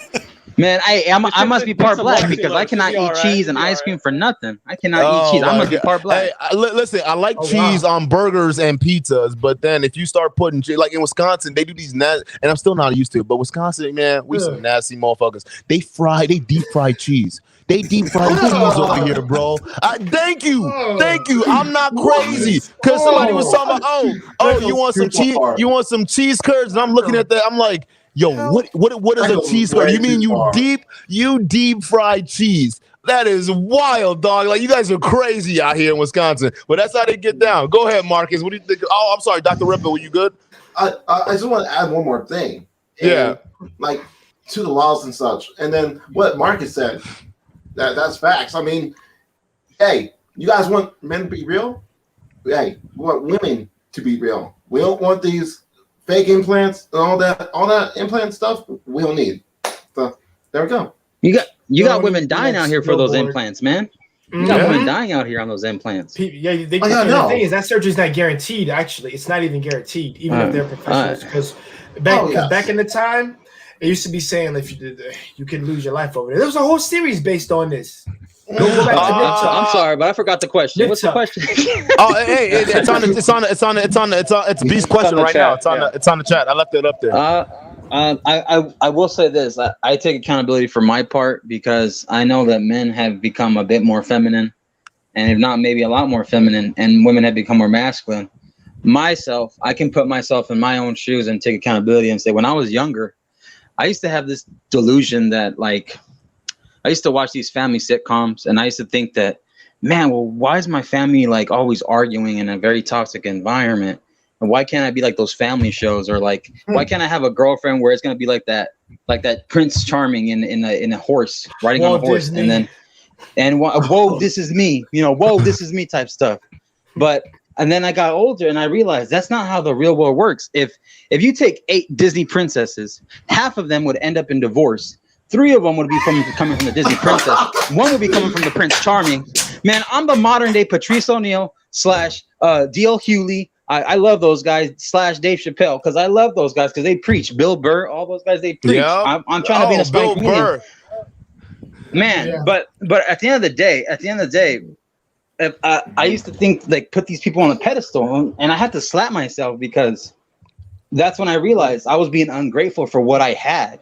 And what I realized in first world countries, because I got a taste what the first world and the third world country was, and this is before I joined the military. When I used to go to Mexico, I see the families over there in Mexico, and they might not have jack shit. They're probably arguing and fighting over if they're gonna have AC in their room. They don't have AC in the room. They don't have food. They're really showing to have tortillas and beans and frijoles and rice and all that. But the people here have a gluttony for riches, for the masses, for the food, for quantity of things. And they forget the quality in it. They want the quantity, but they forget the quality in it. And the quality is that once you work your ass off, whatever it is, whether it's athletics, whether it's school, whatever it is, the metric scale of goals, you forget the achievement and the hardworking process in it, and you value it more. And I think what it comes down to for men who are more feminine nowadays and women who are more masculine, it goes back to the male role model. The men are the leaders. Men are the fighters. Men are the soldiers. I'm not trying to brag on it. It's true. I met a few women when I was in the military, and for the most part, most of the women, when I asked them, what's the job you chose? They chose an office job. They chose to cook. They chose to be admin. They chose to be in these social environments where they're not in the battlefield. And I don't blame them for that, because a lot of the women that chose battlefield jobs, they quit or they got flunked out because they couldn't make it. And then they got switched their jobs, and it's not to attack women. They just realized themselves, I'm not cut out for this. Yeah. Now I give a huge round of applause to the women that can handle it, and they give a huge round of applause to the women that are corpsmen, that are out there being medics. Those people, I deserve a lot of respect because they're probably saving my brother's lives and my life. Yeah. But what it comes down to is, yes, society has changed, but that doesn't mean we have to be followers of society. Like, you have to divert yourself from the crowd. I used to be thinking that I used to think I had to have approval from the cool kids.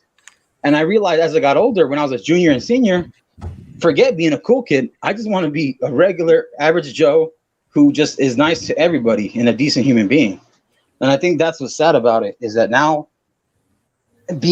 having integrity, it's like you have to get a reward for it. You have to get validation for it. No, you don't. Having integrity is when no one's even looking at you and you still have the guts to do the right thing. Charisma. It's not that the block isn't working.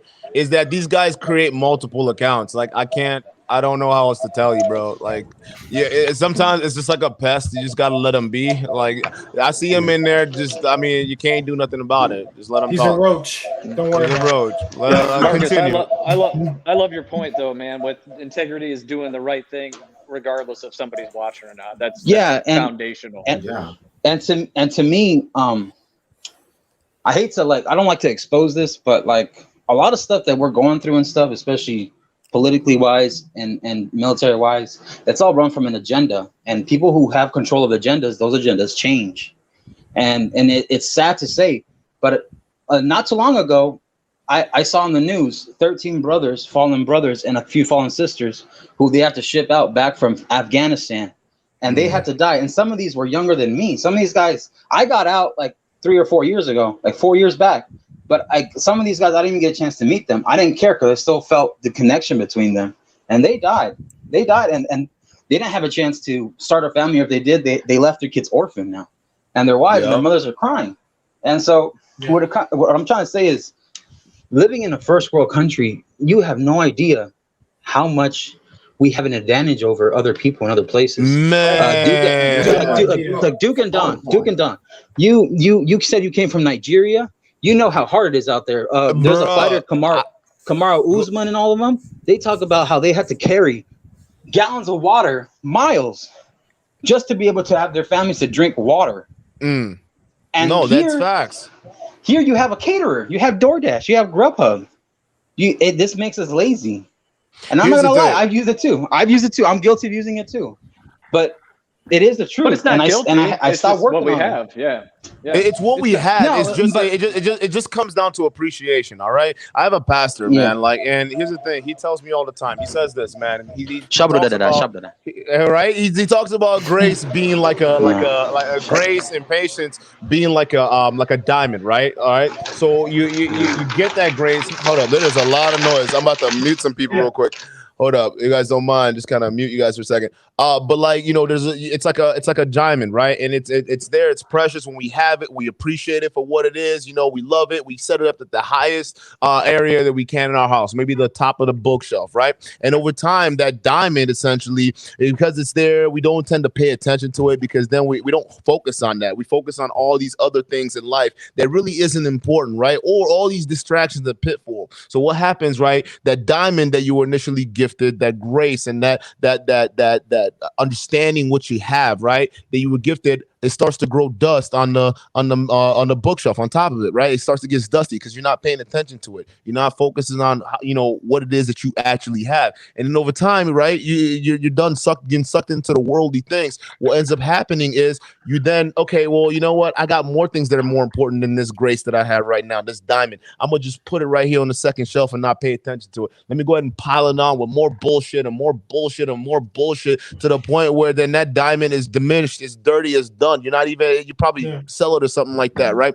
And that's what people don't really understand. Like living in the US, it's like it's like that diamond, it's like that hope, it's like that grace that you have, right? And people who are here, they focus on all these other things that don't matter, or worse, they create their own pile of shit that they dump on these goddamn diamonds, right? Some of them even sit there and shit on the country and burn the flag and do all this stuff like that. That's fine. It's your right to do that, but you just don't understand what the fuck's going on out there outside of these goddamn worlds that you do it. So these people then, instead of focusing on that diamond and that hope that they had, they go ahead and then take it for granted, right? They go ahead and they just shit on it. They don't understand what it is that they truly have unless they've gone out there and experienced it for themselves, and they'll never know. And that's what we tend to do. We take the opportunities here for granted, even the opportunities in terms of monetarily speaking and how it works in other countries and in terms of how far our dollar stresses. We don't even take advantage of that. Young men out here could literally be taking like bands, right? These $15 an hour minimum paycheck you could be talking about, right? You can literally save up and literally go to a different country and build something out of that. You know, that's what young men in the past used to do. They used to, go out into the real world, right? And then make something out of themselves. And we're not even doing that. We're not even considering that. It's so easy to make money, right? I usually tell people, man, if you don't retire in this country as a millionaire, and millionaire doesn't even mean that you're rich, all right? Listen, I know people who are millionaires and majority of their net worth is from their house, okay? So just keep that in mind. But that's still an asset for them, all right? If you don't retire in this country as at least with $1 million in your bank account, I'm sorry, you're lost. You clearly were not paying attention to how this world really works, and you got sucked up in the game. As DJ Khaled says, you played yourself if you don't. You played yourself. Assets. You don't have assets if you're not something or somebody. Unfortunately, in a first world country where it's so capitalistic, is that even a word? It's capitalistic. Capitalistic. It's true. Yeah, I got you. Yeah. I take credit if I made it work. But like the thing is, in this country, you compare Mexico and you can bribe a cop over there if you're drunk, because right there, the rich is like cops don't make any money at all. Yep. Over here, if you try to bribe a cop, you can get a felony for that in some states. But the reason why is because mass incarceration, the fear of the justice system, of not being able to have money to pay a lawyer, all these things come into fruition to make sure it's a #1 leading country when it comes to prison incarcerations. Over there in Mexico, you could be selling chiclets and then a cartel guy would kill you thinking you're selling on his territory. Yep. I've seen it. I have an uncle who got taken hostage by these so-called organizations out there. And the only reason why he escaped was because they starved him long enough to where he escaped out of his chains. What I'm trying to say is, like, all this money that we have over here, we like Duke and Don said, you can save up a good 80 grand, 70 grand, 100 grand. You can start like 2 decent businesses over there in Mexico, have a nice little condo if you want. Yep. You can buy a chick a coffee and then take her out on a drink and she'll smash you easily. And then on top of that, I mean, it's a whole different perspective. And I can talk about other countries that I've visited and I've seen. I've also interviewed other people. But also the thing that gets me is we don't value it, especially here in these countries, until it's lost. In other countries, it's a norm. It's the norm out there. And over there, they value family so much more. With Mexico, when you go to the neighborhoods out there, it's a community of them together, fighting together, because they don't want to be because they know if they're going to be oppressed, they will rise up together. The same way that in other countries where they will fight together as well. Unfortunately, here in America, you go outside, you're not really dabbing up with your neighbor. You're not having a barbecue that much with your neighbor. You're not living together with your neighbor that much. And I mean, I'm grateful to have a platform where I can talk to like Duke and Don and Jay, Matt, Dr. Red Pill. Hey, you're welcome anytime, man. We love you over here now. Man. Welcome. And Dr. Red Pill, you too. Jamie Blue, you too, man. Jay, you already know you're welcome. Matt, man, come on, man. We already know you a panel. Make it happen. Man, you've tasted my barbecue before. Exactly, right? Dr. Matt, do you can I call you Dr. Matt? Are you certain Dr. Matt? So just for disclosure, I'm a nurse by trade. That's my background. And I was in the Army, and I did I'm a personal trainer. I this, that, and the other, a lot of things. But go ahead, Marcus. I was gonna say, you remind me. You're like the white version of Walter Goggins. If I don't know if you're half black. Yeah, if you are, you're light skinned brother. No, I'm just all. I'm all. I was gonna say BBC, Duke and Don, BBC. I love. Yeah. You gotta stop this, man, because you're taking all our Mexican women, man. You're taking all our snow bunnies, man. You're taking all the You're taking them, man. You're taking them, man. Hey, I always wondered that. Like, here's I may not have a 10-incher, I may not have an 11-incher, but I got something close to that, man. Hey, I always wondered that because I always wonder, like, why is it? Because I noticed, especially in my area, like in the Midwest, because we have a huge Latino community out here too. And I just noticed that. Here's the thing I noticed too, because you were talking about the community. It makes a lot of sense. They organize like soccer games, bro. Like, it's crazy, and then like the whole community just shows out. Like, they turn it into a function. I'm like, damn, bro. Like, it's like, yo, like, this is wild how they're doing this, bro. So it's crazy. But going back to the women, I always wondered, like, why is it the Latinas are attracted to black dudes? You want to know why? You want to know why? You want to know why? Yeah. You want to know why? You know what it is? Because the doctor says chocolate's healthy for you. That's why. Because the doctor said chocolate's healthy for you. That's why. That's why. But you know what it is? But you know what it is? Tell him. Hey, chocolate's healthy for you. But you know what I tell? But you know what I tell my chicas back to me? Hey, caramel brown is also healthy for you too, sweetheart. You can get a Milky Way too. You know what? No, you know what's funny? Because I want to ask Matt this too. Like, because I noticed like white chicks go for Latino dudes too. Like, what is up with that? Like, as much as they do for black guys too. You get your credit right. Once you go white, you get your credit right. That's why. 800 plus, baby. 800 plus. 800 plus. I'll make you an authorized. Oh, Lord. Make it happen, all right? Yo, Marcus, I'm an aspiring comedian, all right? I gotta make sure I make people laugh because that's a joy of life. Is laughing. Hey, keep it happening, keep it coming. But you know what they say? you guys, you black knights, yeah, I'm gonna call you black knights because you guys are swinging your big old swords and stuff. Stop that, because you're gonna poke some of us, and you might get us pregnant. You might get my ladies pregnant. That ain't right. That ain't right. You know why? Because they're looking at us Latinos like, hey, why don't you stop him? Why don't you stop him? Hey, I was like, listen, you wanted the black abyss? Well, guess what? You got it. You got it. You got it. Hey, Marcus. Welcome, bro. Hey, welcome to the family, bro. God damn. Hey, like Chris Tucker said in Rush Hour, you want violence, Frenchie? Well, you got it. Yeah. You want violence, Frenchie? Well, you got it. Oh my God. Chris Tucker. To your point. Here's I think why a lot of the women in the white community are reaching out. Is because a lot of dudes in the white community have become weak. They've become weak and non-masculine. So they're looking out and they're like, oh, this brother or this other guy over here, they act like a man. So they're reaching out. Whereas Brandon's gonna go to his CPA job and I'm gonna get my Starbucks coffee in the morning and my Prius got a dent in it the other day, so I'm kind of upset about that. And it's not working for him, man. They want a man that acts like a man. I hate to say it. Listen, I'm a remix. Community, but yeah. I'm a remix Eminem real quick. Sorry to interrupt you, man. I'm a remix Eminem real quick. And Matt lives in Clarence, and Matt's parents had a very nice marriage, and that's why you got a credit 800. And that's all those white chicks get you right there, because you got a credit score 800. You ain't drive no Prius, mother lover. You drive a Ferrari. You got a what's that? A Murcielago, Lago, whatever. Murcielago. Yeah. You got all that. I know. Hey, and I know you. I see you, man. You're a pimp. Low key, you're a pimp. I see you. You're probably a pimp.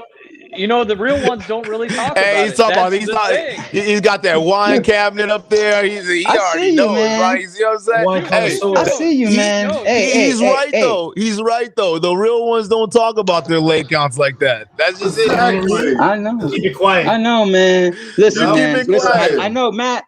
I know you're fit and all. I know with that body, when you go out with chicks, you ain't playing checkers, man. You're playing chess because you're the chess master. I get you, man. I get you. Listen. I know this man personally. Like, I know like chicks that like literally got with him because he's got a good body, bro. Like, no homo. Like, just real talk. Like, this dude is like. That's why I call Matt the secret slayer, because he's like silently he's secretly slaying these chicks, man. And white chocolate night. That's what I'm telling you. Hey, fellas, white or not, like, go hit the gym, go look good, right? And Matt's a trainer. He'll let you know too, man. He'll let you know how you get down. Like, real talk. Like, go to the gym. A lot of this stuff can be fixed. Go ahead. And Duke and Don, stop getting our Latinas and white girls pregnant, because they come out on Maury. They come out on. Listen. Real talk. I wouldn't have even considered a Latina girl as like an actual option to date. Like, real talk, because for the longest time before I really opened things up, it was just like with like black women, and like maybe like every once in a while I'll deal with a white chick. But like, it was mainly I mainly was dealing with black chicks. But it was like right after I got done dealing with this one mulatto girl, right, and then I was at the gym, and it was this Latina that I was dealing with, and bro, like she was just, it was like the way she was submissive, bro. It was like, it was different. It actually kind of threw me for a loop, but I'm just like, let's be honest, man. She wanted to see your third arm. She wanted to see your third arm. She wanted to see your third arm. She saw the seam between your shorts. She saw that seam between your shorts. She's like, I might just get on the elliptical. I might just get on the elliptical and be like, oh, hey, that may be true. Yeah, no, real talk, man. Let's do this. Let's end on this though. Let's end on this question. Let's do this. So nowadays that we understand that, like, you know, modern women nowadays, they're getting their own money, they're doing their own thing, you know, they're living a life where it's all independent and whatnot, right? And guys can do for themselves what they can already and have been doing for themselves. So how can now this new dynamic of modern relationship work, right? Is it in terms of like having a man who's independent and a woman who's also independent, you know, try to come together and build something that resembles what used to be traditional? We'll start with Jay. Jay, Matt. Let's do this. Go ahead, Matt. So you have to set healthy boundaries, and you have to choose people who choose you. That's facts. I fucks with that. That's why they call him the White Slayer. Do you want to elaborate on that, Matt, a little bit? Like, do you want to elaborate a little bit on that? Like you have to be able to willing to walk away from a bad situation. Like, you got to be able to go in. You got to have healthy boundaries. If somebody's not moving in the way that moves with you, then you can't be afraid to say, you know what, next. Because I'll tell you what, I've dated a lot, and you know what, dating is kind of like sitting at the bus. Yeah, it's kind of like sitting at the bus station. Like, there's going to be a new bus coming every 15 minutes. You got to pick the right one to hop on. No, that's facts. Jay, what are your thoughts? Actually, Matt pretty much hit that on the nail. But to add on to what he's saying, I would say, listen, if she, well, actually, let's do both, because I won't just subject it to the women. So if the man's coming in with everything he has, and this lady is also independent, but she's kind of have a combative nature, I would say if she can't follow simple, healthy rules like what he said, kick it to the curb and go to the next one, because there's a song called "On to the Next One" for a reason. But the difference is you do set those healthy rules, because I'll be honest, anybody who is a hazard to your health, you exit immediately, because for me, I naturally come back home with headaches. So from all the work that I do, and normally. So I'm not gonna come home to a headache. I'm not gonna come home to like loud noise. I come home to peace, because I built this sanctuary. And if you get in the way of, and listen, if you're a hazard to my goal or my health, you got to get kicked out. But the way to fix it is simply for both of you to lay your cards on the table. This is what you want, and I'm talking about dudes when I say this, not just ladies, men. This is what you want. This is how I want it, and this is what's gonna lead to what. And we're gonna progress. Man, shout out to Wesley Snipes, man. Shout out to Wesley Snipes, man. All right, man. I love you. My boy. Let's get Jamie. We'll have you go. Then we'll have Dr. Redfield. We'll have Marcus go last, and we'll close this thing out. So, Jamie, I'm gonna repeat the question. So, what can now, in the day and age, and for some of the new guys who are just joining in, all right, in this day and age that modern women are now 50-50, the independent, they can get their own money now, right? And men can already been doing for themselves what they've been doing. How can the independent man and the independent modern woman now come together and build something that resembles what used to be a traditional relationship? I honestly don't think it's that possible, unless the woman is willing to essentially make it like a 70-30 relationship where she's balancing a whole bunch of things at the same time while working. Because if you're not making over $70K, you're really asking a lot to have your wife working while being submissive and managing the household. You're really asking a lot of these women right now, and a lot of women will stay with you. Will stay with you for a pretty long time if your job stays up to that 70,000 at least. But we've got a lot of men who are barely making 50,000, barely making 30,000, trying to enforce those rules. Like, if you were making 70,000, she'll bear it. She'll be like, okay, he's doing what he has to do. But most of us aren't even at 50,000. Yeah. Right. That's like firefighter and policeman probably have to get to middle class in terms of that. But that's probably near the end of their, like, I think they're near the end of their career when it jumps from 46 to 50K at the very end. And then that's where it hits. But it's not like right away. People get that mistaken all the time. Because my father was Matt. I was gonna say I make six figures, a little over. Duke knows, but I can tell any man how to get 86 figures, whatever. But the question is, are you willing to do what it takes? Do the work, yeah. Do the work. Yeah. Man, the white knight slays again with his credit score and his money. Damn. I'm just saying, man. I'm just saying. It's not like swing at him. He got that American Express going. Let's go, baby. Man, that's the MasterCard, man. That's the top flight security of the world, Craig. You want to know what's in my wallet? Hey, but you got everything, man. You got the fit body, you got the money, you got the grind, you got the pad. Here's the thing. I can give any man the formula. It's not about that. You got to be willing to put in the work, and it's not overnight. It takes years, and you got to. Yeah, what that's was true. it? Freedom through discipline. Freedom through discipline. Just remember that in the back of your mind. Facts. Dr. Red Pill. I actually appreciate your opinion, Jamie, because I actually now that you're thinking about that, my original thought, I'm actually leaning more towards your opinion too, because that makes a lot of sense. And I don't think a lot of guys, when they talk about in this 50-50 era that women need to be doing this, cleaning, cooking, cleaning, cooking the household, you're not even making the kind of money that's going to warrant the woman to be able to even try to rest in that and be comfortable in that. And some of these guys walking around here calling themselves high value men, and it's like you're not high value, bro. You're still over here at 25 to 30K a year. All right, you need to step that up, and that's why I advocate every guy to have some form of side income, right? Not saying leave your 9 to 5. And I used to preach that back in the past. Like I used to absolutely, because I was one of those young guys where I was all about my money, bro. Like I started selling cars, made money off of that, had my own business, kept running off of that. But the problem was that I would have issues with our business, and it's like, fuck, I need to supplement my income somehow. Okay, I need a 9 to 5 job, right? And so who am I to fucking say, okay, 9 to 5 jobs are crazy and terrible, right?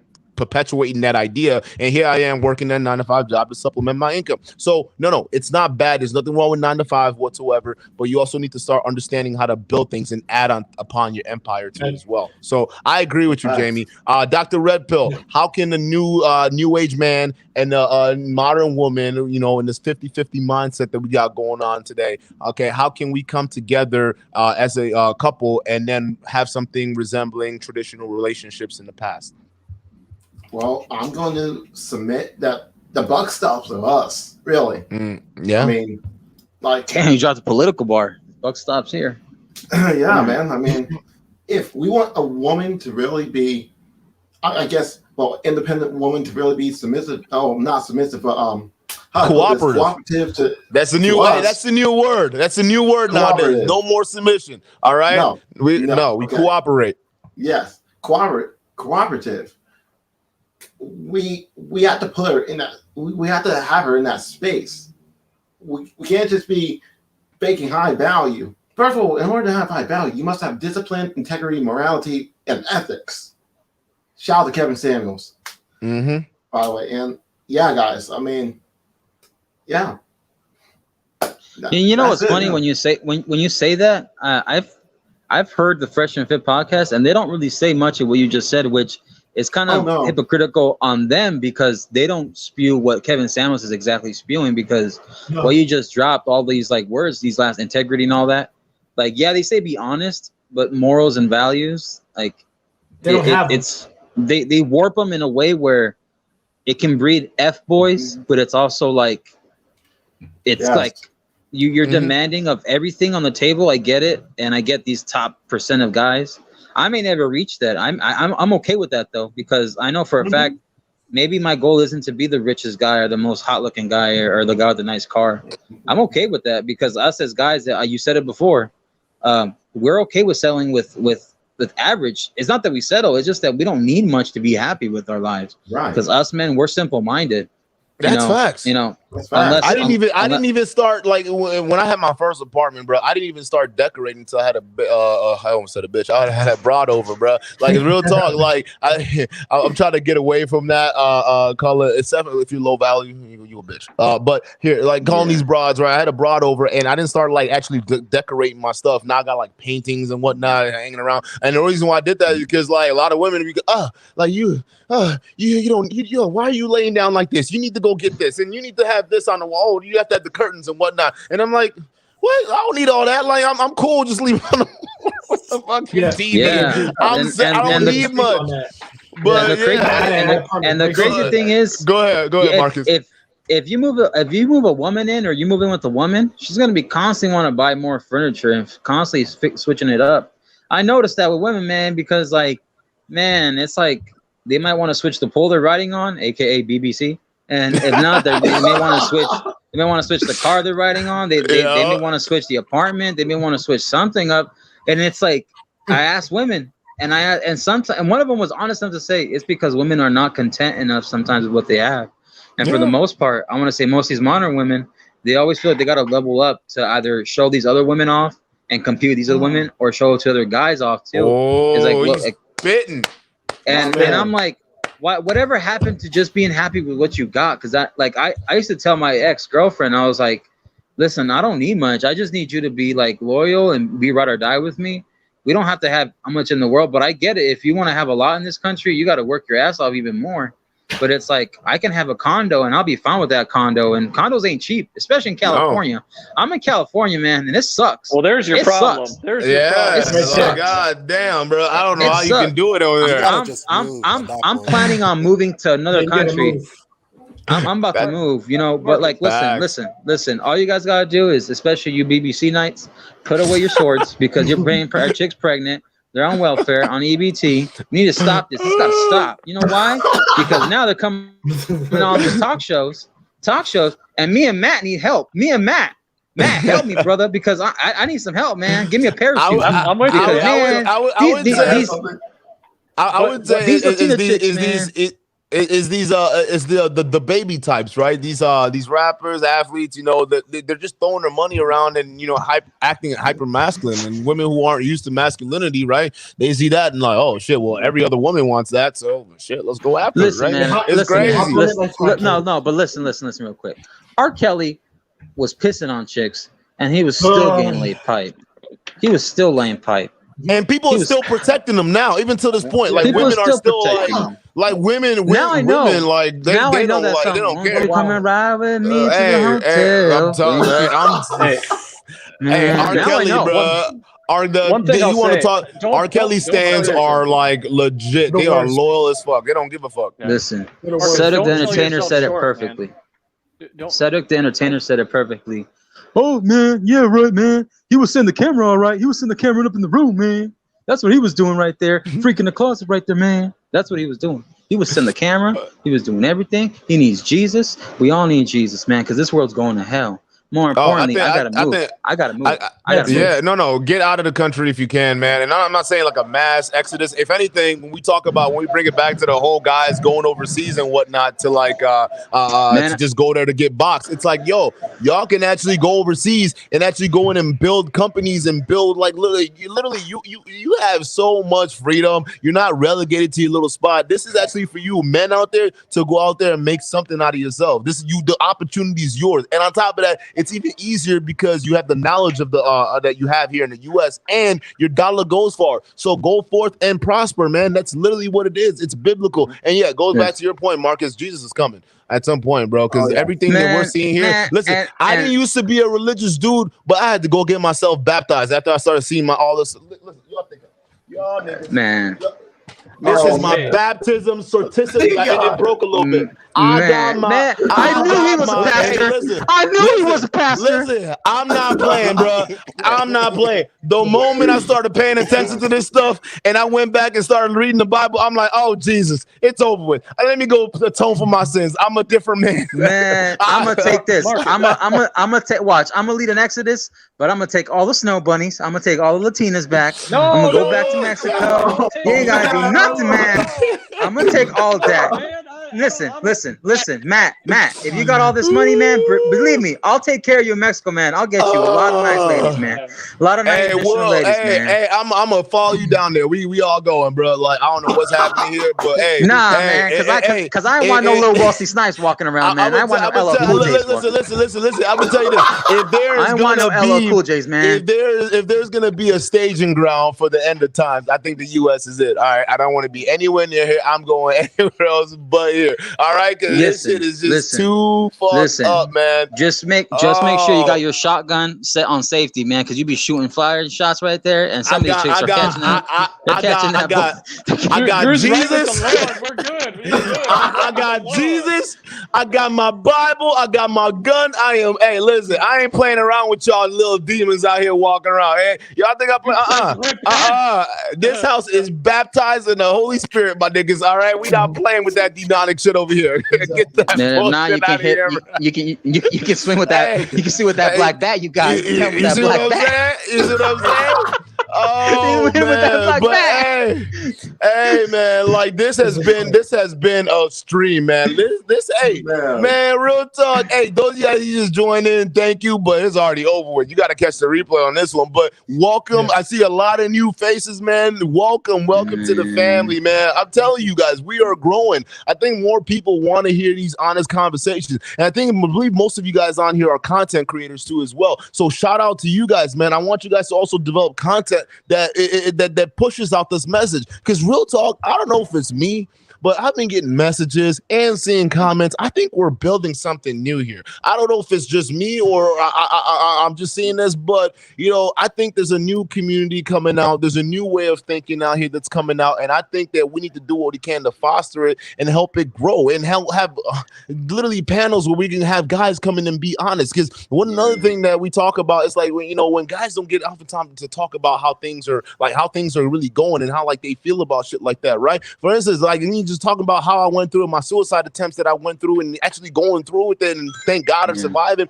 Like these are open discussions that us need to have, because look at the male suicide rates, right? So we need to have situations like that too as well. Also, when we're talking about dealing with women and understanding the right from wrong and things like that, we also need to have honest conversations. We've had women on this platforms who are 100% honest with what it is that they're looking for and the situations that we are. And guess what? We don't have to mute them. We don't have to do any other stuff. We literally just sit there and have them talk. And literally, despite what most other people say, where women are upfront when they deal with men and whatnot, I agree to disagree. All right. And as a matter of fact, I disagree completely, because just like my man Marcus said, all right, his woman was with him because he was a real man, right? And she divulged to him what she would have probably kept secret to another dude who was a lesser male. Matter of fact, let's change that. A great value male. Y'all know some of these Walmart brands, right? Like a great value male, some of these dudes, right? She probably wouldn't have let him know what was going on. Same thing is, if we're real, if we're authentic, that's part of masculinity too as well. And what's gonna also lead the way to women being more open and honest with their situation. And that's what I want to build here. That's what I want you guys who have your own individual platforms to build out here too as well. And if you don't have one, go start a platform, because this is a really a small space that literally has the room to grow. So we need more of you guys out here. Now I know why not many women get on this platform. You know why? Because they think it's a mandingo party up in here. They got a lot of chocolate brothers up in here, man. They think it's a mandingo party. But here's the thing. Well, this one was mainly just for us and but you know how a stream goes, man. We tend to just kind of go on. But this was mainly for us. I know you are. But it primarily because it's we're supported by a lot of black folks. Like real talk, let's just be real. Like there's a lot of black folks in here, a lot of African folks and whatnot. But like what I'm seeing is a lot of Latinas. We're seeing white folks. We're seeing all these different folks. So it's not really necessarily a black platform. And real talk, we had CJOJ on not too long ago, so she's cool. But yeah, women are welcome. We're gonna have these conversations, and we're gonna keep having these conversations, and we want to be able to, figure out how to just get back to talking to each other again, like just being honest. Like, I want a woman. She needs a man. Let's just be honest with that. Go ahead, Dr. Rapil. And to add on to that point, and I think I'm gonna nail it on the head here, guys. Instead of teaching guys how to use game, or as I think of it, as trickery and deceit in the game, in the women's panties and such, we need to be upfront with our intentions. Start dating with intentions. Like, look at Hillary Clinton and Bill Clinton, right? Hey, both high-profile people, right? And I know I'm going off on a tangent here. Hillary, acknowledged, hey, Bill, you're going to have a lot of women over. That's cool. They said assistant. Exactly. Yeah. Exactly. The only reason why he lost his job over a woman. Right. And the thing is, though, they set out boundaries early on. You're like, Hillary was like, okay, Bill, I know you gotta have a lot of women. Go ahead and have your women, but you can't have them here. Bill's like, okay, that's cool, and still married to this day, guys. Clan said, "Oh, that's great. You know, I'm trying to get right there. You know, I'm trying to get as much as I can. You know, hey, if you want to talk about a nigga being red pill, that's him right there, bro. Like this dude knows game. He knows what's up. I just gotta, I gotta end on one quick note. Shout out to Duke at Dawn. Shout out to Jay Takashi. Shout out to Matt. Shout out to Jamie Blue. Shout out to Dr. Red Pill. Man, Dr. Red Pill, you look like a Boondock character. I love you, man. Shout out to Huey. Man. Huey. And shout out to people that inspired me. My father, who I love to this day. Hopefully he's safe in Mexico. Last I talked to him, he was in some trouble, in some danger, but I'm still trying to get a hold of him. My mother and the God, more importantly, talked to people like Dave Chappelle. Rest in peace to Patrice O'Neal, Bill Burr. Now the list goes on of individuals and men who've inspired me, and there are some women too that I have taken some credit for as well, besides my mother. But I just want to say that I wanted to say a quick respect to those people and people that aren't here with us anymore, because when they're gone is when we really miss them even more, and we wish they were here with us. And there's a reason why I wish I've been asking for my father lately, but I haven't talked to him in quite a while. I knew I held an anger and a hatred for him because he had abandoned me when I needed him the most. But deep down inside, I loved him and I respected him since even before he left, even before shit hit the fan. So I just wanted to say that real quick as a man. Hey, and can I say this? Is your dad still alive?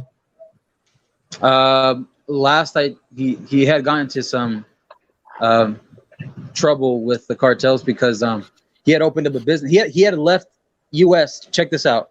4 years ago in the summer when Trump was in the middle of his first year of presidency, he had left because he didn't have papers, and he was a hustler. He was a grinder. He was a businessman. He was a construction and landscaper. He had left because he's like, why am I going to let them take away my stuff and have me deport me if ICE is like deporting a whole bunch of Mexicans?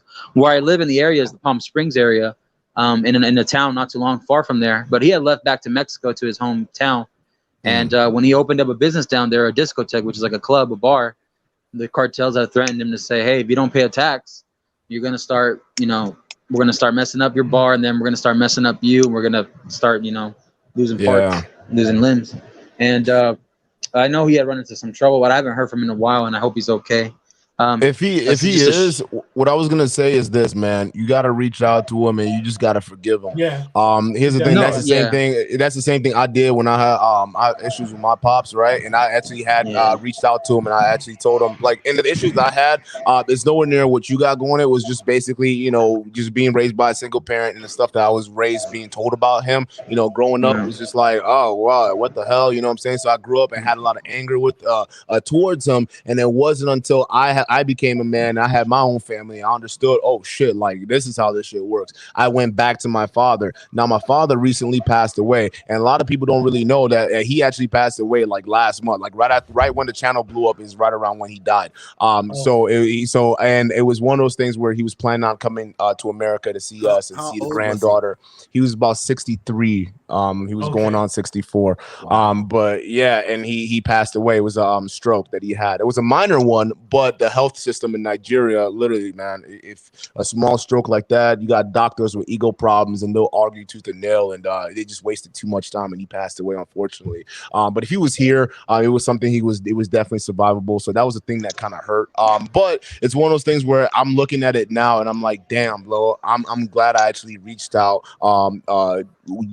months, or not months, it was years before, right? To say, hey, Dad, no matter what the hell is going on, like, I forgive you. I get it. Like, I'm not angry anymore. I don't harbor any ill will to you, and it's done. And if I hadn't done that, if I didn't really have that push, that drive to seek him out, because that's what at some point in time, when you don't have a connection with your father, a man has to go seek that out at some point. And if I hadn't have done that in time, I probably wouldn't have done it up until this point. And here's the crazy thing. I'm the only one in my family that actually sought out my dad. I have three other siblings, right? I'm the only one in my family that actually sought him out and actually forgave him before this happened to him. No one else in the other family did that. And now look what they're missing out on. So you just never know. Whenever you get the chance, please reach out to your father. And you don't have to hear from his reply or whatever. Just say, Daddy, I forgive you. That's it. And just move on with your life. Yo, too. Marcus, real talk, yeah. vet to vet.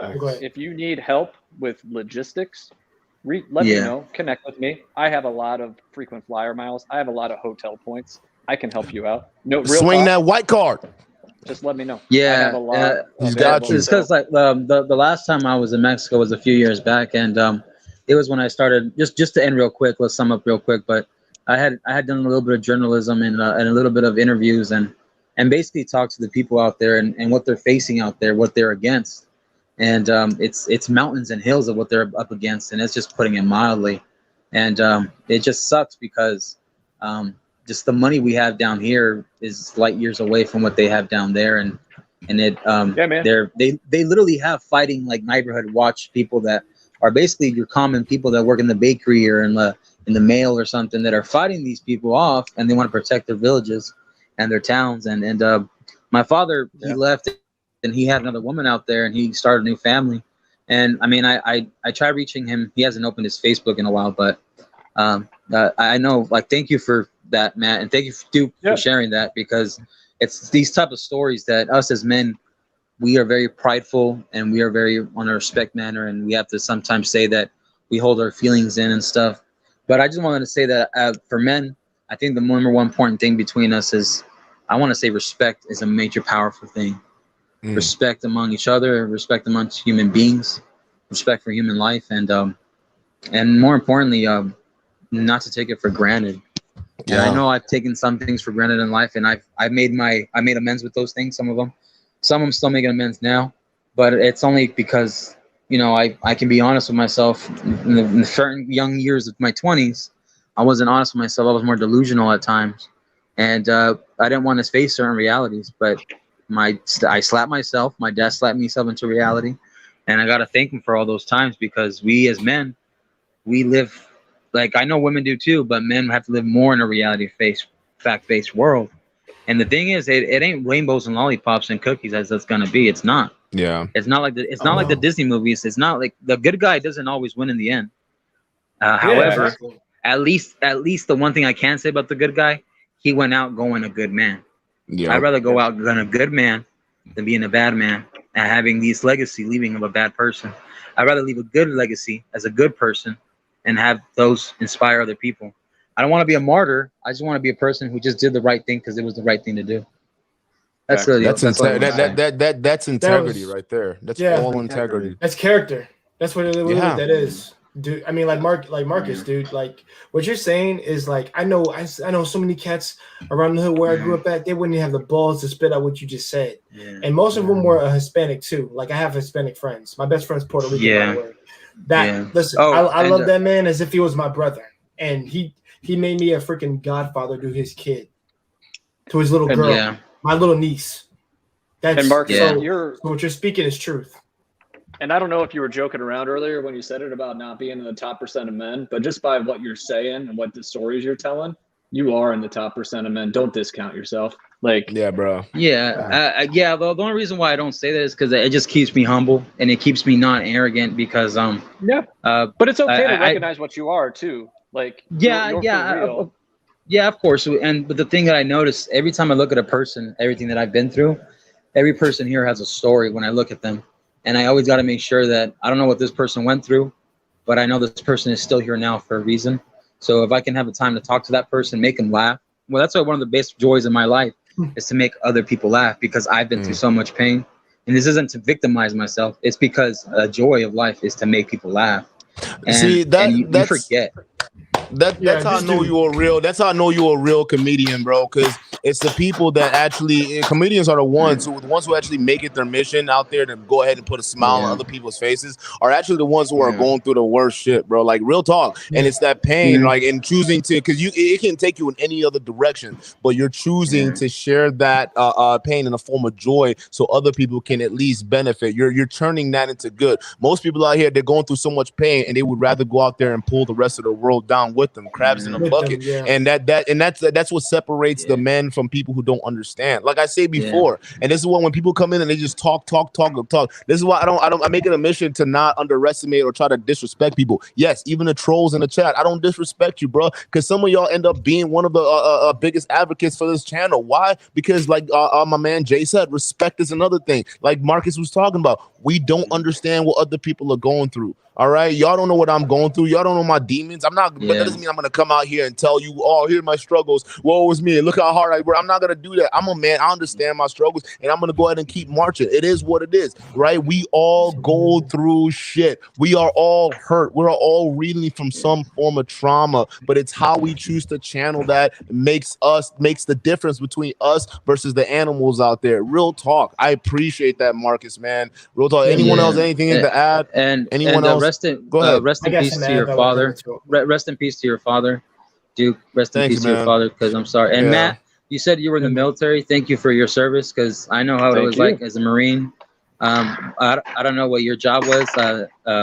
Were you? This was me. Were you, okay. Oh, you're Captain America. I knew it. You had the body, you had the money, you had the credit score. I told you, man. You had the credit score. I told you.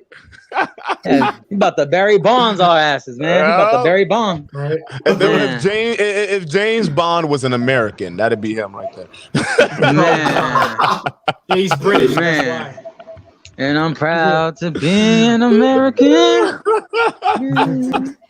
I'm telling you, man, like real talk. No, man, it's like one of those things, man. It was crazy. Like as this channel started to take off, like that's when we had the news, and like coming out here and trying to put on a show and like talk to people while dealing with what I'm doing on the back end. It's wild. So that's why it's like you have to. I think that's what we're missing in life. We all have to have a certain level of empathy, right? Not sympathy. Not saying you have to, but at least empathize with what other people are going through. Understand that people are different. Poppy Blanco TV, what's good, brother? I've been waiting to shout you out all freaking day. What's good, man? Shout out to you, man. You came in right when we're closing out, but we got to catch you on the next show for sure. But yeah, man, it's real talk. People got pain. Everyone got struggles. Everyone have things that they're going through, but it's how you handle it. This is what we talk about: picking yourself up after you like fall. This is what makes a man out of you, right? You have to figure out. Okay, it doesn't matter how many times you get knocked down. How the fuck do you get back up after this, man? Are you even gonna get back up? And most people, they choose not to, or most people, they just,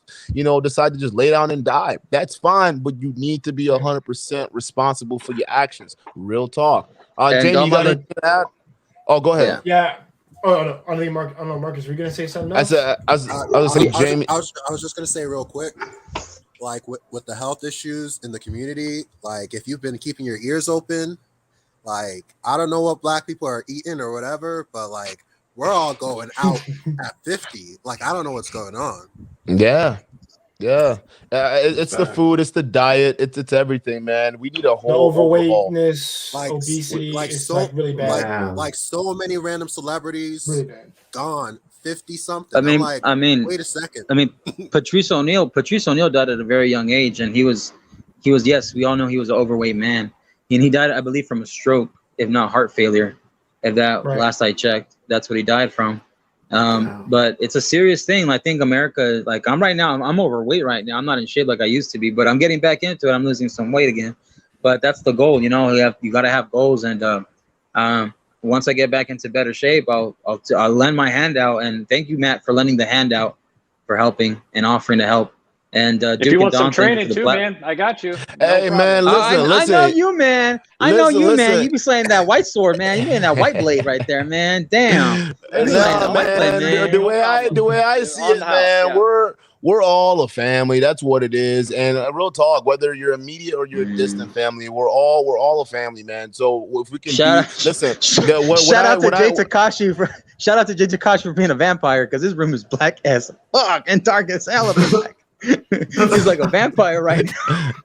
Like coming out. Thanks, man. But yeah, no, we want people to be able to be in a situation where if they need help, man, you have a platform to go to either have these safe discussions and then we'll seek the necessary help. Yeah, you're more than welcome on this platform anytime, man. Just whenever, like literally, we're trying to do it. If you guys haven't noticed, we're getting a little bit more regular with the lives and whatnot. So once we start doing that a lot more often, yeah, feel free to call in, man. The chat loves your opinions. And here's the thing, one thing you guys have noticed about the chat, like we're very welcoming, man. That's the kind of mindset in the community that we're building. You see what I'm saying? So it's like it's a welcoming community. We welcome trolls. We elevate everybody, and that's what this is supposed to be about. You can only. It's crazy, man. Like we're onto something. We're gonna build something, and it's just by having these open discussions that's what's gonna help. So you're more than welcome, Jay Teshi. So same with you, Dr. Red Pill. You got a channel. You need support. You need me on, bro. We'll come on and we'll make something happen. Matt, let us know what you got going on. We'll make it happen, bro. We'll have stuff you need to get fit. We'll got fitness stuff for you. We'll get guys who are actually good with it. Not saying I'm a fitness guru. I'm not gonna call myself fit or anything like that. Listen, I've been doing the same workout since high school. Bro, football, you're built like an action figure, man. You're built like an action figure. Stop playing. Stop playing. Real talk. I know, but my thing is, I'm not claiming to be like a fitness guru or anything like that. But I will recommend the right person. Matt and I would probably have a stream where we'll just straight talking about fitness. We'll get Allende on and we'll do something like that too as well. But what we Grind can and do motivate is foster will be a good one. grind and motivate. If y'all don't know, he's I think he's a pro boxer, man. So y'all gotta watch out sitting here talking shit. Bro. Can you guys shout out your can you guys shout out your social media? Shout out so I can look you guys up as well. Or yeah, ours in the description. I think it's Duke Donnie at Instagram. Like if you guys have reaction videos too as well, you want us to react to, go ahead and send us a message in the IG or DM, right? We'll go ahead and do it. But yeah, man, we're gonna start wrapping this up. Shout out to you guys. Hey, Papi Blanco. Oh no. Yeah, YouTube. What YouTube does is you got to go in because sometimes if you subscribe or you hit the notification button, YouTube will sometimes unsubscribe you. I don't know why it does that. It's done that to me on certain channels I follow too as well. Where I'm like, wait a minute, how am I not subscribe to this? So, you know why? Yeah, like because they're misandrous. That's why. Because they're misandrous. Yeah, that's true. That's true. Yeah, misandrous. Hey, that's another conversation. But hey, we'll have that, right? That'd be a good one. That'd be a good conversation. We'll start a live with that, man. Real talk. And yeah, shout out to Grind and Motivate for being here. Like shout out to you. Shout out to you guys. Special shout out to the chat. Isaiah, I see you in there. What's good, man? Like shout out to you guys, man. Let's have another one just like this. Guys, I'm gonna make this announcement. All right. Today's Monday. I'm gonna make the same announcements again on Tuesday, but tomorrow on Wednesday, we're gonna be having a live. Y'all remember that lady? That lady I was talking about on the lead attorney talking about like marrying dudes for sport and shit. Y'all remember that? Yeah. Is it Brittany Renner? Brittany Renner? Different one. It was another lady. Another one. She's like a pharmacist or something like that. But hey, we're gonna have her on the show. Wednesday, all right. So keep that in mind. So you guys definitely want to tune into Wednesday's show because Wednesday's live is gonna be crazy. All right. So we're gonna have this conversation. We're gonna know why she thinks that women should be marrying dudes for sport or whatever it is. But I'm sure we already know how we are, man. We'll have a nice, thoughtful conversation, and of course we'll have a call-in portion already. So let's go ahead and make it happen, guys. It's gonna be a hell of a show, and we're gonna keep building, man. Shout out to all the new faces in here. And real talk, we'll see you guys on the next one. All right. With that being said, peace, fellas.